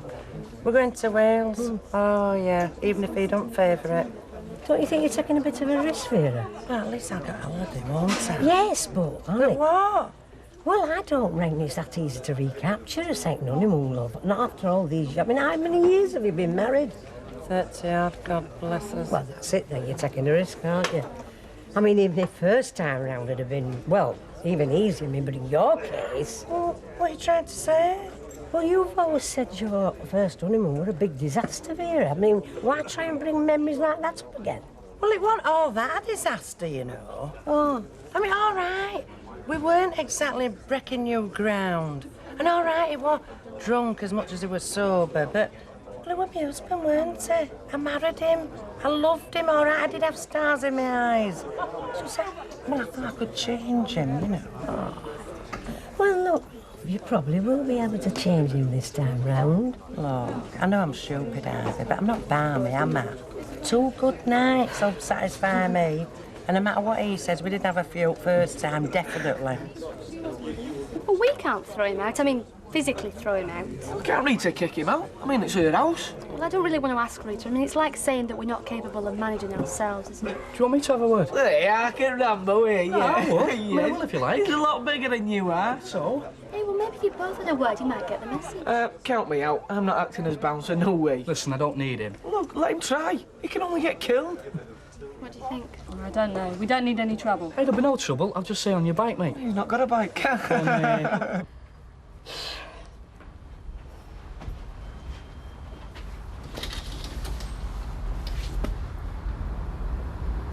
Mavis?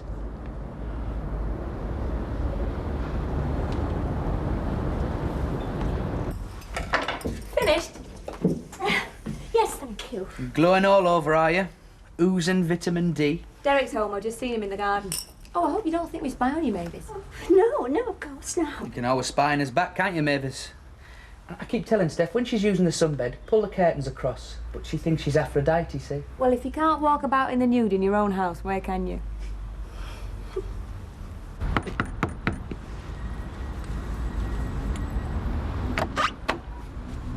Hello? Yeah, can I have a word, pal? With me? Yeah, definitely. What about? Jenny and Flick. Who, I'm just a friend. Come in. Actually, I think they're in the Rovers. Yeah, they are. I was thinking of going in later, actually. Nice pub. Do you go in? Yeah. Look, I'll come straight to the point. They want you out of here. Jenny and Flick do. Yes, I know. Yeah. Can't think why, though, actually. I thought we were a fairly successful menage a trois. He told you to leg it today.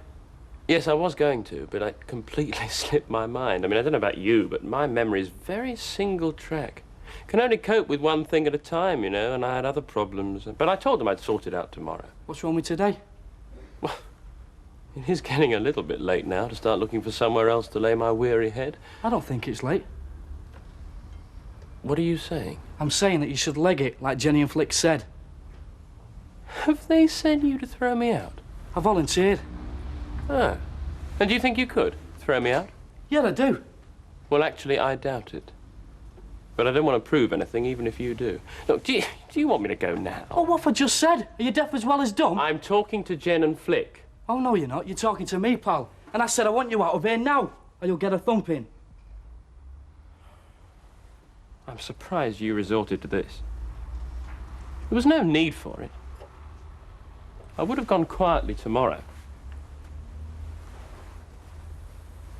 I had every intention.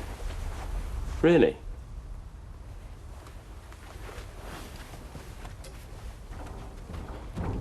Animal. You what?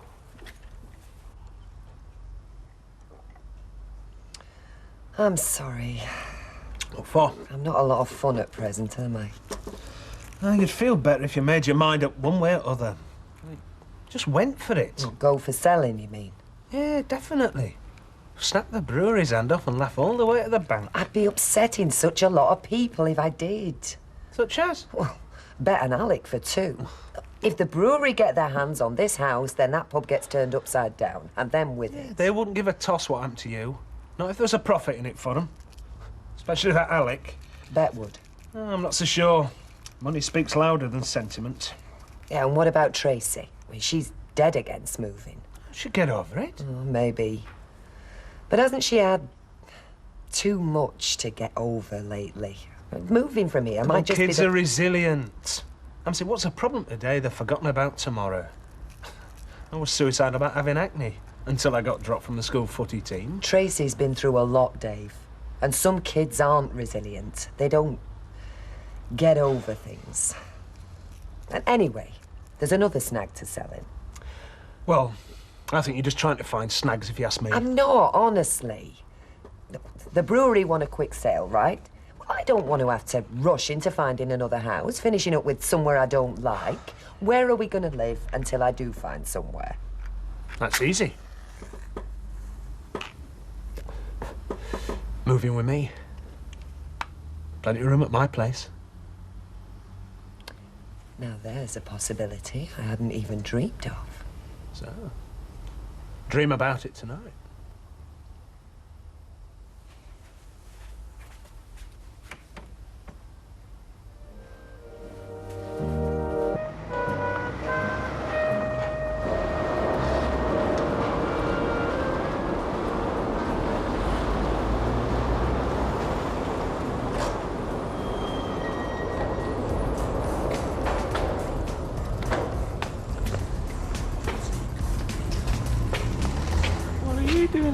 Well, there's plenty to be done, isn't there? Yeah, well, that's why I'm here. Oh, snap.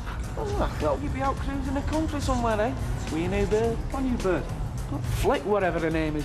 Jenny's mate. Thought that's what all the Rambo stuff was in aid of Friday, wasn't it, eh? To impress her. So, did you manage to kick him out the house? Or did he dot you on and kick you out? I was out there in 5 minutes flat, less. Yeah, did he have a bus to catch or something? No, there was no trouble at all. So, was she impressed then, Flick, eh? Did she have to feel your muscles? No. Just as well. Could have been embarrassing. Well, she threw me out. Her and Jenny threw me out. Hey, right. Don't tell me you come on too strong too soon, like you usually do. I didn't even get a chance, did I? She said I was an animal. No need to threaten him, eh? Where are you with women, eh? 1990 is going to be the decade of women. Good. Women are going to take 2/3 of new jobs. Can't wait. And more are going to reach the top. I should think so. Would you like to be a big executive? Running a big company from behind a big desk? Of course I would. I'd love it. Flash car. Purse full of credit cards. Forever passing through Heathrow. A discreet lover, probably married. Definitely that. The discreet lover part. What are we going to do today, then? Well, I'm skint. Me too, well, nearly. Do you think Rod's all right? Oh, of course Rod's all right. You'll have found some other mug to sponge off by now. He's like a professional stray dog. But he's all right with it. Except when he's cadging your last hobnob. Seriously, though, I do hope he's okay. It can't have been easy trying to find somewhere on a holiday weekend. Flick, we're not having Rod Whitworth back. He's not house-trained. He pongs in warm weather. He's got an appetite like a cement mixer. That's the reason we're broke. Hey, doesn't he still owe you a £5? I'm not suggesting we should take him back. Good, because we're not. There's something else worrying me. Do you know what? You've got a very high worry quotient, you have. Do you think we were too hard on Mark? Oh, he's another one you can't be too hard on. Mr. Macho Man. He's so boring.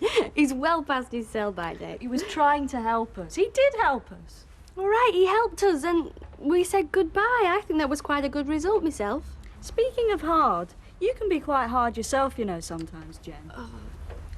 Flick, it's a hard old world, as I know to my cost. And if it's going to be our decade, well, I don't think we can afford to have guilt complexes about the likes of Rod Whitworth and Mark Casey. I mean, what happens when you've got to sack half your workforce? You see, it's just one of the things that you've got to carry around in your big executive briefcase. Ruthlessness. So, what are we going to do today? Well, not a lot if we're skint. Well, this is a sight for sore eyes. You doing your own work. Has to be done sometime. Tracy, I could always give Dave a ring. I'm sure he'd jump at the chance of taking us somewhere. No, thanks. What, you don't want to go out anywhere, or you don't want to go out with Dave? Tracy, what's wrong? You've been quiet all weekend. Are we going to live with them? What makes you ask this? I heard you the other night. You and him. I wasn't listening deliberately. I just heard you. What did you hear? I heard him. You mean Dave? I heard him say we can go and live with him if you sell the house to the brewery. Yes, that's right. He did say that. I didn't hear your answer, though. I didn't hear what you said. I didn't give him an answer. It's just an offer, love. If I do sell the house till we find another place. You are going to sell the house, aren't you? Probably. But that doesn't mean we would go and live with Dave, not even temporarily. But you didn't say no, did you? Not straight off. Which you would have done if the idea didn't appeal to you. So it mustn't it, appeal to you. Thanks very much. Bye. Bye. Bye, love. Bye. Right, you can scram if you want, Mavis. I bet Derek's planned a nice bank holiday treat for you. A bag of shrimps at Blackpool. We're not going out, actually. Oh, he's not digging in that garden again, is he? You sure he hasn't turned into a mole? No, he's not digging. Do you want to tell me about it? What? The row you've had with Derek. We've not had a row. You say so. I do. Rita. Yes, Mavis. Are all men lecturers? Come again. Do they always think about the opposite sex all the time? I don't mean in particular, I mean in general. Well, I mean, you've got a lot of experience of men, haven't you? Have I? Oh, I thought I'd led a pretty blameless sort of life myself, compared with some. Why do you want to know? Oh, no reason. It's just an area that I'm ignorant about. Well, they talk a lot about it, don't they? I mean, us and sex, I mean, so it must be on their minds a lot. Still, if you listen to some of the women that come in the shop, tittering about the male strippers they see in the clubs, or if you listen to some of the female comics these days, I think it's 6 of one and half a dozen of the other. But with fellas, it's mainly all talk, thank God. It's a depressing thought, though, isn't it? Oh, there's a lot about human nature that's depressing, love. Victor's not back on the scene, is he? No, he's not. Derek hasn't developed any, unusual habits, has he? Unusual habits? You know, unusual demand? No, he has not. Just wondered.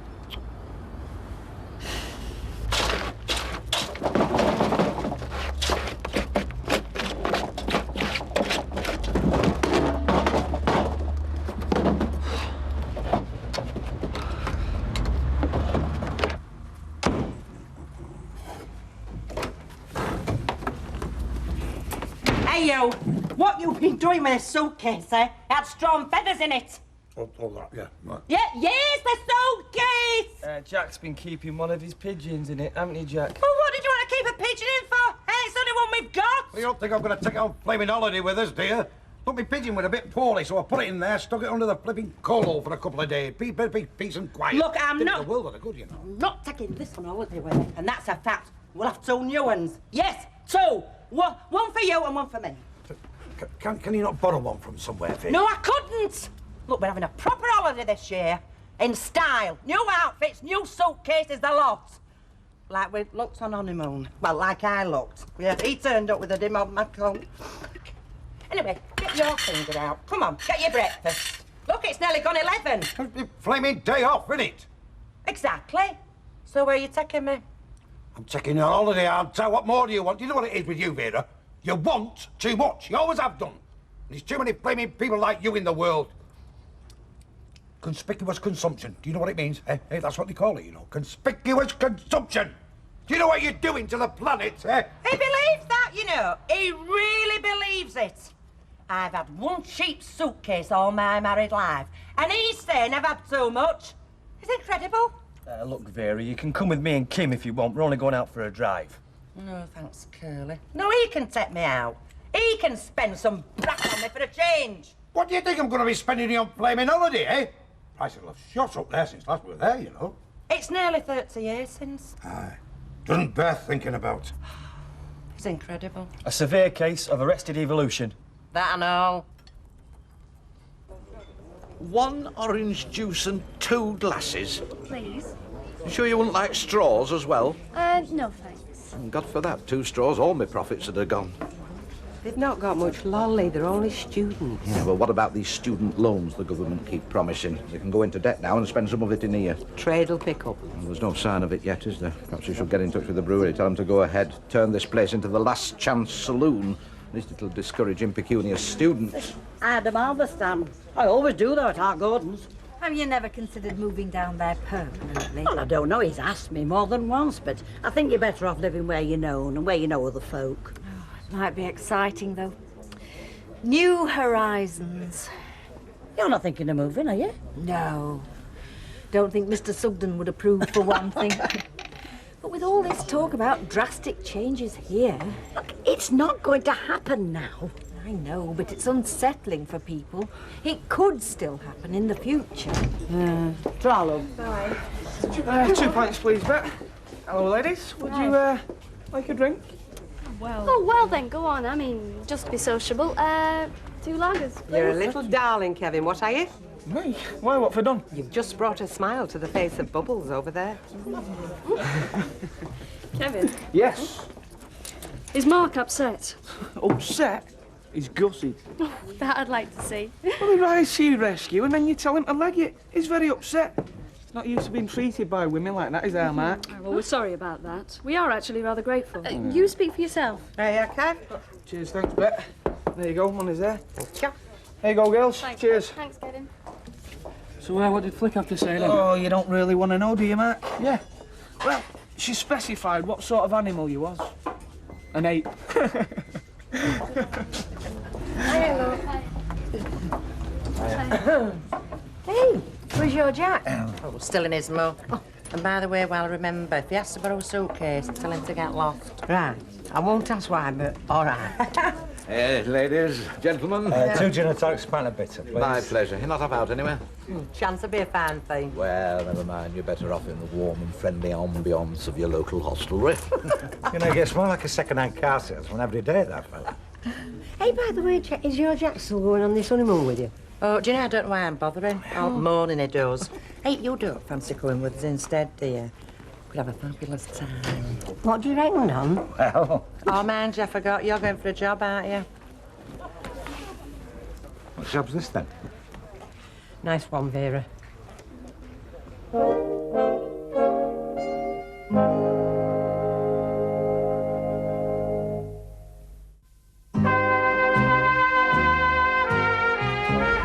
did the right thing, you know. You what? Well, playing it cool with Flick in the pub, keeping me distance. Could be. Women can't stand that, you know. Not paying them any attention drives them crazy. Yeah, you reckon? Definitely. Yeah, well, Flick and Jenny's not your usual type of bird, are they? I mean, they're intelligent. Oh, what's that got to do with it? Makes no difference, does it? All women are the same. Mark? Yep. How come you reckon you're such an authority on women? Well, I just am. Comes with experience. Never a lot. Yeah. Well, all that experience let you down Friday night, didn't it, eh? Yeah, anybody can make one mistake. Yeah. Hello. Oh, hiya. Hiya. I just wanted a quick word with Mark. Well, we're up to our eyes in it, darling. Oh. Well, could spare a couple of minutes, hey, Kev? Oh, yeah. Sure you could, Mark. I'll go and brew up. Like a drink, Flick? Not for me, thank you. What it was... Look, I think we were just very ungrateful for what you did on Friday night. You probably thought you were doing us a favour and I just overreacted. I'm sorry. That's all I wanted to say. Anyway, I'll let you get on with your work. What time shall I pick you up tonight? Pardon? What time shall I pick you up tonight? Oh, I can't tonight. I've already arranged to meet someone else. A heavy date. Sorry. See ya.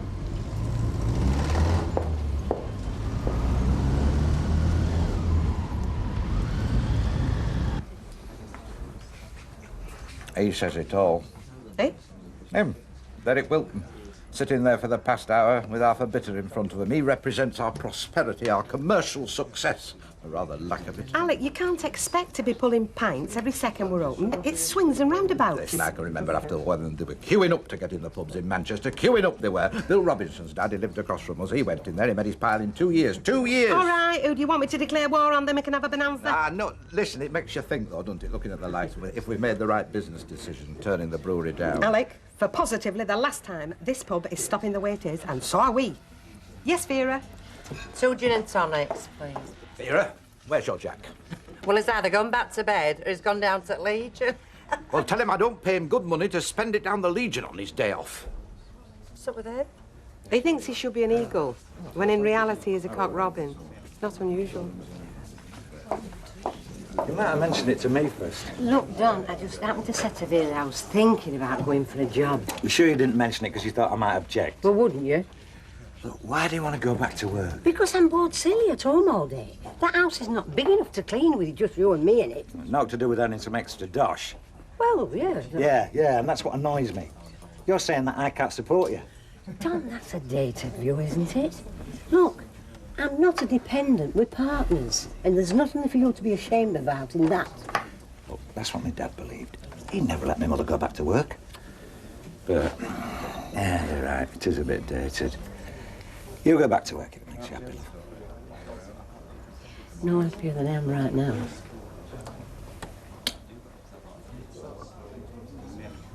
Hey, what's going on? I'll leave you for 5 minutes and you're halfway into an orchard. You're on tablets, Don. You can slip our Jack a few.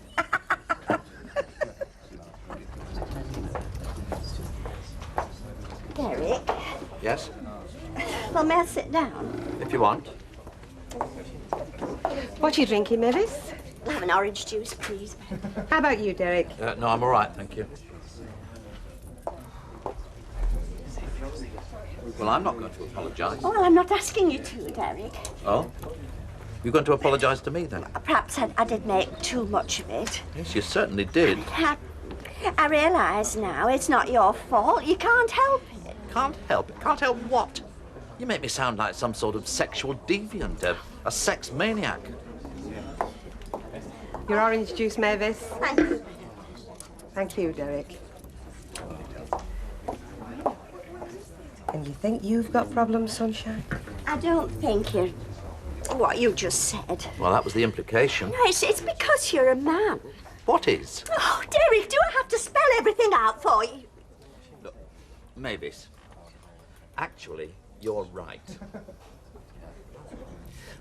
Man's awareness of the female form, his appreciation of it, It's all part of the procreative process, the continuation of the species, without which there wouldn't be a species. No, Derek. Look, I know the tendency nowadays is for a less primitive reaction to the sexual urge, a more gentle, more mutually involved, responsible attitude, which I applaud, of course. But there will always be a sliver of the primitive in man's psyche, Mavis. And a good thing, too, because you never know when we might need it just to survive. I mean, how long before the greenhouse effect turns the world into a desert? There won't be any room for niceties then, will there? It'll be back to Raquel Welch and 1 million years BC. Oh, Stephanie Barnes certainly made an impression on you. Oh, Mavis. Sorry. Look, I promise to restrain my primitive instincts in the future, Mavis. Whatever the provocation. Is all forgiven? Yes, Derek. I tell you what, let's go to Blackpool for a bag of shrimps. Does Derek look like a sex maniac to you? I think they'd find difficulty in getting a jury to convict him. I was half expecting a phone call. Yes, well... Hi, Tracy. Right, I might have a tea at Debbie's if she asks, which she probably will. Bye. Tracy?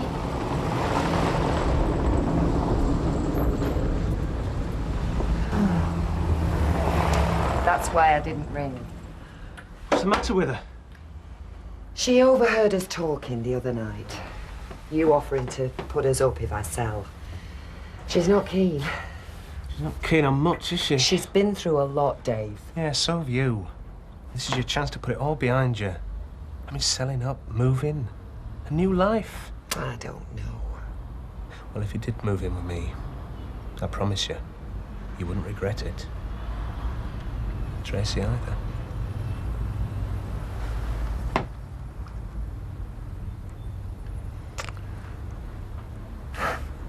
You make it sound like the ideal solution. I think it's an offer you can't refuse myself. Are you going somewhere on your bikes? No, I'm just pumping up this tire for fun. I've just been round to Debbie's, but she's not in. Really? I'm getting a bike this summer. Oh, yeah? I can ride one. Ah, great. You've got to stop messing around with this tyre, yeah? They'll have gone, mate. Are you going with someone on your bikes? I think little girls should learn to mind their own business there. Don't want anyone getting all jealous. Do we, mate? Listen, mate, I'm ready now. Oh, incredible.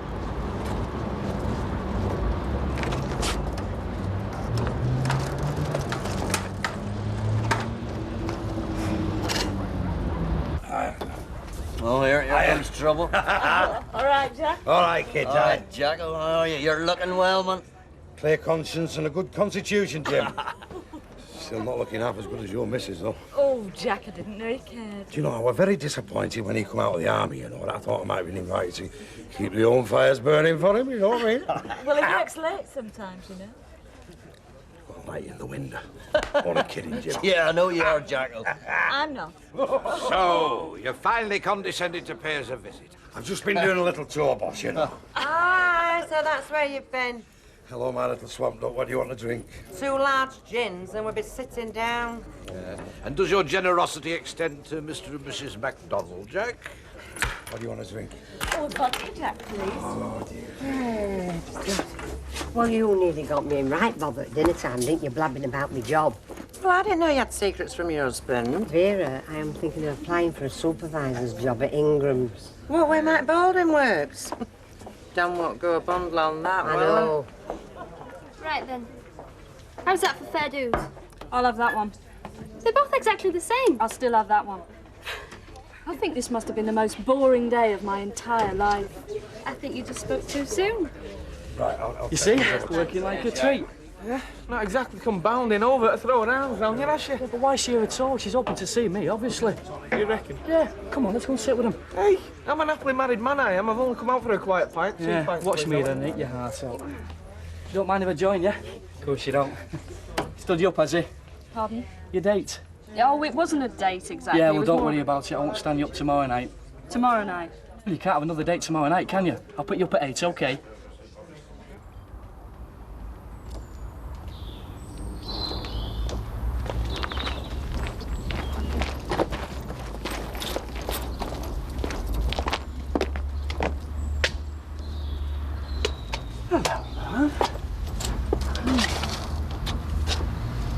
How long have you been here? I don't know. A long time. Oh, come in.